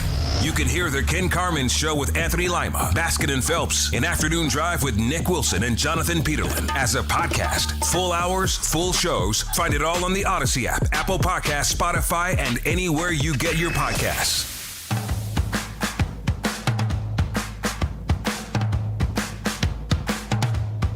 Back on Afternoon Drive, Ross Tucker coming up in about 40 minutes. We'll see what he thinks about the Browns draft. We'll also see what he had as his favorite NFL draft for day one. Something tells me he's going to like Mekhi Lemon to the Eagles there. Let's go ahead and get to Quick Hits. From the latest news and rumors around the sports world to the sound bites you need to hear. It's Quick Hits.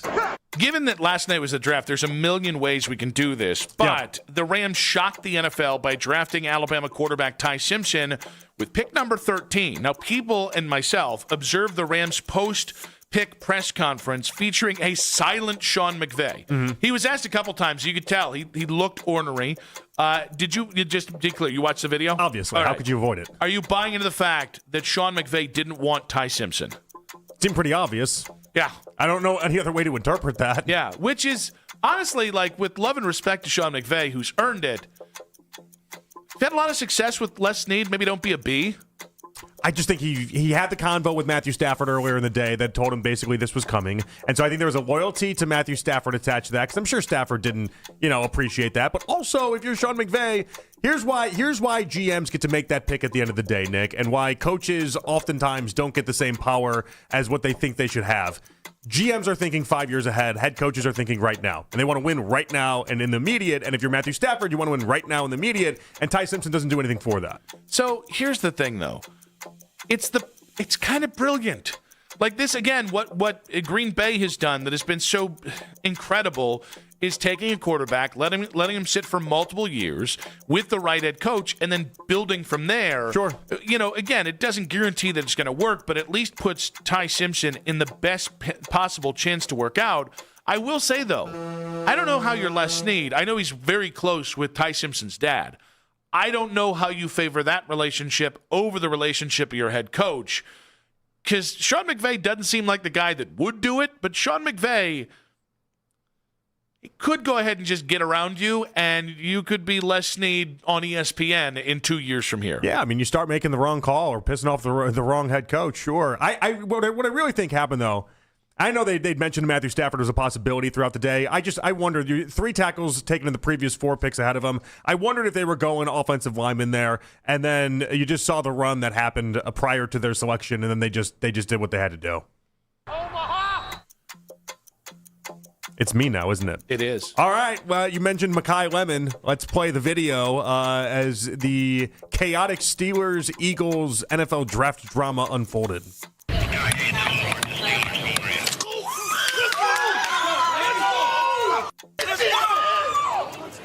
Hey, why Philly come?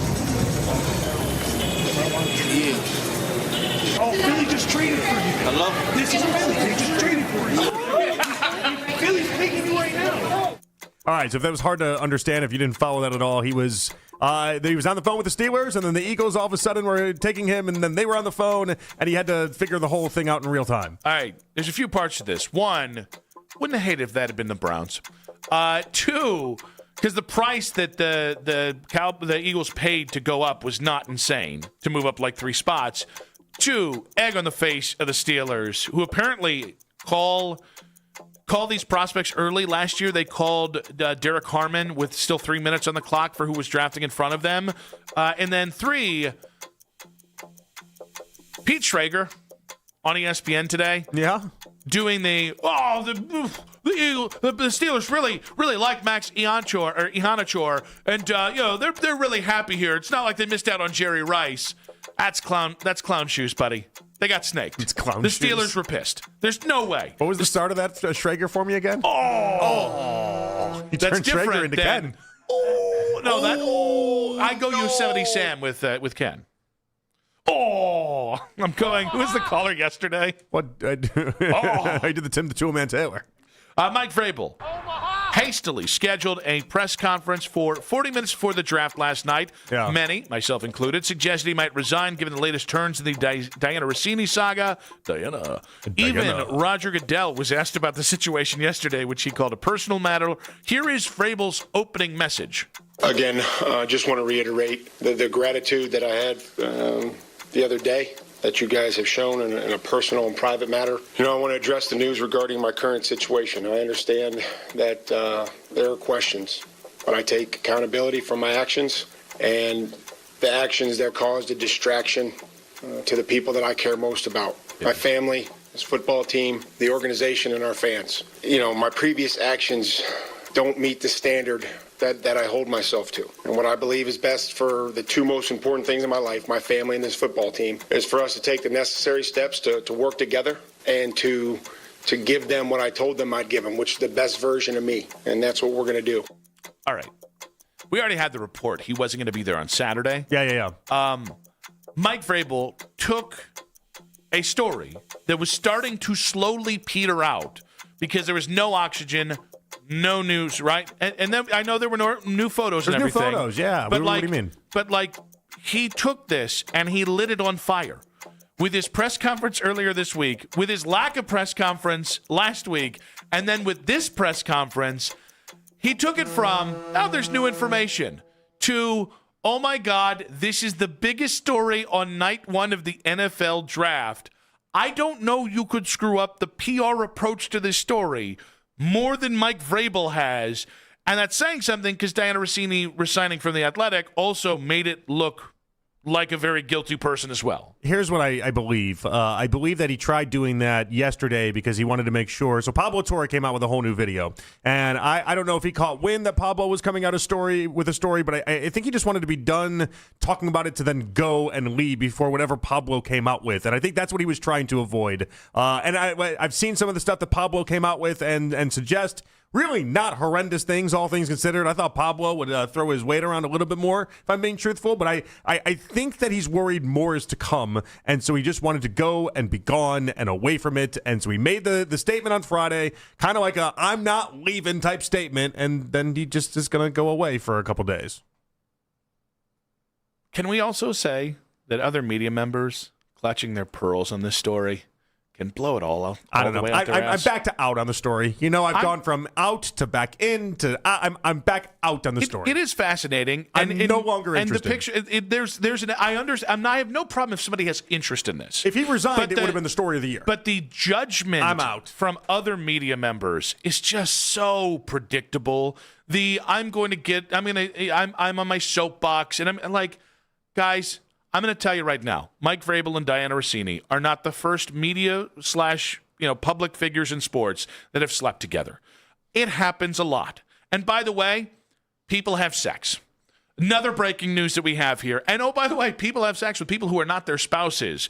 The pearl clutching from media members is getting an instant I don't like you because I just don't think anyone's in a position to really know what actually happened. And here's the funny thing. Because now social media has a hold of it, we're never going to really know what anyone felt in any part of this until 20 years from now when there's a book written about it. It's been 16 days of this coverage. I'm over it. I'm done with it. Now, if he had resigned, again, instantly, biggest story you could ever write up. But he's not. He's going to be the coach of the Patriots. The Cavs loss was a personal one for me. That's in 5 minutes on 92.3 The Fan.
name all his coaches and be upset about playing time when he couldn't catch the damn football, okay? That's not going to happen. When it comes to Spencer Flano, all right, I'll just come out and say it. He is not going to be the same type of player as Jed Wills because he'll actually try. The Ken Carman Show with Anthony Lima. Weekday mornings starting at 6 a.m.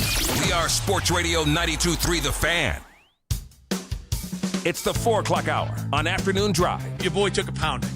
You can listen to The Fan anytime, anywhere on the free Odyssey app or by telling your smart speaker to play 92.3 The Fan. And now you can find The Fan on YouTube, including The Ken Carman Show with Anthony Lima, 6 to 10 a.m. Baskin and Phelps, 10 a.m. to 2, Afternoon Drive. Nick Wilson, myself, Jonathan Peterlin. We go from 2 to 7 each and every weekday on The Fan's YouTube channel. Subscribe to our channel for free. Watch all the best content from your favorite shows in The Fan live and on demand now.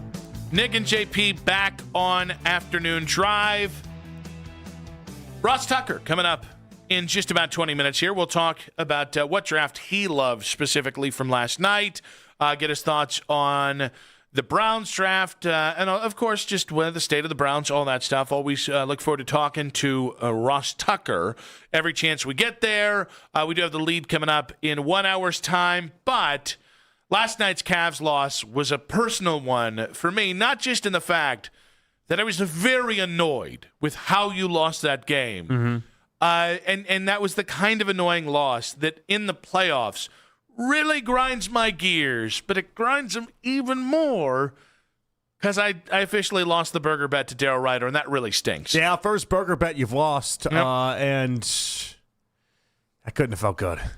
No, it didn't. There's no way it felt good. It didn't. Well, and the way so when you lose that way, where the Raptors played as well as you could for the first 3 quarters to just stay in the game.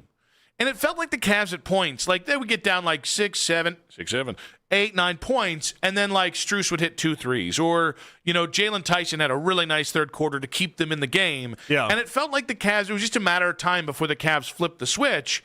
And then it was the Raptors that flipped the switch. And that, I'm cool with you kind of toying with your food, so to speak, for 3 quarters. But could you possibly trouble me, or at least have the decency to go through finishing them off in the fourth quarter? I mean, I've been telling you for a couple of days now what scared me. That Orlando series a couple years ago where the Cavs go up 2-0, and then game 3 lose by 38. And then game 4 end up losing by 20. This is kind of how the NBA works in many ways. And so, I don't know, you calling everybody cowards. Are you willing to go ahead and say maybe No, you're still maybe cowards. we were not in fact cowards? No, for the first we were just the truth tellers the Cavs of should the have world? swept them. That was a stupid loss last night. That's how the NBA works, though. There's a lot of stupid losses. No. But if the Cavs want to be, and this Look is across the about NBA playoffs this if we year. want to change the narrative, losses like that can't happen.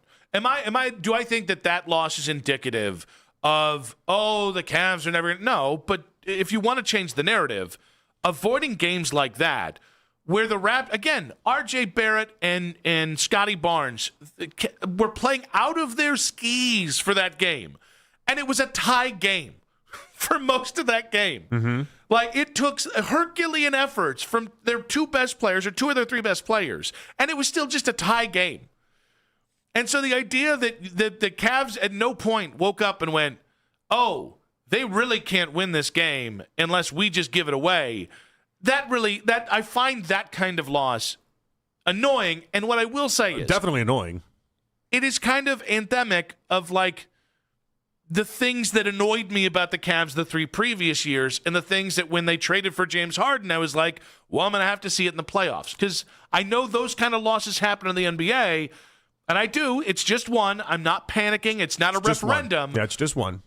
But, man, those are the kind of losses that chip away at your confidence if you have too many of them in the playoffs. If you have too many of them. That's why you can't, we can't go into game 4, and kind of what worried us with the Orlando series was then the response after getting 38-point drumming was to then lose by 20. And so, if the response out of this one isn't the right adjustments and isn't a much better game, then, yeah, we get to say, hey, Atkinson, what is going on over here? But Nick, I don't think I've ever seen a worse combo between Mitchell, Harden, and Mobley than what we saw last night. Yeah. Between the 3 of them, and these we've already all conceded the idea that the 3 we're going to go as those 3 go in any given game, and it's something I feel comfortable doing, and something I feel comfortable with that being the route. But collectively, that was, and even Mobley, we've gone back and forth in the past about how much credit he deserves defensively in any sort of game.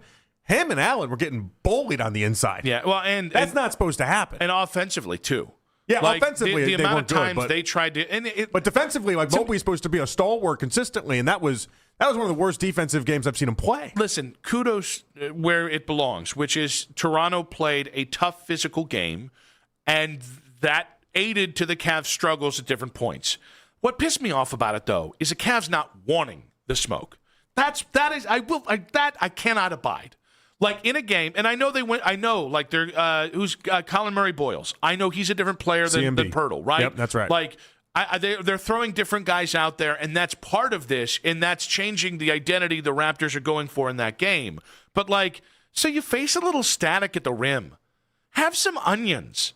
Like Evan and Jarrett last night. I know they folded. Just didn't want, like, I mean, even just like a little physical, like a slight bump. And then you could tell it changed the way they went up at the rim offensively. And it's like, to hell with that. You got blocked. Get back down and do it again. Defensively, they got worked in a way I've just not seen those two get worked before. And like we can expect Donovan and Harden to have lapses like they had last night. That's kind of something that just comes with the territory of Donovan and Harden defensively, collectively together. But like the Mobley Allen side of that was you're just not going to win games if they play like that. The best. Listen, this is the best of both worlds in a crappy affair, right? Because I think it's a one-off. I do.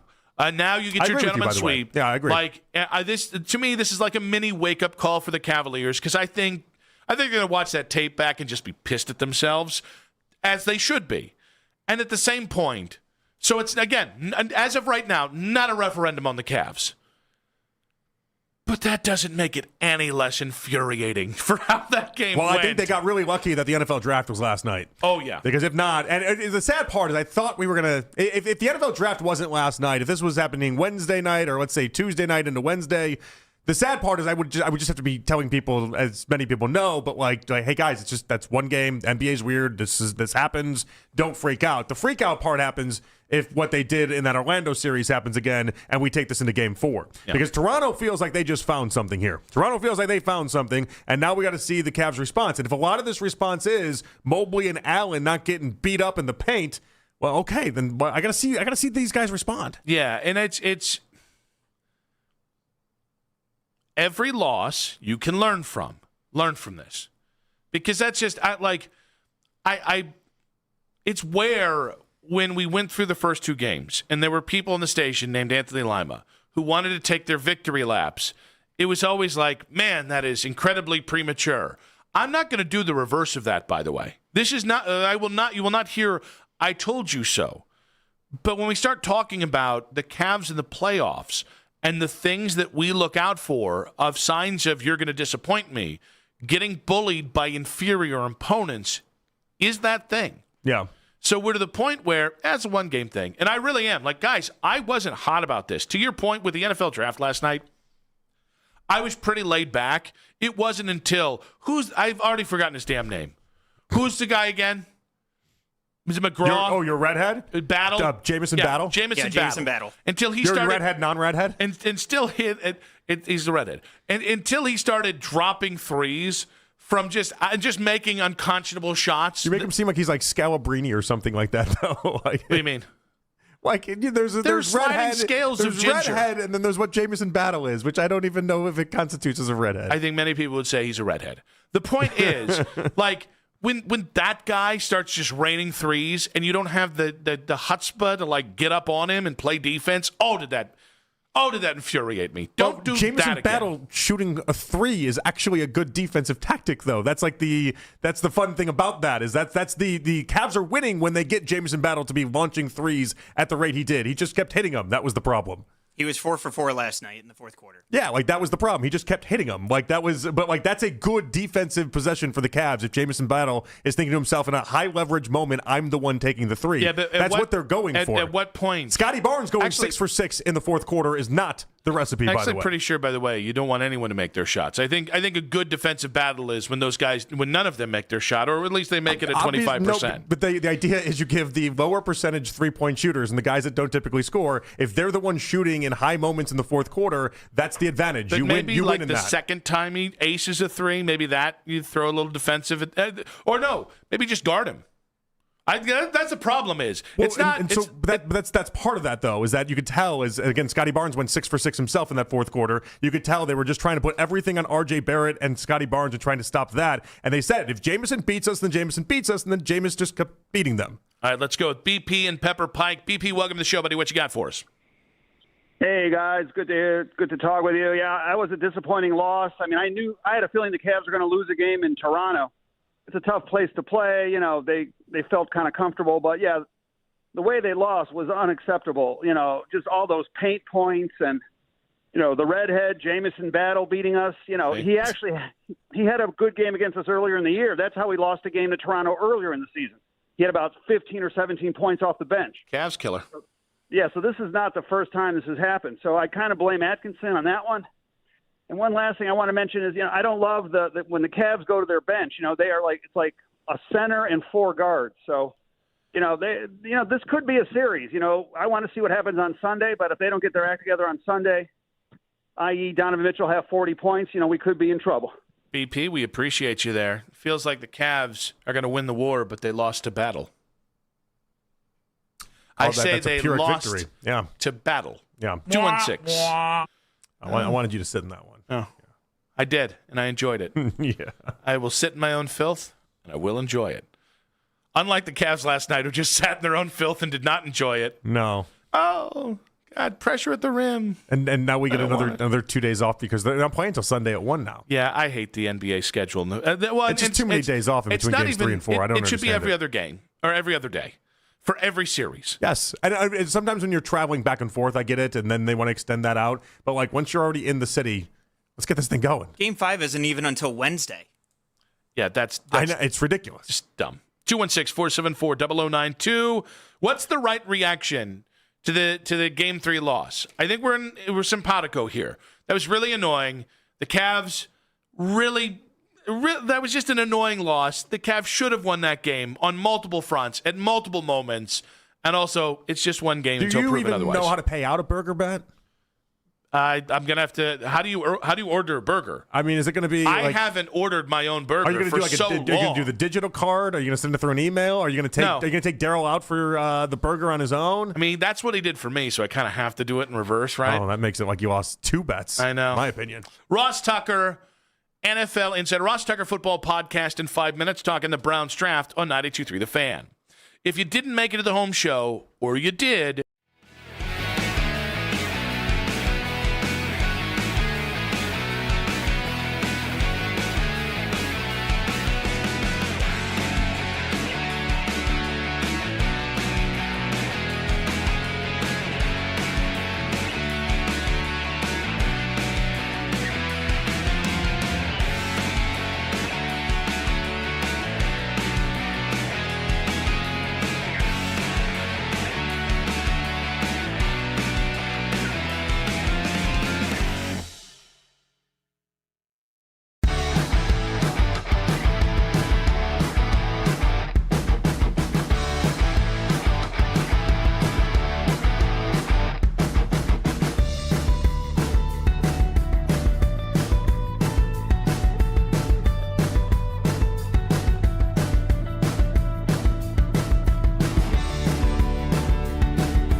This is the two-time defending French Open champ. Ross Tucker joins the guys next. Headline sports news every 20 minutes. Right here on 92.3 The Fan from the University Hospital Sports Desk, I'm Matt Corrali.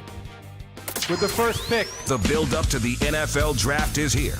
And we're on top of the latest news and rumors ahead of round 1 on April 23rd. We are Sports Radio 92.3 The Fan. As always, you can listen to this show and all of our local shows on The Fan on Apple Podcasts, Spotify, or wherever you get your podcasts. Nick and JP back on Afternoon Drive. More draft reaction. Again, the latest on the Browns is they're one of 4 teams that have at least called about moving up in the second round. And, of course, they must have a player in mind there. But last night, Spencer Fano, a left tackle out of Utah, or at least they say, at 9 after a trade down with Kansas City. And then Casey Concepcion, he better Recepcion, at 24 to talk all things NFL draft. We're going to welcome in a man who knows something about football here on the Make It Right Call, Kyle Wright Hotline. He's the host of the Ross Tucker Football Podcast. You guys can check him out on social media at Ross Tucker NFL. And he joins us on behalf of myfrontpagestory.com. Ross, it's been far too long, my friend. Great to hear from you. Yeah, of course. Great to talk with you guys as well. And feel like we always talk when the Browns have a bunch of draft picks, and that is the case yet again. I'm fired up to talk with you guys and dive into it. What's been the reaction so far? Tell me the temperature of Browns fans. It's mixed bag. I don't think anyone's upset. It's interesting. They wanted wide receiver at the front. Yeah, I think there was disappointment that we missed out on Tate and Tyson. I think that it's tough to kind of get excited about a tackle if you don't know he's going to be a left tackle long term. And then, in fairness, it's my fault because I have been anti-Casey Concepcion because of the drops. That I think a lot of people, that's what they know of Casey Concepcion. He nicknamed him KC Can't Catch, and then Concepcion No Recepcion. Yeah, and it stuck. Branding. It really stuck. It was good branding. Wow, way to welcome a young man to the city, Nick. You've done it. You've done it well with open arms. I know you didn't know they would take him. So, I got to tell you. First of all, I like the fact that they traded down and still got the first offensive lineman off the board. So to move down 3 picks to pick up what they did, and they still could have taken anybody. They could have taken Monroe Freeling or Caden Proctor or Francis Maui Noah. Spencer Fano is the guy that they targeted. I had somebody tell me they think he could start at all 5 spots, which is super impressive for an NFL player. Now, the flip side is if the guy's like a total freak show left tackle, they're not even talking about that. They're not even saying that. But I think you put him at left tackle, you see what he can do. I think there's a pretty good chance he's going to be able to hold it down. I personally think the arm length thing is a little bit overrated, and I think he is a really, really good player. And I'm actually pretty impressed overall with how the Browns have remade that offensive line. I was skeptical. I wouldn't know what they would do, but, Elton Jenkins, Zion Johnson, Titus Howard, I feel like they're in a better spot up front than they were last year. And then with Concepcion, I'm sure I'm not the first person to say this today on your station, but I think that Todd Monken looked at Concepcion and saw Zay Flowers. I think he looked at Concepcion and said, I know what I did with Zay the last few years in Baltimore and how productive and important Zay was for what they were doing. Concepcion can be my Zay Flowers. You watch their highlight videos, very, very similar. Undersized, electric, dynamic. So if I'm a Browns fan, I feel good about the trade down and still getting the number 1 offensive lineman. We'll see whether or not, he ends up playing to that, but at least we know the Browns had him number 1. And then I like the idea of Monken being able to maximize Concepcion, whatever that is. Whatever that is for him, Monken obviously has a vision for him and has a track record of being able to capitalize on players with that skill set.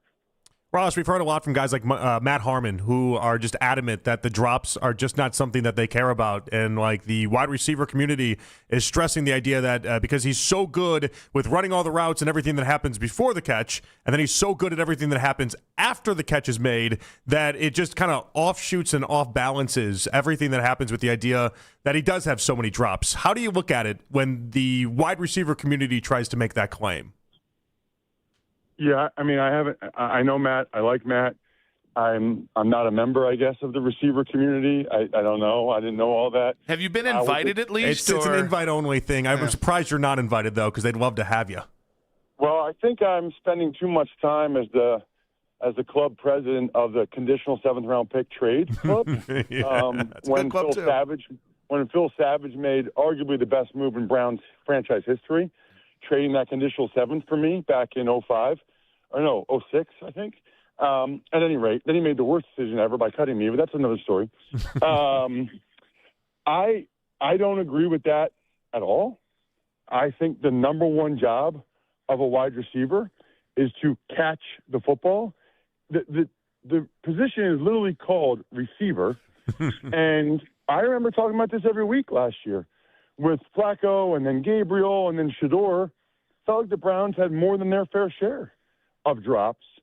And it's just really hard. You know, it's not easy to get guys open, to scheme them open, and then the line protects, the quarterback reads it right, the quarterback throws the ball to the right guy, it's on, and then the guy drops the ball.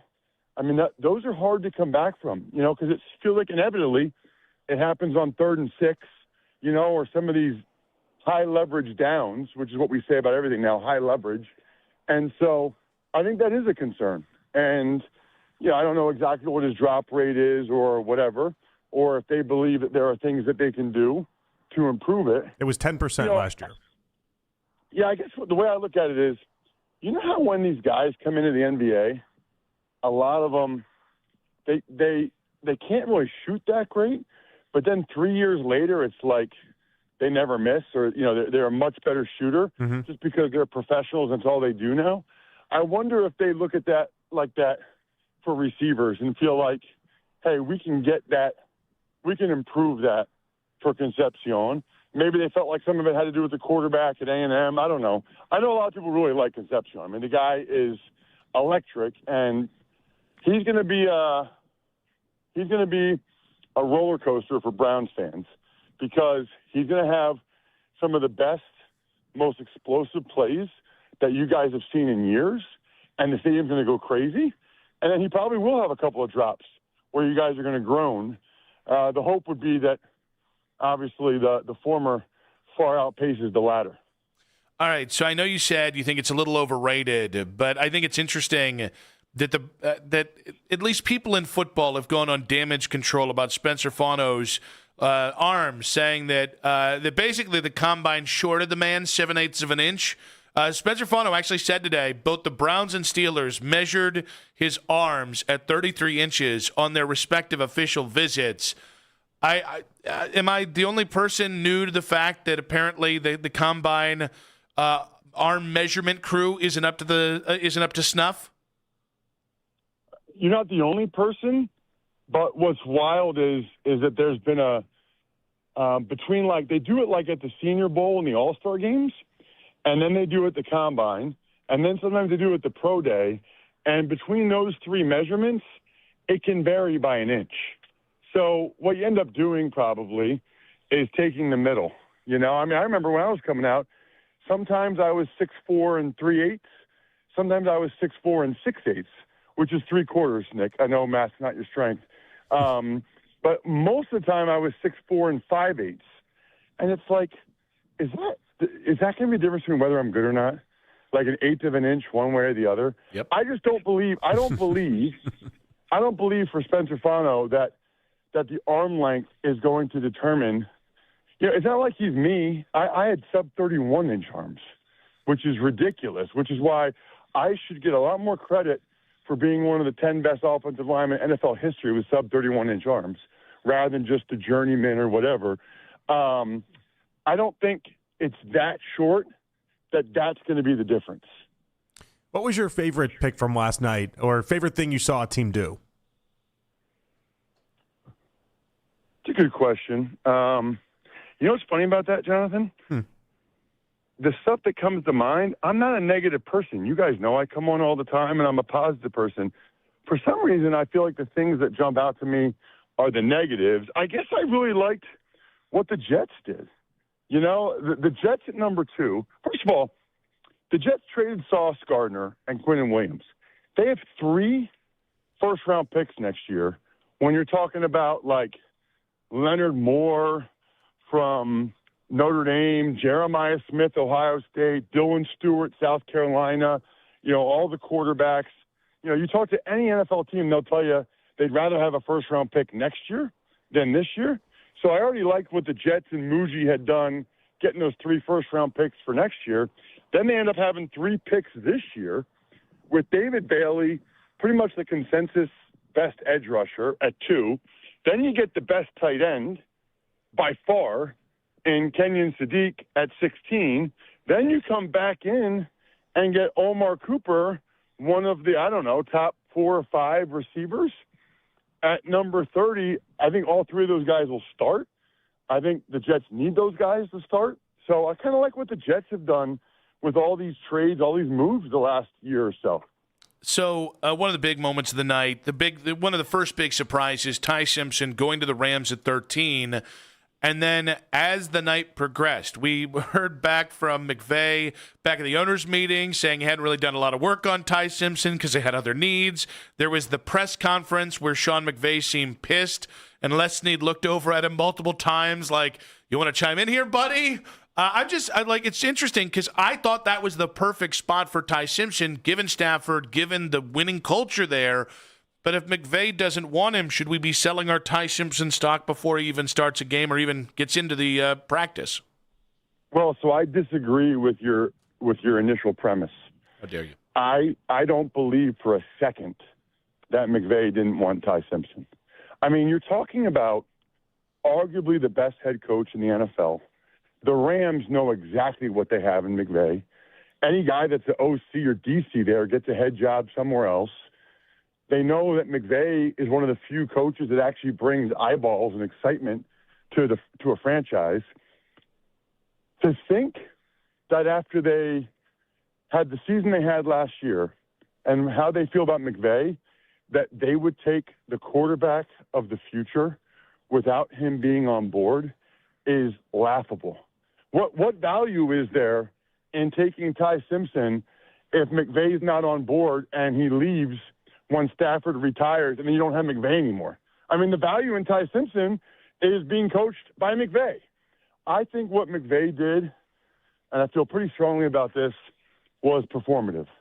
I think he knew these clips were going to be all over, and he needs to be able to sell to Matthew Stafford, the veterans on the leadership committee, that guys that, they kind of went over my head on this one. I told him he was all right, but I wanted a guy to help us win the Super Bowl this year. I think he knows he couldn't be like giddy. I'm so excited about Ty Simpson. Yeah, I can't wait for Stafford to retire so Ty Simpson can be our quarterback. He knew he couldn't do that. And because I think he knows that those guys are not going to be happy. What veteran player is going to be happy that you just got a guy that's going to help out the team maybe in 2028? Those guys are furious, and they should be. They might have been the best team in the league last year. Stafford was MVP. They were one play away in 2 different games in Seattle from basically winning the Super Bowl.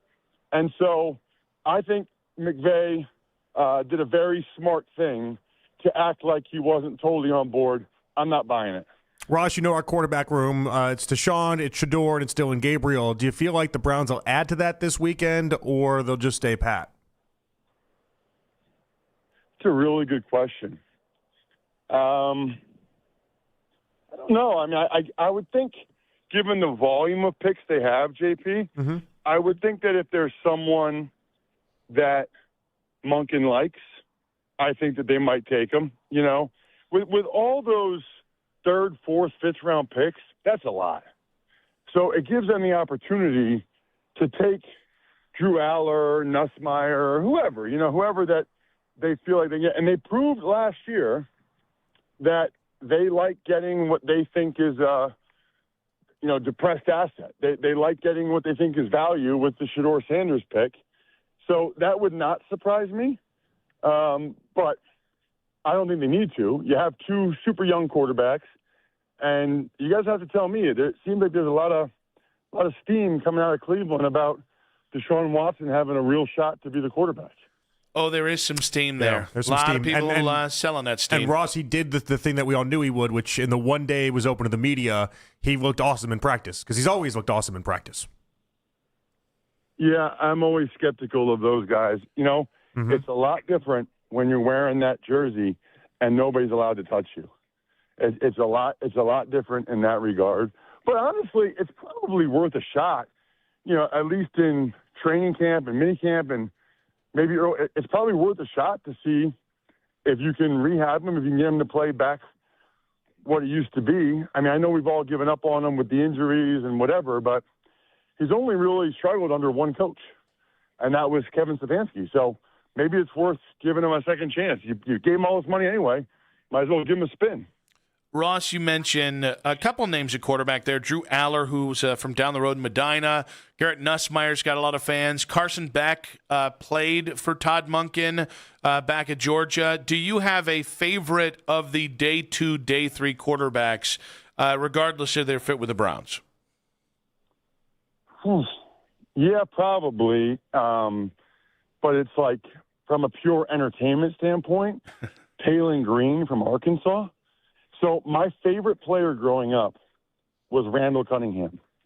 And when I watched Taylor Green, who's like 6'6", 230, ran a 4.3 40, jumped 40 inches, I can't unsee Randall Cunningham. And Monken worked wonders with Lamar the last few years in Baltimore. Absolutely wonders. He took Lamar's game to a much higher level from a passing standpoint. If you say this year is going to be primarily about Deshaun and Shedeur, I kind of like the idea of taking Taylor Green later in the draft and having him as the number 3 and working with him and developing him. And depending on how things play out, maybe he plays the last 5 games. Maybe he gets out there and maybe you can see if you have something there or if you have to get the franchise guy in 2027. All right, Ross, we got Mother's Day coming up in about 2 weeks here. What can you tell us about your friends at myfrontpagestory.com? Well, what I can tell you is that moms are everybody's number 1 pick, okay? Don't trade down, by the way, for moms. Just stick and pick with your mom, all right, or your wife for that matter. Myfrontpagestory.com. I told you guys about it at Valentine's Day. I am not aware of a better Mother's Day gift. If there is one, email me or hit me up on social media at RossTuckerNFL. But to have a professional writer write a story about your mom or your wife, looks like it's on the cover of the Cleveland Plain Dealer, framed, beautiful, pictures of the kids or picture of you and your siblings for your mom or whatever. When she's opening it and you say, I want to do something special for you. So I had a story written about you. That just sounds amazing. It basically sounds like the type of thing that Nick Wilson would never do for his wife or mom. Never be that thoughtful.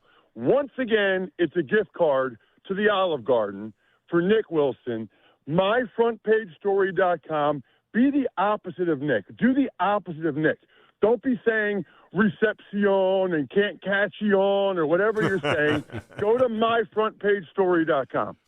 Ross, it's Concepcion, no Recepcion. But if he catches the ball, it'll just be Concepcion, Recepcion. I can turn it positive with a couple nice touchdowns this year.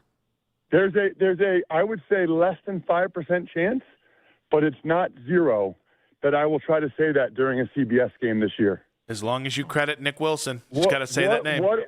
Get ready. If he has a nice play in one of my Browns games this year, I'm going to say, what a reception by Concepcion. Will I get roasted for that, or will people like it? I think people will love that. We're going to love that. Yeah. Okay. All right. I'm on it. Don't tell anybody else. That's going to be my thing. All right, buddy. All right. Thank you so much, buddy. We appreciate you. Thanks, Ross. Later, dudes. Later, dudes. Ross Tucker there on the Make It Right Call Kyle Wright hotline.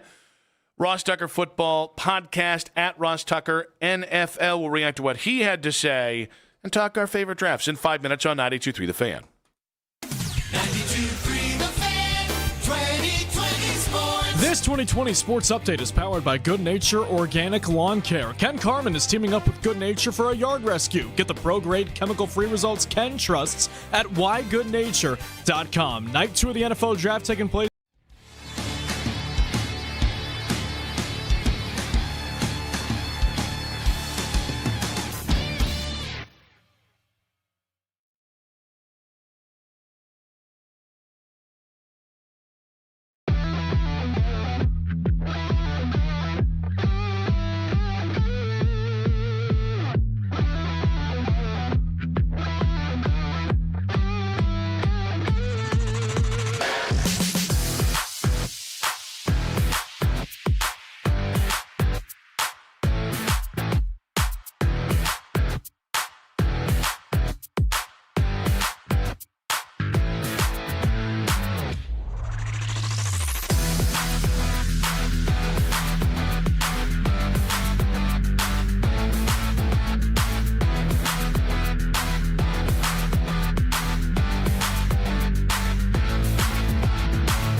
check us out at repairclinic.com.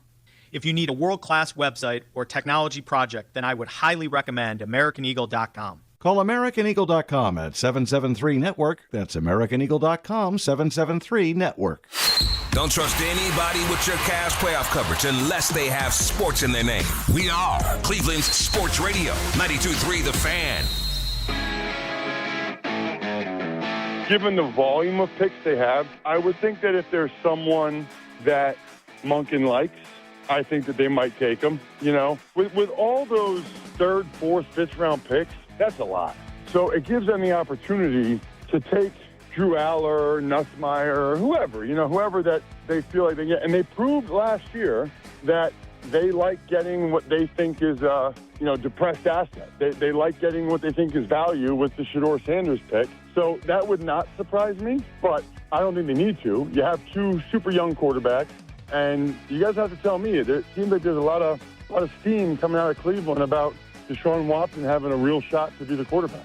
Ross Tucker, NFL analyst in the previous segment there. We'll react to that in just a moment here, but the Raptors have said Emmanuel Quickley will not be available for the remainder of the team's first-round playoff series against the Cavs. He re-injured his hamstring as he was going through the rehabilitation process. So that is I guess you would say, a positive development from the Cavs side of things. We'll have more on that as the show goes on. I have a sinking suspicion that part of the reason the Browns did this trade down to pick up an extra third-round pick is because I think they're going to take a quarterback tonight. I don't know if it's pick 39, and that's why they're one of the teams rumored to be trying to trade up. I don't know if it's going to be pick 70 or 74. I have felt this entire time. I don't think it's Drew Aller, because I think Drew Aller is more of a project than not. More of like a fifth-round guy? No, I actually think Drew will go tonight.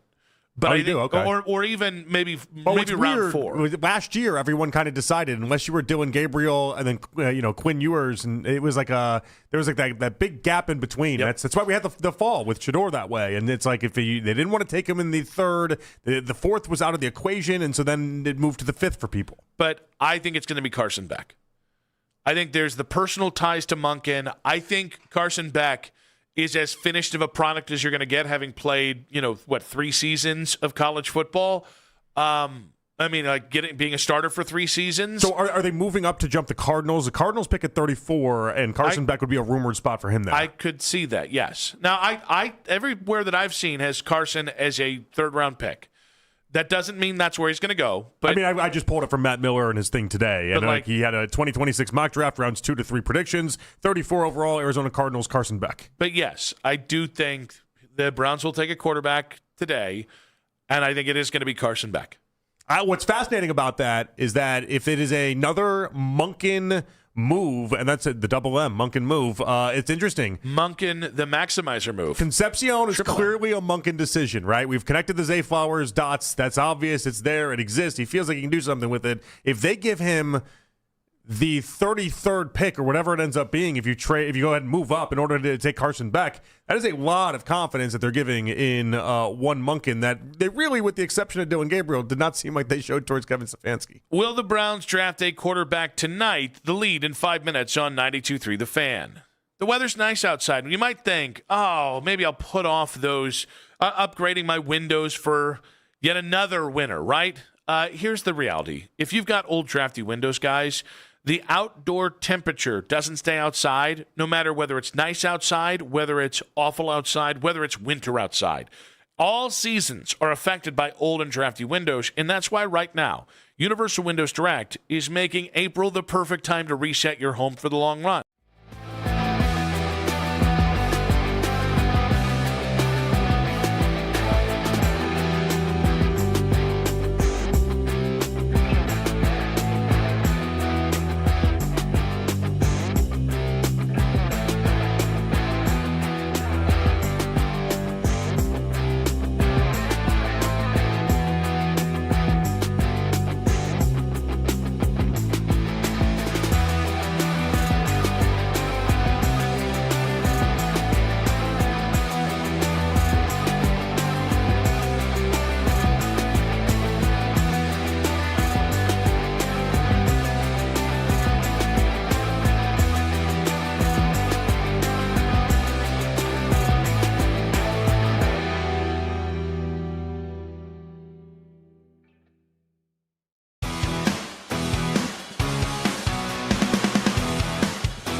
comes without force. A lot of energy. I hate to sound like a broken record, Danny, but you can see where this is going, right? What? I think when you... We still got 15 seconds. What? How many times did they say it? 100. The Ken Carman Show with Anthony Lima. Weekday mornings starting at 6 a.m. We are Sports Radio 92.3 The Fan. It's 5 o'clock on The Fan, and it's time for The Lead with Nick Wilson and Jonathan Peterlin on Afternoon Drive. Win an autographed Evan Mobley jersey courtesy of Window Nation, where you can save up to 50% off new windows, plus get them 0% interest financing for 5 years. Sale ends soon. Visit windownation.com now. Enter the word WIN, W-I-N, by the end of this hour at 923thefan.com to get registered to win. Nick and JP back on Afternoon Drive. We've got so much to get to. 2 hours away from Night 2 of the NFL Draft. Many rumors about your Cleveland Browns, what they're trying to do in this draft. But let's go ahead and get to the lead here. The Browns introduced their first-round picks, Spencer Fano and Casey Concepcion, to the media today. Spencer Fano made it clear he's happy to be in Cleveland. To be here, be with these teammates, to be able to play for these fans, it's an honor. It's such a cool thing to be believed in, and I'm not one that likes to let people down. Same saying, there's no greater joy of moving a man from point A to point B against his will. And there's really nothing like it. You know, when you're just pushing a guy back, he's like swinging at your arms. There's no feeling like that, and then to be able to put someone in the dirt, it's awesome. I did also like that he commented on Cleveland's traffic being a very nice thing for him so far in his trip here, because he's right. One of my top 3 favorite things about Cleveland is the traffic is always pretty nice. Yeah, now the key is wherever you land, which you're going to want it to be, central to Berea, because that's where you're going to spend most of your time here. Mm-hmm. Wherever you land, just make sure it's on that 71 side. Because if you're trying to come over from 77, there's nothing. Listen, both are great. Both are pretty easy peasy. But it's the traversing across that you end up getting in trouble with. Do you think the rookies are going to all live near or around each other, kind of like we had last year? Where like it was, a rookie cul-de-sac? Yeah, didn't Mason Graham and Schlesinger live like next door to each other? That's how we ended up having those electrolyte martinis? Yeah. Well, if they're going to do, what is it? Was it Electrolyte Tuesday? Is that what they called it? I think that's what it was, yeah. Yeah, then no. Okay. Don't do that. Don't do that. But if it's going to be like between the martinis last year, that great were just domestic beer Tuesday, then hell yeah. And then guys like Fano, he's clear. I mean, he's just a big nerd, is what he is. Which is funny because you've always described him as like an ass kicker, and he is when you put in the tape. Yep. But his demeanor, his everything, does not match ass kicker. Yeah. I got to say, listen, I don't know if he's going to be able to stick at left tackle. I don't know if his arms are really 33 inches or whether that's damage control around the NFL by his agent. I really don't. What I like about it, one, I do think he is a starting caliber NFL offensive lineman. I think that's non-negotiable. And both he and Concepcion, who I have my biggest doubts about, they're both dudes who love football. They're both very clearly thoughtful guys, and I think they're football guys. And I think that's again. Like, that's continuing the trend of last year where everybody you drafted are football guys with a passion at this who are also good guys away from the field, and that's nice. That's nice. Now they're going to go do it, but that's nice. Casey Concepcion, you mentioned him. He referenced his excitement to be drafted by the Browns, and he spoke about his history with quarterback Shedeur Sanders. And when I heard my name called, it was just, excitement. I actually got, kind of like story. So whenever I had entered the transfer portal after my sophomore season, I had actually went down to Colorado and, and met Shedeur. He's, a great guy, a great leader. I just cannot wait to, build that, relationship, build that, connection with them. I would imagine that if again, Casey's one of those guys, a yak guy, I would imagine Shedeur's a really good fit for him. And again, like if you're a wide receiver with catch issues, having a really accurate quarterback is going to help you as well. So it's interesting. I have my doubts about Casey Concepcion because of the drops, because we're talking hand mechanic and we're talking concentration drops. But I'm intrigued to see how he and Shedeur look together. He was really impressive running different routes. Again, he's very impressive in everything leading up to catching the football, and then he's very impressive in everything after catching the football. It's the catching the football part that is escaping him right now. Do you find it a little interesting that he only spoke about one Shedeur Sanders in that clip? Because I don't know what the Browns have told him about the quarterback spot or the quarterback situation. I didn't hear Deshaun Watson's name in any of these clips or anything that got brought up. I noticed a history with Shedeur Sanders, him talking about Shedeur Sanders. I saw the Browns' social media, by the way, making the connection, if we're going to go to the Fano side of things, about Fano jumping into the pool the same way that Shedeur did after being drafted last year. Just saying, there's a lot out there about Shedeur, not as much out there about one Deshaun Watson. Well, I'd rather see Shedeur start, and I don't really ever want to see Deshaun start here again. So, yes, I do see something there. I just noticed. I don't know if they already tell him the quarterback plans the moment that they get drafted, but it is interesting. So, when it comes to KC, if I'm to believe the wide receiver community, as you have coined them. That's right, yeah. I need a 3-to-1 ratio. For every drop, I need 3 big plays. And that's basically what guys like Matt Harmon are promising you in many ways. And the reason why Matt Harmon thinks that Casey Concepcion is one of the best wide receivers in this draft class is they think you're going to have 6 extensive, big 50-plus yard plays for every 1 or 2 drops. And it just offsets because, yes, the drops suck. But if you're having 6 for every 2 that the next wide receiver is having, then obviously you're going to end up in the advantageous spot there. And he just delivers at a rate that is higher in those type of moments. And for being a small guy, by the way, his contested catch percentage is unreal. Yeah, he's feisty. He is one of the better contested catch guys in this draft. The numbers suggest he's as good It's him and Omar Cooper Jr. It was him and Carnell Tate were the 2 highest in this draft. And so, what's interesting about that is for being a little guy, he could definitely go up and get it. A little bit of that guwagi, as my guys in the wide receiver community call it. Ross Tucker. Go up and get it, guys. The Ross Tucker Football Podcast joined us last hour. He believes Browns fans should feel good about the team's first-round picks. I like the fact that they traded down and still got the first offensive lineman off the board. Spencer Fano is the guy that they targeted. I had somebody tell me they think he could start at all 5 spots, which is super impressive. I personally think the arm length thing is a little bit overrated, and I think he is a really, really good player. And I'm actually pretty impressed overall with how the Browns have remade that offensive line. And then with Concepcion, I'm sure I'm not the first person to say this, I think that Todd Monken looked at Concepcion and saw Flowers. The idea of Monken being able to maximize Concepcion, whatever that is, whatever that is for him, Monken obviously has a vision for him and has a track record of being able to capitalize on players with that skill set. Yeah, it's interesting. Ross seemed very positive about both, and so that's obviously good to hear. I have not heard too many people that do this for a living. We played a clip earlier with Matt Miller on Dan Patrick's show. He was one of them that kind of dogged it. But I thought 90% of the people that had a take on the Browns last night were pretty positive. Yeah, it definitely does feel like there's either you loved it or you hated it. Here's the thing. I wanted to circle back to one more thing with Fano. Yeah. I do think 2026 he's going to be the Will Campbell of this draft, meaning I think the Browns are going to give him left tackle for this year. And a year from now, if it's not what they think, if the arms are a problem or whatever, it just wouldn't surprise me if they said very quietly, all right, we're going to move him inside somewhere and then replace him at left tackle. It just really wouldn't.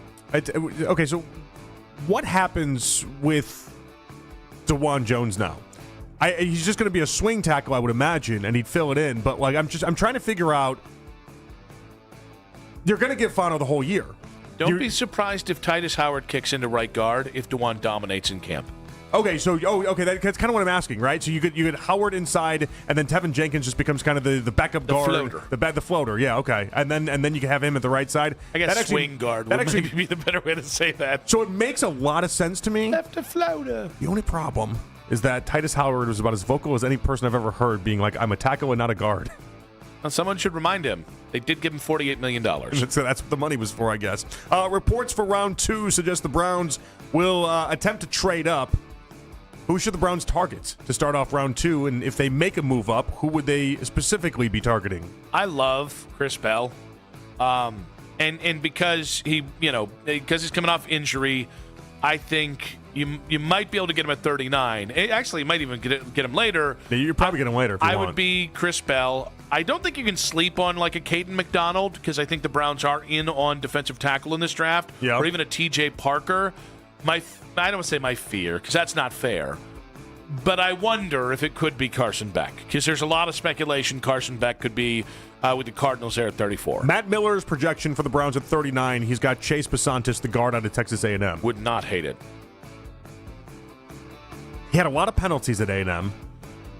a wild amount. He had 19 flags thrown his way in his career. Just an insane amount of penalties. You know what? I hate it. Give me Jennings Dunker. Okay. Well, by the way, if Jennings Dunker is there in the third round and you take him at 70, I will be a very happy boy. Dunker and Fano together, that's name takers and ass kickers central right there. That's how you start rebuilding an offensive line. There's a lot of really good players still available. Final one here, the Cavs lost to the Raptors in Game 3. Have you heard about this? Have you seen about this? Have you heard about this? Last night, and Donovan Mitchell spoke post-game and was asked what he'll take away from this loss. I think the biggest thing is one, not overreact, right? It's one loss. It's in the sky isn't falling. I understand that we weren't going to go 16-0 if we're trying to achieve what we want to achieve. Give credit where credit's due. We knew it was going to be a tough game. No team wants to go down 3-0. We were right there for the majority of the game, and then battle kind of got away in the fourth. So just things we could control. Yeah, sky's not falling. It was one game. It happens in the NBA. The problem is if they follow it up like they did 2 years ago in the Orlando series, where they get blown out in Game 3 and then do the same thing in Game 4. And so Game 4 now becomes pivotal because we got to see the Cavs get back up in that horse. Yeah, I mean, listen, the Raptors needed to win. So it's understandable that the Raptors were and of course the Raptors coming back home. There's a lot of reasons why the Raptors were the more aggressive team. The fact that the Cavs didn't find it at any point in those four quarters, it's not a concerning loss. It's an annoying loss because R.J. Barrett and Scotty Barnes, and really Scotty Barnes early, were the reason why that game was tied. If one of those dudes has an off night, you're in the lead comfortably for most of that game. Yeah, both were exceptional. And so the Raptors just kept letting you stick around. And it felt like the Cavs took for granted the fact that at any point they could snap off 2 to 3 threes and just pull the game even or pull ahead. And that just shouldn't be the case. And they were afraid at the rim on both sides of the court. I want them to like Clockwork Orange. I want their eyes pinned open, and I want them to rewatch how they got punked by Toronto. Yeah. Because that's not a more physical team than you, and that's not a more skilled team than you. Again, an annoying loss, not a concerning loss. But man, was that annoying. That's the way to call it. It was annoying. What was interesting what they did with Donovan is they really sent everything in the kitchen sink at Donovan, and they dared him to do what Donovan typically does, which is find a way to beat him anyway, and Donovan didn't. And I don't remember too many times in the playoffs and us watching Donovan Mitchell in Cavs playoffs in particular where he doesn't rise to that occasion and find a way to get a bucket. But he was just lost out there. And they kept throwing everything at him, and he didn't have any answers. And I want to see where that goes in Game 4. Building around the Browns' new draft picks in 5 minutes on 92.3 The Fan. 0 down, 0% financing, 0 payments for 90 days. It's the Triple Play sales event at Spitzer. Hurry in.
Sports Desk, I'm Matt Corrali.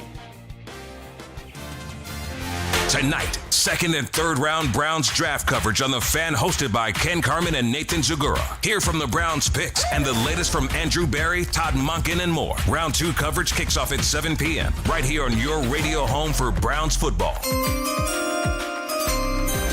Sports Radio 92.3 The Fan.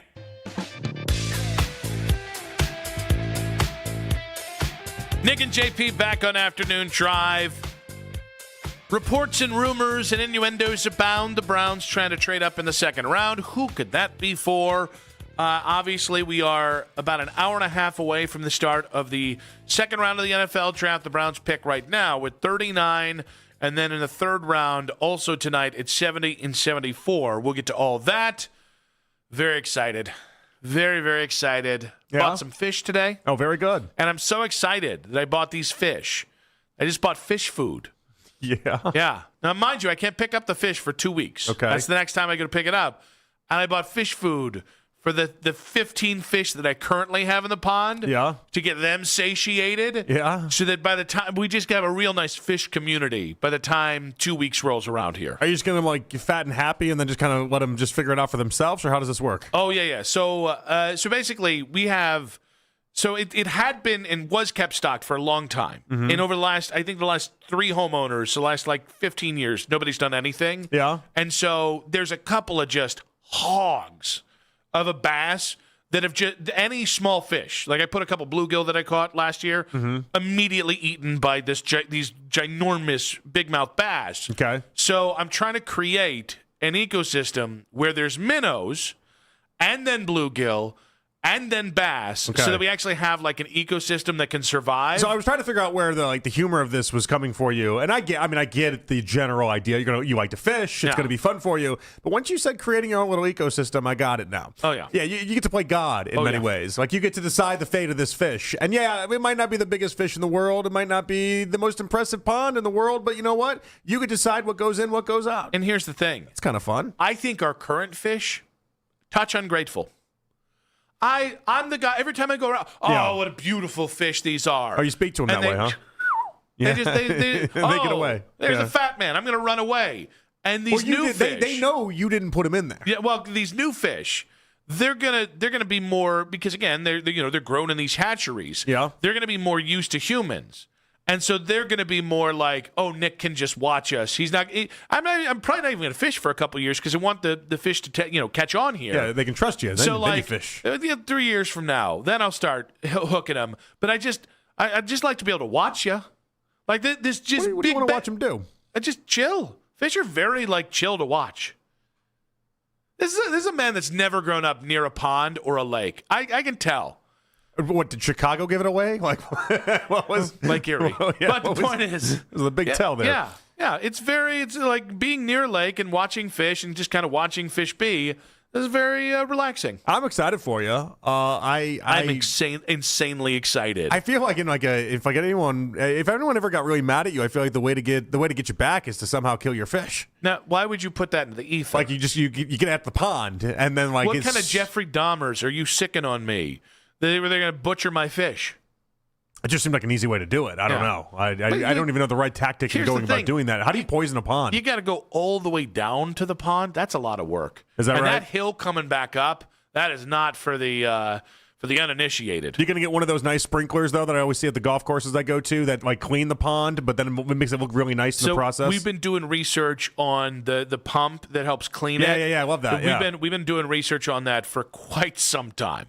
Now that I'm putting fish in it, more fish in there, rather. Cleans it and then also makes it look cool. Yeah. Also, have you thought about doing, so I'm on all these TikTok videos where they show people that are doing dyes for their pond, and then you can make it way, way blue if you want. You can make it a fun, different color. I don't know if that's great for the fish or not. No. But you can really make this thing sparkle. No. And we're very, very lucky. The way our pond is kind of lit by the sun, it is just naturally really beautiful, especially okay, that's in the morning. Good then. You don't have to mess with it then. I also think the vanity of I want to have the bluest water. If you can tell me, if I had a pond, that's what I would do with my pond. There's a couple treatments you can get that will turn the muck on the bottom of your pond into basically help aerate your pond. Yeah. Which is good for fish.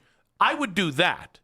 But I'm not like artificially coloring it so everybody's gonna like, oh, you have the bluest pond. That is a real cheese D move. We were in the flats last weekend. I was like, they need to do that for what's going on at the Cuyahoga River there. It looked very dirty. I'm like, if you put the dye in there, all of a sudden people are talking like this is happening right now. It was gross looking, is what it was. It'll get there, June, July. It'll get there, but let's get there in April.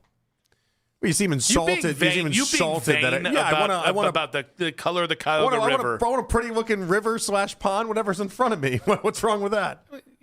This is coming from a man who grew up in a town where they colored green every St. Patrick's Day. That's kind of why I think I have the idea stuck in my head so much. Is because, I mean, have you seen the Chicago River during St. Patrick's Day? Yeah, it looks green. It's fun. That's a fun time. What does that look? I don't think it's fun. What's not fun about it? It's a little chachi. It's festive. It's fun. We colored it green. And then they do the big duck race where they put like thousands upon thousands of ducks that you buy, you donate, and it goes to a nice fund. And then everyone's got their duck, and they do this duck race. And then like the winning ducks. No, they're obviously fake rubber duckies. Okay. Oh. And then they race, and then the winner obviously gets a cash prize. It How always do the ends up ducks being race? a decent amount of money. Well, they dump them down there like a whole bunch, like 40,000 ducks. They dump them right into the river, and then that's not pollutants at all. Turns into a race, and the duck that crosses the line first, you win the big prize. Now, do they pick all 40,000 up? I think they're supposed to. I don't think they intend to leave any in there. Sounds like the people of Chicago don't care about aquatic health. It goes to charity, Nick. I do. It's a good cause. If you want to do your own duck race in your pond, I will. We can organize it. We can get this whole thing going. Nope. I'd like a nice, clean pond, a lot of fish. I'm going to dye your pond green in the middle of the night. You're going to wake up. It'll be St. Patty's Day, and I'll be duck racing out there. Life is going to be real good when I put a couple painted turtles in there because I am also a turtle fanatic as well. But obviously, day 2 of the draft is tonight. Gosh, now I'm going to forget it. Josh Norris on Underdog Sports loved the Browns drafting Casey Concepcion and had what I thought was a pretty bold vision for Casey. Casey Concepcion is just a freaking man. You could argue he has the best releases in this class, the best routes in this class. His speed pops off whenever you watch him. His toughness, I think, is an underrated aspect of his game.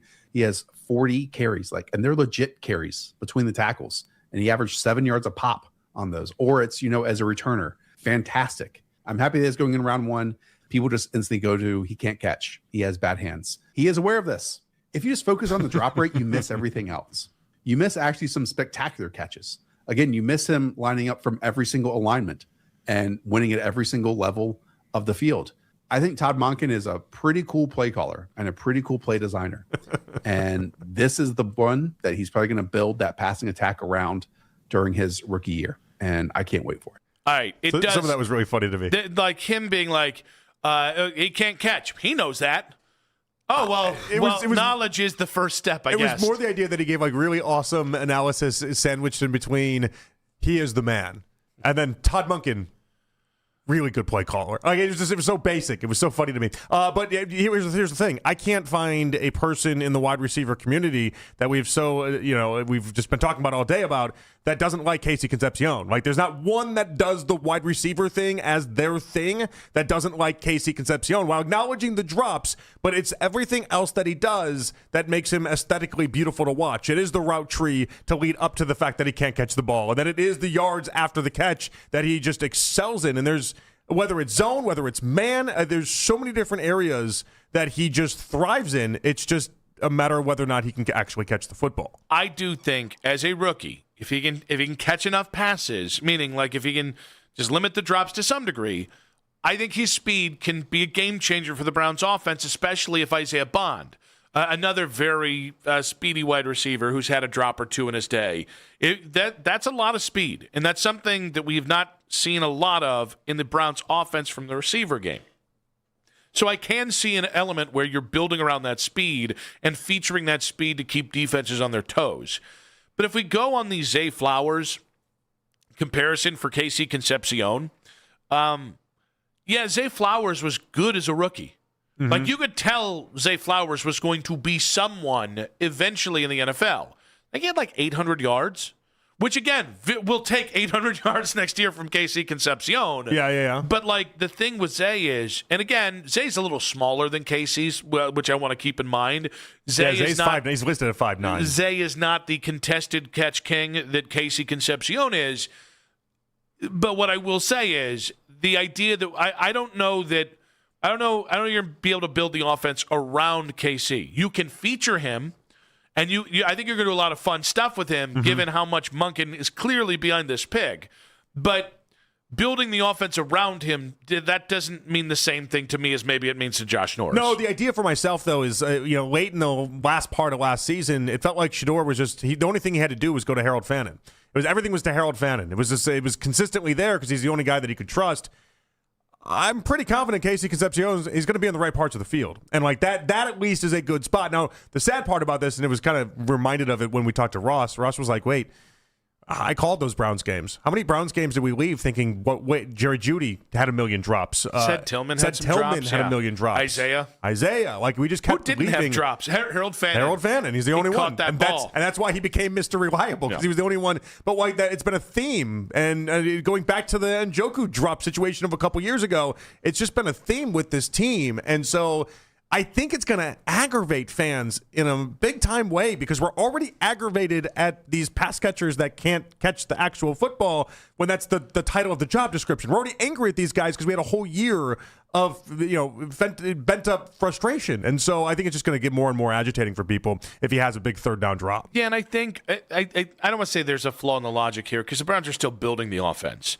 But, like, when I look at KC, a lot of his work was caught around the line of scrimmage or close to it. And that makes sense. Again, he's really good at yaks, right? Yeah, but not a lot of screens, though, oddly enough. That weird part of his game. Kevin Stefanski would never draft him. Yeah, the actual, like when you saw the route tree and how it was dissected and everything like that, it was a very tiny amount of actual screens that they used him in. And so it's a little bit different in that regard. But I do think that I still think there's a predictability with the Browns offense until they can get a wide receiver that can make catches. Not that can, because I think Casey can, but that specializes in making catches down the field and getting open down the field. Mm-hmm. And I think like that's the way, if you want to take Casey to the next route, that is the thing that I need now. That is why a traditional X receiver, if that's a Chris Bell, whatever they think that is kind of like the next thing. Because right now I see a lot of guys who can get the ball within the first 10 yards of the scrimmage, and maybe they'll do some good stuff. Even Jerry Jeudy. Like Jerry has gotten open before, but he's not like a touchdown threat. You know what I mean? Mm-hmm. So like I'm still not looking. I'm a big play threat with KC, yes. But like even Zay Flowers, I think the most touchdowns Zay has in a season receiving are 5. Yeah. So like I'm still looking for that other piece here. But if all Casey is in his rookie year is what Zay Flowers was in his rookie year, 800 yards, but healthy and showing that he can do this, I think that's an incredible success for this offense next year. Yeah, definitely. And I think it would be, for a lot of fans out there, that would be a hit. That'd be something that Andrew Berry could already be proud of. And again, the bar is just not incredibly high for these guys because we just had such a lackluster wide receiver play last year. And with Fano, I don't need you to be Joe Thomas year one. I just need to see consistency out of that left tackle spot. And then we'll look for growth, over the first couple years here. Yeah, for a guy that allowed 1 sack in the previous 2 years, I just don't have penalties, and then don't seem like you're constantly giving up sacks. I think I'll be satisfied. Yeah, and no spot on this team needs this more. We just need a healthy year at the offensive line. Yeah. We just need 5 guys playing 5 positions for all 17 games. 216-474-0092. So Josh Norris of Underdog Sports saying he expects the Browns to build their offense around KC Concepcion. No pressure, KC. What's the bar for KC Concepcion and Spencer Fano as rookies? And the details are finalized for the Browns. That's in 5 minutes on 92.3 The Fan. 0 down, 0% financing, 0 payment.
Get 619 miles of range on select trims, advanced tech, and class-leading interior space.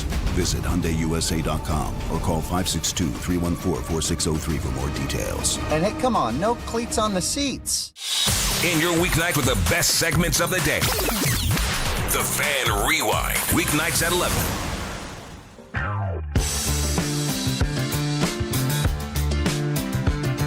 Back on Afternoon Drive, Nick and JP with you. Do we have a controversy on our hands about Spencer Fano? I've got like 7 thoughts about Fano right now. So Dan Murphy, one of the great PR guys over the Browns, tweeted out a picture of Spencer Fano in Berea, and kind of there's the Joe Thomas banner in the background, and Spencer's doing the this guy, the thumbs back to him. Yeah. Spencer's got a ring on that finger where the wedding ring goes. Yeah. And he's not married, yet he is engaged. No, planning to get married in July. Now, it's been... They got engaged in March, and they're getting married in July. That doesn't seem awfully quick. Someone's pregnant. Come on. March, July. It is a shotgun wedding in many respects, is it not? Yeah. But, hold on. How's that even... that's just insane. You're gonna plan a wedding in 4 months? I mean, he's not doing any of the planning. In fairness. Sammy Sue is going to do all the planning? That's her name? Well, no, her name is Sammy Goddard, but she's referred and referenced as Sammy Sue. Apparently, she likes to be referred as Sammy Sue. I knew you'd like that one. I knew That's you'd just like that adorable. One. That is just stinking adorable. All right. Now, okay. Well, as Mac points out, they're Mormon, right? Is that what you said, Mac? Is that fair, Mac, or did you just saw Born in Utah and thought Mormon? Which is a fair... No, he grew up in a Mormon settlement in Utah. There we go. Okay, also doesn't mean he's Mormon. Did he grow up with Sammy Sue in this settlement? That's true. I don't know. That's true. Now, okay, here's the thing. If Sammy Sue. What a name. Cannot. I don't know if you guys know this. Mormons, pretty strict rules about pre-marriage canoodling. That's right. That's why they do soaking. I will tell you, if Spencer thought, I'm not going to wait a year and a half to get it in. Would you be I'll respect the hell out of this game. If they asked you to help them with the soaking process, would you give them the helping shake? I don't think they're ready for that. I feel you got to start with Casey Concepcion. You got to start with $180 on the bed. You don't start with $350. I mean, so the rumors is that's Utah, a lot of motion BYU, for that ocean. Yeah, apparently they pay $50 a friend, in order to go ahead and be the shaker. I could use the money. You could charge $150 easy. I just feel like your rate would be twice as much, 3 times as much. 50 cents a pound. Yeah, I mean. Your skill set would just be professional maximized there. Soaker. Yeah. All right. I don't know how the soaker just stays out of the equation, but apparently it just I always wonder, where does the soaker look in these scenarios? Right in his eyes. Isn't that the worry? It's no, you got to only look at the wall. It's I kind of got a movie Playing going on here. solitaire on your phone. Scrolling through TikTok, waiting for the job to get done. You ever try going for Spencer, thanks for only lasting 7 seconds. Power walking and looking at your phone? You can't soak and look at your phone. I refuse to believe you can be. By the way, what is the person who does the job for you on that? Oh, I don't know that we got an official name. I'm sure there's one out there, but I don't know. You're the super soaker. I don't know. But is that bed reinforced enough? That's a good point. That's what we call the finish. Me and Spencer Fano on that bed at the same time. You're going to need some engineers to come in and make sure it's okay. By the way, other thing on this, and we can get to the ring part of this, but you saw when he got selected last night. Are athletes avoiding the Russell Wilson scenario? Where Russell Wilson's then wife just loses her mind and goes crazy, but the image everyone has is the two of them basically canoodling and that being it. He's on this couch. We didn't get Sammy Sue next to him. No, Sammy Sue's right next to it. Okay, right. But the problem in this is that he doesn't go to Sammy Sue. He goes to his other family members, then jumps on the couch and high fives and goes to other family members. He said jumps on the couch. And I don't know if someone was getting busy on that couch. But he never, until the clip cuts out, he never makes it to Sammy Sue. But Sammy Sue is not the first person he goes to. Who did he go to first? I don't know who this person is in relation to him. I think that's probably his dad. It looks like his dad more likely than not. But it's his dad and then it's somebody else in the crowd, and it's like, I mean, that's cool. You go with your dad, but if I'm Sammy Sue, I'm low-key pissed at the end of this. Aren't I? I don't know. Remember who was the offense? Was it Mekhi Becton? It wasn't Becton, but it was a big offensive lineman. Oh, this is really going to eat at me. And he had a girl. Oh, was it Isaiah Wilson for the Titans? So he had this girl, this beautiful girl, that was like trying to get in the picture with him. And his mom just came over and played offensive line and just threw this girl out of the frame like, not your moment. And I was so torn because on one hand, I was like, well, she's considerably more attractive than him. He is a fat offensive lineman. This is a big win for him. Yeah. The mom knew, though. But the mom knew that wasn't lasting. But that was awesome momming. That's the role of the mom. Now, in fairness, it's not a very good football player because I can't remember him. And he had his mom do the offensive line work for the offensive lineman. It's like I lost respect for this kid on multiple fronts. One, you should have told mom, hey, that's as good as I'm going to get there. Stay out of the way. Yeah. And two, if he didn't want her there, he should have told her himself. I mean, he does the stand-up on the couch. He high-fives random people. He hugs his dad. Sammy Sue gets completely ignored in this equation. I think she's so secure in herself that it didn't bug her at all. I think it goes the other way. They know each other so well, despite not having relations yet, I'm assuming. And maybe just a couple soak sessions. I don't know if that's what you call it, but that sounds like a good name for it. You could brand it. That there's like an intuition there of like she knows. Maybe dad's insecure. Maybe that's what it is. Maybe dad needed it. That dap up. Dad definitely needed it. Yeah, you got to, right? Well, him and the mom put in the majority of the work. But is that an engagement ring? Guys don't wear engagement rings, though. Mac posited in the break, well, they're Mormon. As if that was some sort of key. Now, Mac, we gave you time to research this. You are the senior research analyst on the show. In the senior Mormon research analyst on the show, can you confirm or deny that Mormon men wear engagement rings? At least looking through Google, it does say that some men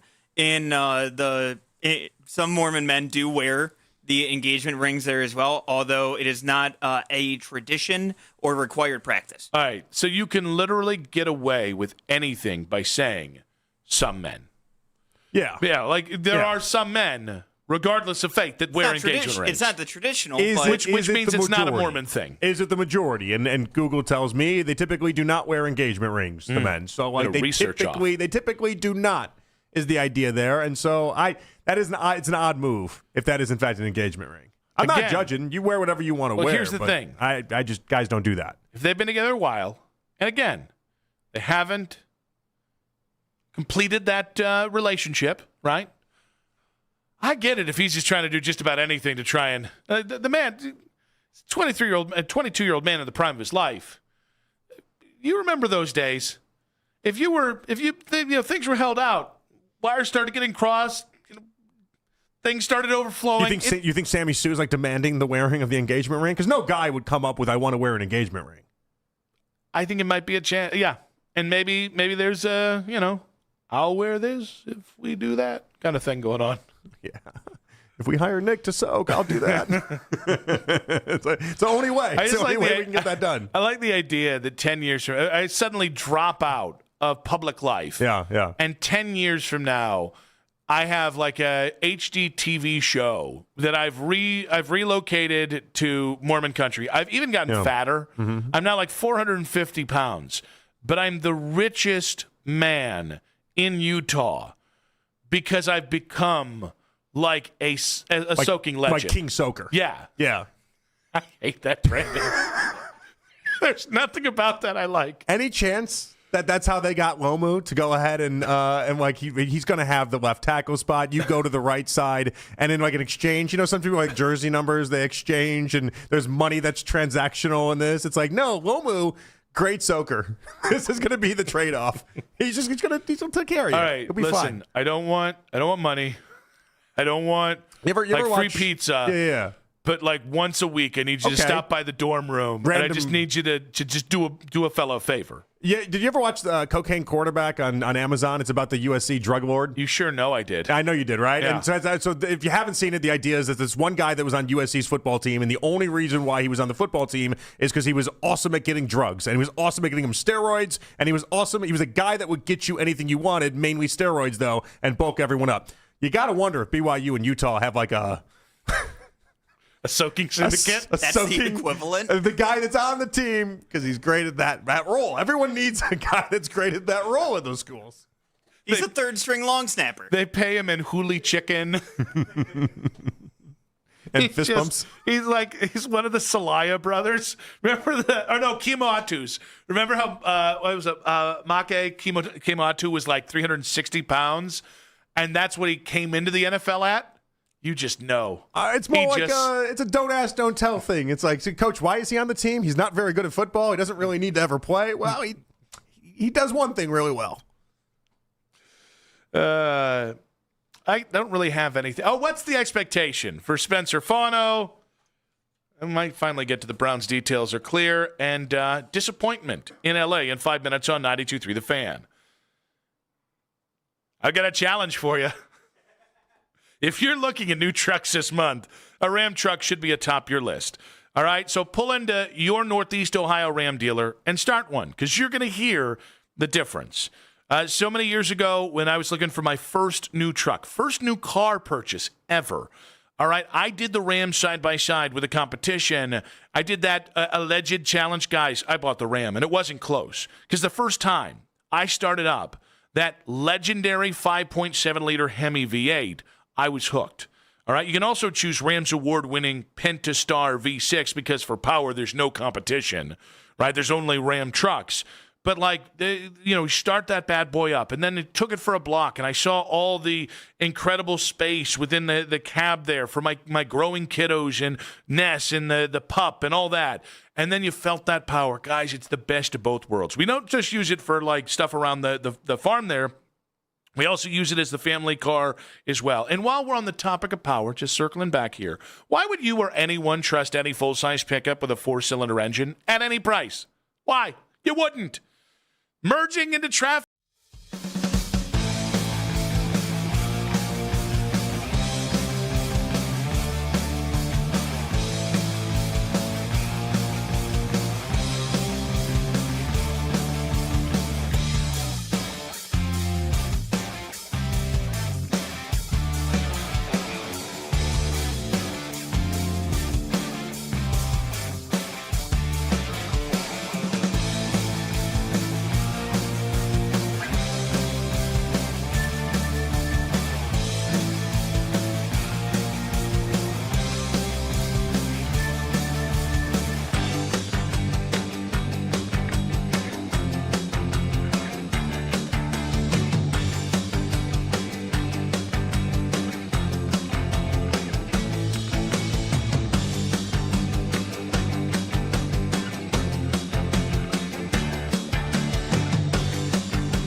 thefanhockey.com or favorite the Fan on the Odyssey app for all of today's headline segments. Headline sports news every 20 minutes right here on 92.3 The Fan. From the University Hospital Sports Desk, I'm Matt Corrali.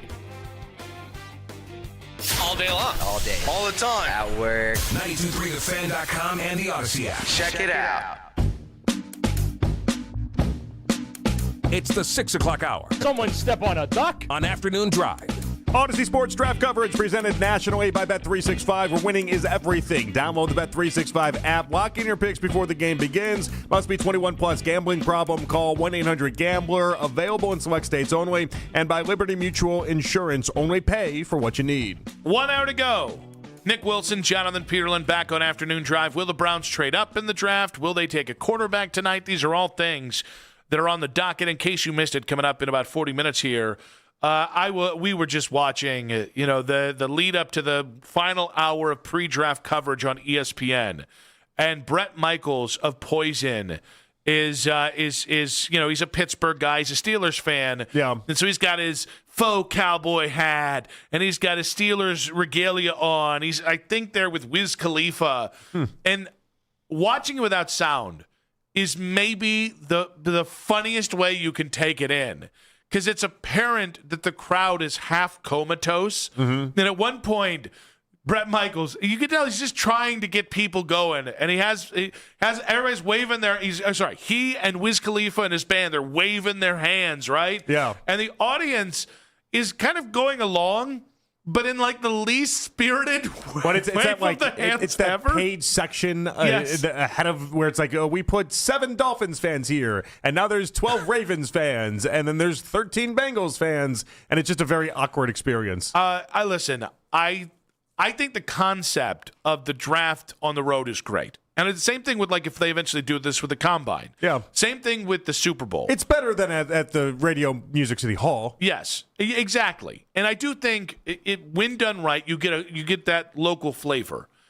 But, man, do they have a ways to go to make it not feel forced, regardless of where it is. Like this Bret Michaels thing. Mm-hmm. I have no problem with you having these concerts. That's a cool thing.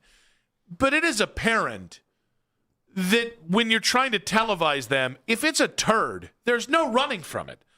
And like there just was like, I can't imagine, like Bret Michaels, and he's not known for self-awareness, so he probably doesn't feel this way. I would feel like such an a-hole if I was Bret Michaels singing to a bunch of football fans who 3 seconds out there, you get, also does not care about you at all. Kind of like a, geez, look at myself in the mirror type moment for him, is it not? Like I don't think he's capable of that. You're an hour before round 2. Yeah, but that's not a heavy hitter moment. I'm not trying to take shots. If you like Poison, you like Poison. That's fine. There are a lot of people that love Bret Michaels. A lot of people that love hair metal. I'm not taking a shot at this, but it has been 40 years since Poison's had a hit. Yeah. So maybe this is the closest thing he's had to a hit. This is his big moment right here. I thought he was like selling out concerts still, wasn't he? He has been for a long time.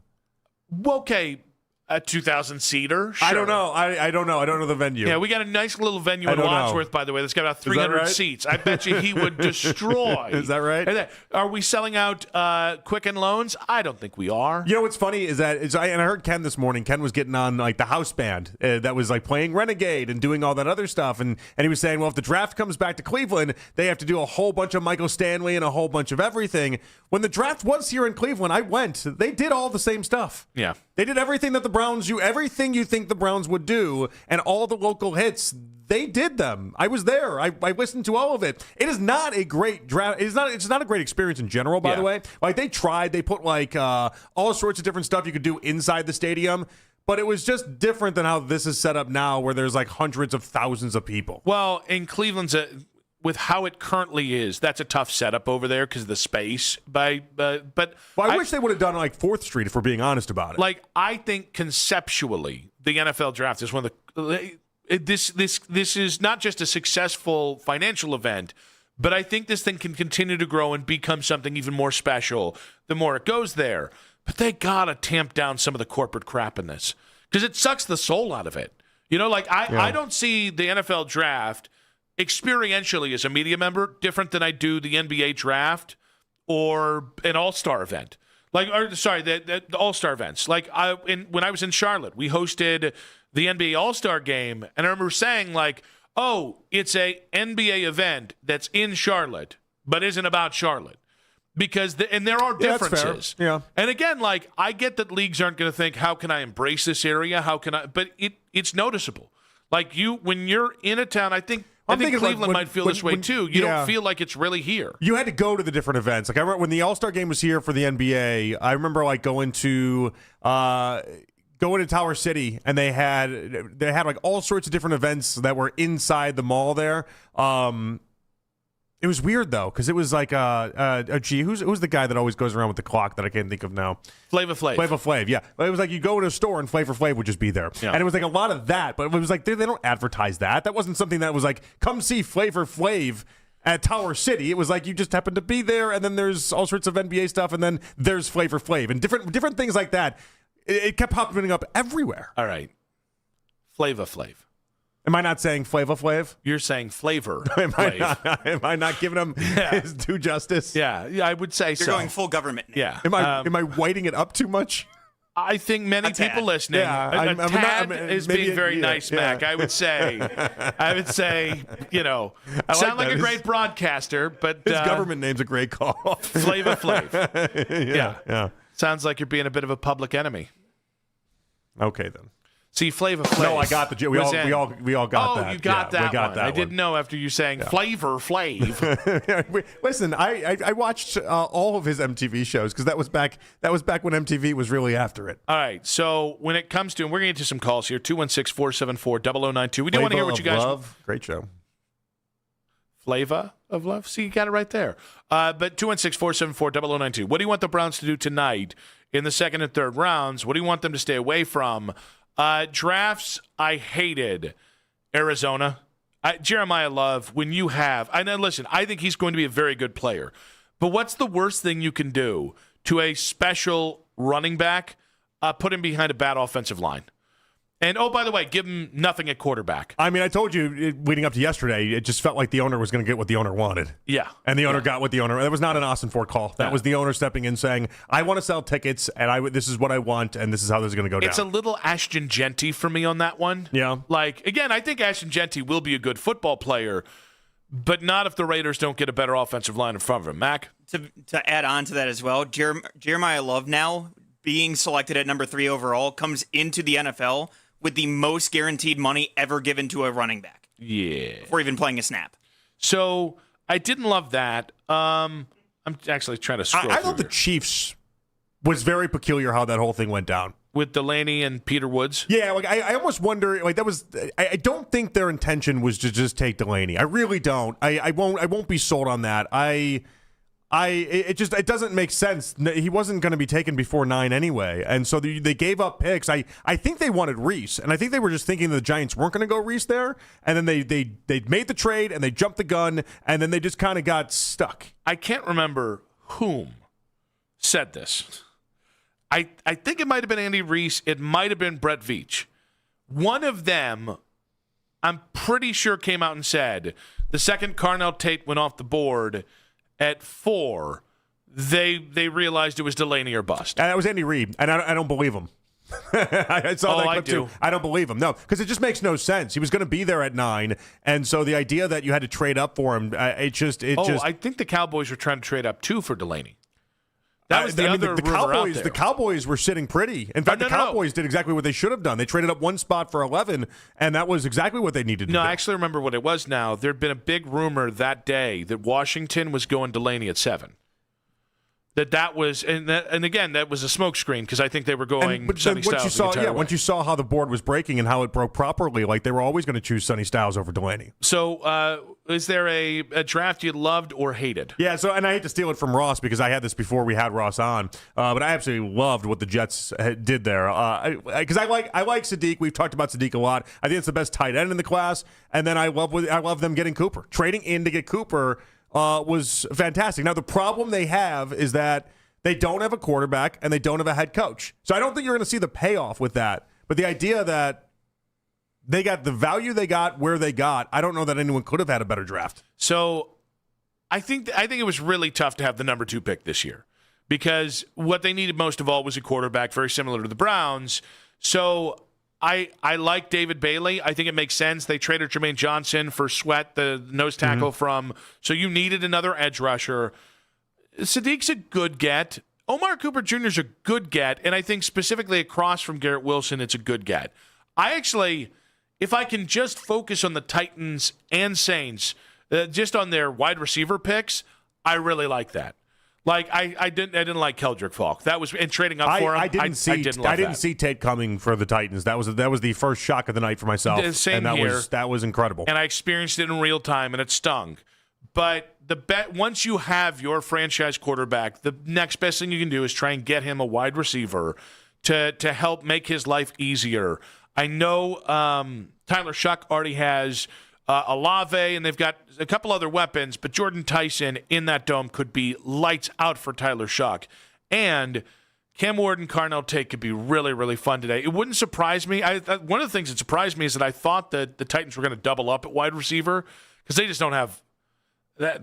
I just don't love what they have around him. Yeah. But so I was surprised when they traded for Falk, but I hated the Falk pick. Since you mentioned the quarterbacks involved in all of this, then it is interesting that you have Cam Ward, the number one from last year, and what did? They went out and got you a wide receiver, and then Tyler Shuck, the third quarterback off the board last year, they went out and got him a wide receiver. The Giants didn't do that to help out Jackson Dart, at least not yet. But it is interesting. Like once you get that quarterback, then you can start to see some of the pieces come in, and you can see just how it's like, all right, let's go help out the quarterback and let's get this figured out for him. And I got to give props to Howie Roseman.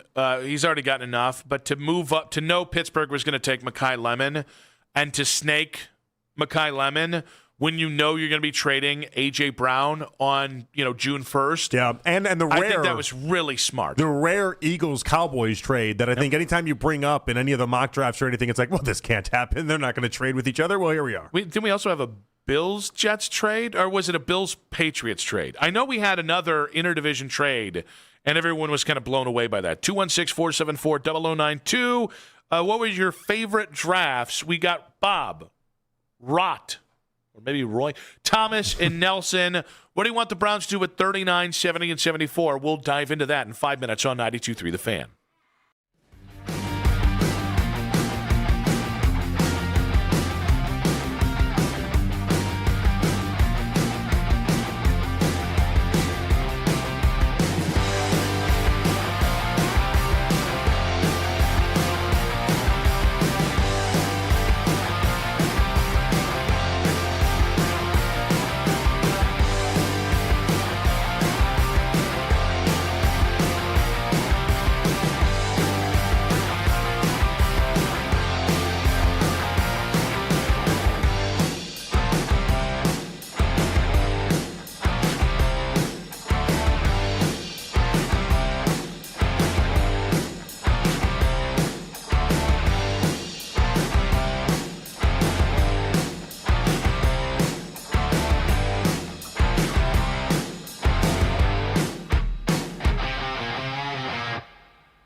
infection, flu-like symptoms, or if you need a vaccine.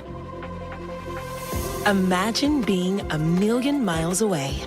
Explore what's possible. Ask your doctor about Tremfya. Visit Tremfya.com or call 1-800-526-7736. Listen to 92.3 The Fan on the Odyssey, iHeartRadio, and TuneIn app.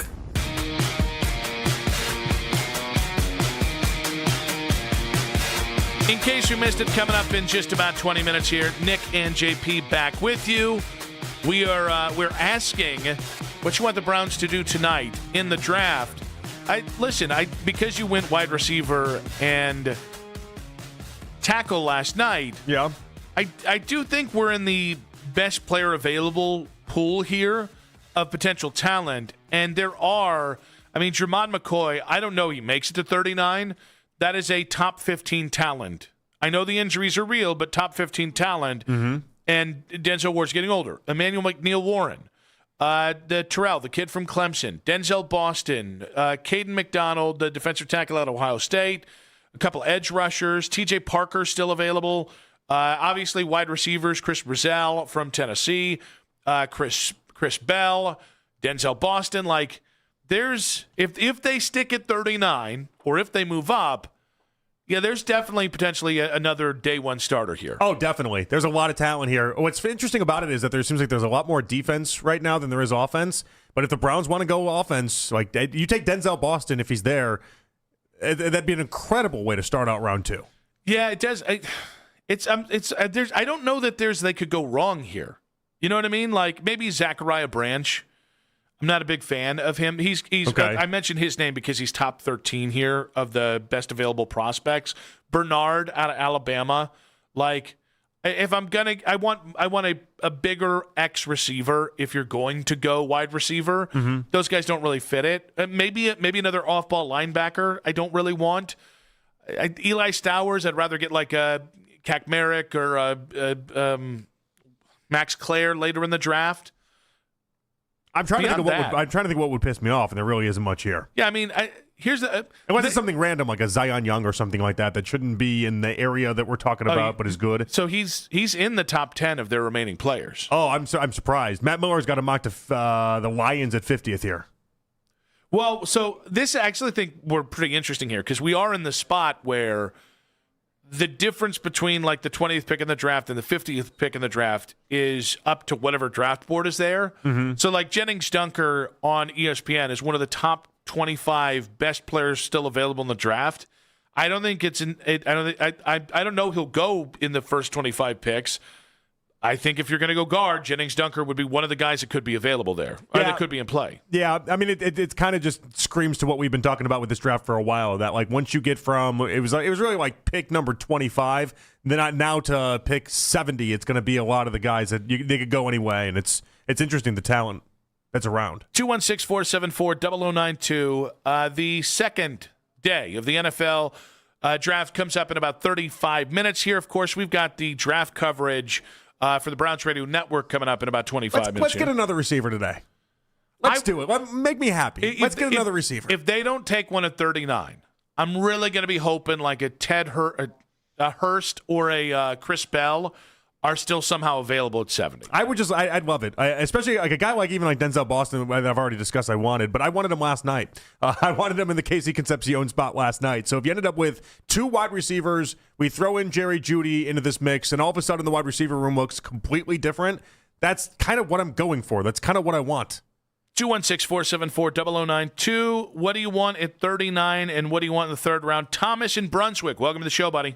Well, thank you, guys. I appreciate it. I want an outside linebacker or an edge rusher on the other side of Miles at 39. Okay. If there's a good one, you know what I mean? I'm not the draft expert, but. No, so T.J. Parker, the kid from Clemson, I think is still available. JP mentioned Zion Young, Howell out of Texas A&M. So I think Howell and who was the first name I mentioned? Parker. T.J. Parker. So I actually think T.J. Parker and Zion Young might actually fit the even front. I think Howell might be a 3-4 edge rusher. But yeah, here's the thing: Gabe Jacques, the kid out of Illinois. If you want an edge rusher, Tommy, there are plenty of dudes at 39 that would be available. And by the way, can I just give you one name? Can I give you one name to keep in mind here, Tommy? We appreciate you, buddy. Max Llewellyn of Iowa. Okay. He's a high floor, maybe lower ceiling guy, but he reminds me of this year's Jack Sawyer.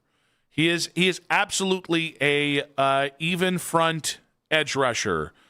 And I think he's a little underrated, quite frankly. I can't believe he's seen as like a 4th or 5th round pick. That would be a guy that if you get him like in the 4th or 5th round. Iowa has a lot of players. Offensive line-wise, Logan Jones, the center. Bo Stevens what was that later. name again? Throw the name by me one more Max time. Llewellyn. Max Llewellyn? Yeah. Okay. I'm not familiar with this game. He's a big corn-fed boy. Is that what I meant right? to say. Okay. Not boo. Corn-fed He's- boo. Not since He's your boo? Not since I called Daryl big girl yesterday have I had a I think I slip found up. Vanessa's most hated prospect. Yeah. He just really likes corn-fed guys. He just keeps calling him boo. But if you came out, seriously. Todd McShay hates this guy. Really? 161 on his big board. Oh, yeah. That's right around the spot. You can get him right around the 5th round. Like, I'm sorry. I thought we were still talking like 2nd, 3rd round tonight. No, I was no, like, no. this guy's way down there.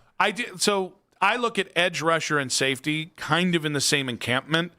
And maybe wide receiver we should probably look at this way too. I think there are really nice players sprinkled in through all 7 rounds.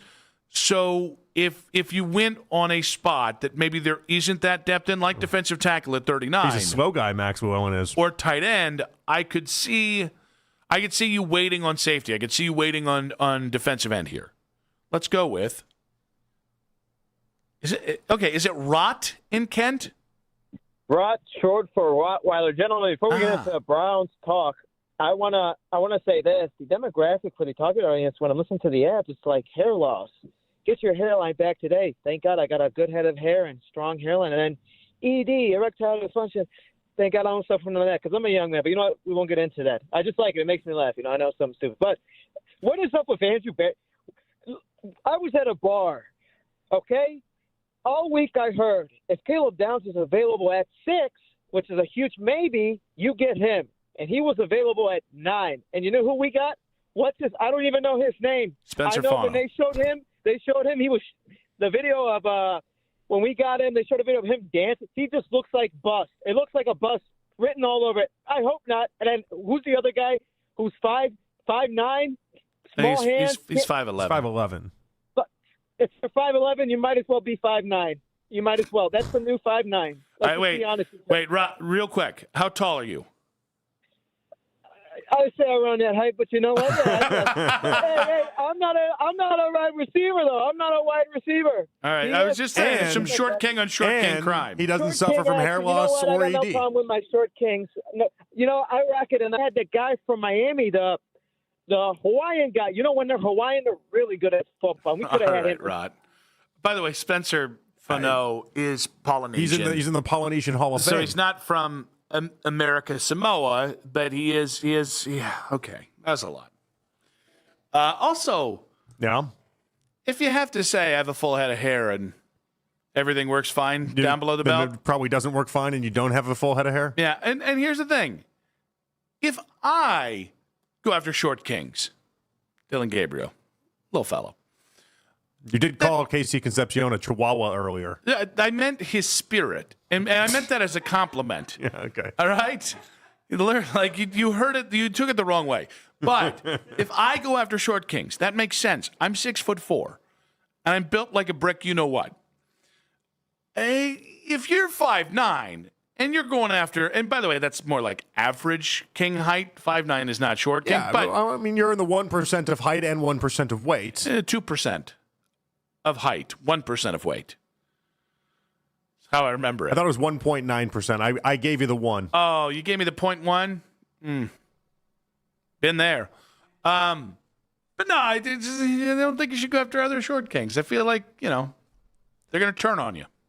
Doesn't it feel like only short kings should be able to go after other short kings? No. Like it's like a short king on short king crime? No, I kind of feel like if you do it, it almost just feels like you're bullying.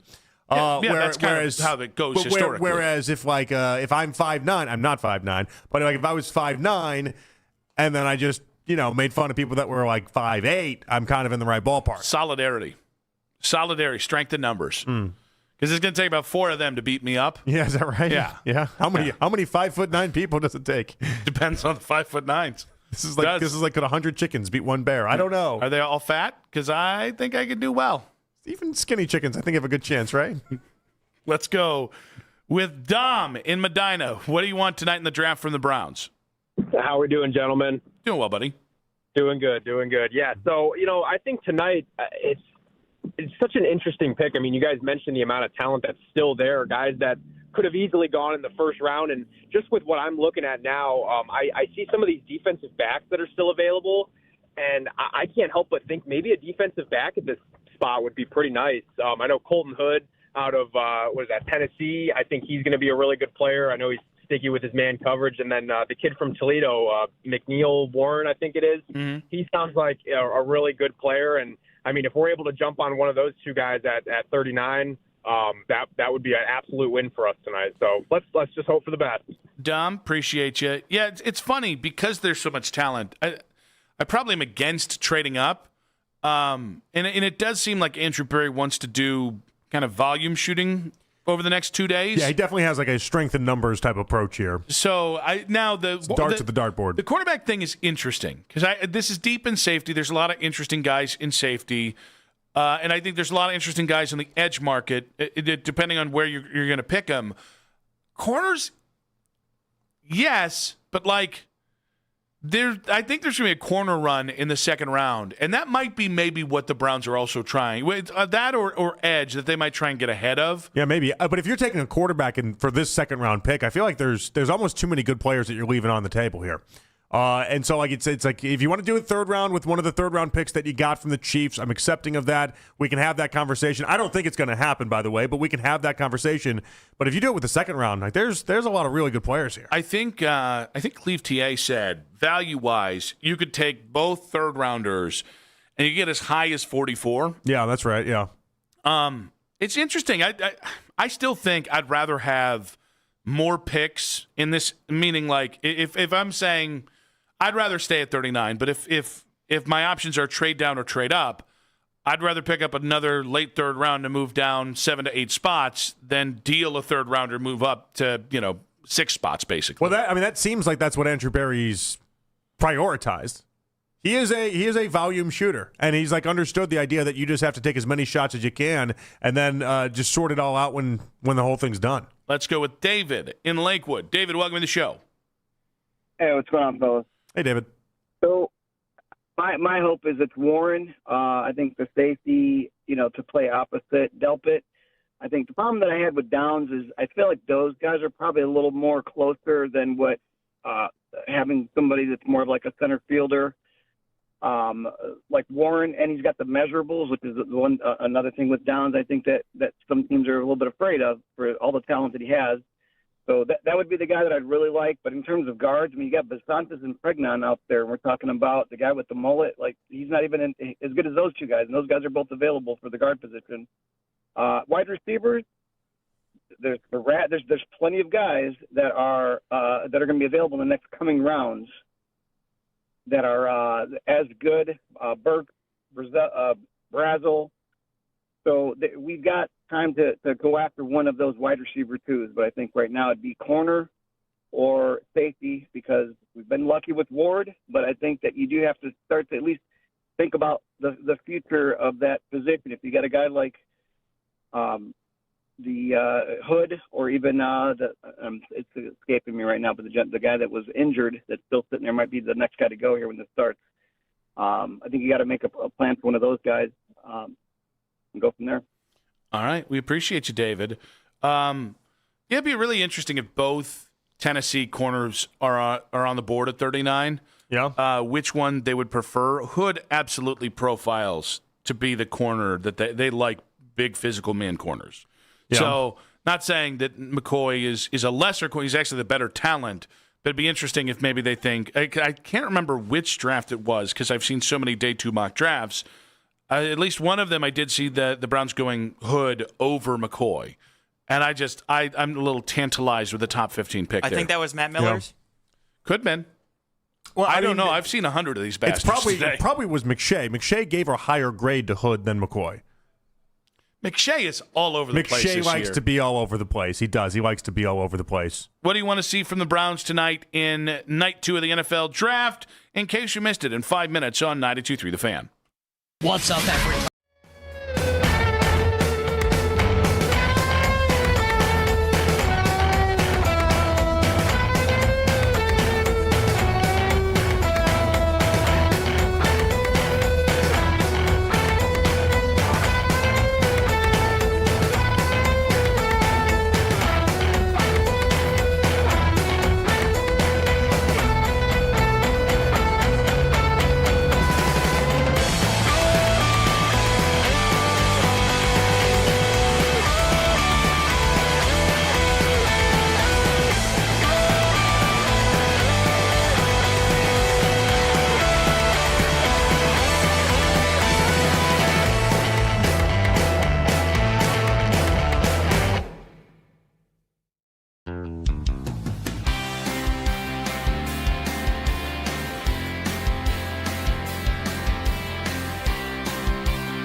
opposite on the North Olmsted Auto Mile and I-90 Nissan in Sheffield Village, because the deals are so over the rainbow good. Online at bignissan.com. This is where Cleveland fans turn to talk Cavs basketball. We are Sports Radio 92.3 The Fan. Check out the post-draft edition of the Fan Off-Season Special Tuesday night. It's Jake Volnick, Coach Riz, and Daryl Ryder breaking down the Browns' moves on draft weekend and looking at the remainder of OTAs and minicamp ahead. That's the Fan Off-Season Special right here on The Fan, streaming on the Odyssey app and YouTube Live. Final segment of the show. Big thanks to Ross Tucker. Ross Tucker Football Podcast, myfrontpagestory.com at 420. He likes the Browns draft. And he's totally going to rip my Concepcion Recepcion. He's going to take the no out. Although it would be even funnier if Casey had a big drop in a game. Yeah. And then Ross just was like, I guess Concepcion, no Recepcion. And here's the thing, I want it so then I can go on a diatribe about how he stole it from me. Yeah. When he's getting a bunch of credit from like all the big wigs, all the big boys. People are going to love it. Going to love it. The only problem, though, because I've heard you as you've developed this, because it started because basically I needed a reminder for 5 years from now why you didn't like Casey Concepcion, and then you came up with it, and it was great. I branded it too well. Yeah, that is part of the problem. The other part of that, it's not easy to deliver. So, like in you doing it, like you got it down now. You got it down, you got it set, like you've done it enough times. But like when Matt Miller lights were on, it was like Concepcion, no Concepcion, and it was like, oh no, you said back-to-back Concepcions, and like if you're Ross Tucker, you can't do that. Nothing worse than going for a big Concepcion Recepcion joke and fumbling it. It's just not. It's not easy to say. Well, then it wouldn't be my idea. Yeah, if he fumbled it. Is that right? Or if like people are like, I don't like that. That's inappropriate. Then I'd be like, what a jerk that Ross Tucker guy All is. of a sudden, Ross gets canceled. It's just like he just points it back to the time that you gave him. The one time he took something that you did. The one time he said my name on air. Got that from Nick Wilson. We get canceled That's together. it. He instantly, he's broadcasting with somebody that went to Syracuse, and they instantly give him this look of like, you can't say that. And he's like, and that was Nick Wilson on Cleveland Sports Radio. And then he just buries it. All right. We got some thank yous to go. We do have a few moments. Again, draft coverage continuing in about 15 minutes. Let's get to in case you missed it. All right, we're going to focus in on what happened in the NBA last night because we have not done any of that today. By the way, KD out for Game 3 tonight against the Lakers. Yes, that's right. Jokic, 2 storylines out of last night. Jokic is getting just buried by Rudy Gobert. Rudy Gobert? What? He was 7 of 26 from the field. He has shot like 32% from the field against Gobert in the entire series. Gobert is owning Nikola Jokic as Minnesota's now up 2-1. Are you worried about the Nuggets? No, that was a great game by the Nuggets, and Rudy Gobert's having a great series. But there's just something about Nikola Jokic that every time somebody doubts him, he just comes back better. Now, I don't definitively know that the Nuggets are going to come back to win the series, but do I think Jokic is going to have a bounce back? Yeah, you can only contain him for so long. Other thing out of last night in the NBA, CJ McCollum and the jump shot gave the Hawks a 2-1 series lead against the Knicks. Yep. That last possession by Brunson was brutal for New York. Hate to see it. Yeah, and it's just if you're a Knicks fan, you got to be melting down now. The ABC draft crew got Primani Brothers sandwiches on set, and while Kirk Fowler was selling the sandwich like his life depended on it, Kirk Herbstreit... He meant Chris Fowler is what he meant. Okay. Him too. Kirk Herbstreit... Oh, that's what I did. I wrote this morning. Yeah. Kirk Herbstreit had other plans... You look good, Reese. No trip to Pittsburgh is complete without going to Primanti Brothers. Come on, Kirk, get in there. Oh, Come on, man. Come on now. How many more picks? Me too. All right, we flying, bro. Yeah. These are delicious. 10 more picks, maybe? 10 more. Andrew Hodes. Whose laugh was that? The Jokers. That was unreal. That was actually, like, dead on that you just did that. That was really impressive. Jeez. So, Charming or Chotch, Kirk Herbstreit declining to take a bite on camera and getting annoyed at Primani Brothers sandwiches being delivered. Okay, big time Chotch. You gotta do the food. That's part of the deal. The TV, half of TV bits, and he does game day. He knows half of TV bits is they bring in the food. You try the food, you compliment the food, and then you keep the thing moving. I think Kirk, the longer he gets into this. Whereas like a guy like Corso, the longer he was in it, the more he opened up, right? I think Kirk's going the other way. Was he worried about like the calories or something? No, there's not a chance in hell. There's a definite chance. No. This is all about I'm too serious for this, and it's the worst turn. And by the way, this has been a slow burn that's happened. Kirk has gotten less and less tolerable of the entertainment bits, and he doesn't quite remember what got him where he is. Nobody gives a rip about you as a football player. Nobody gives a rip about you as a football guy. He's trying to like reposition himself. Oh my God, this is just awful. I hate it because I want Kirk. Listen, do I want him on my NFL coverage every Thursday? No. Do I think him as part of game day is iconic? Yes. If he's going to be super serious, how many NFL guys, how many football guys have we seen lack of entertainment their way out of big jobs? I mean, is there a chance he's just tried Primanti Brothers before and he just doesn't like it? No, I don't think there is. I didn't particularly care for it when I had it. Why? I maybe, I think the problem was I hyped it up too much in my head. How that happens. Because it's like the thing. When you go to Pittsburgh, you have to get it. You have to try it. And so I was expecting something that was awesome and great. And it's like the hook is coleslaw and fries in the sandwich. Like I take the coleslaw off, but the fries of the sandwich is very good. It's fine. And real quick, one quick hitter before.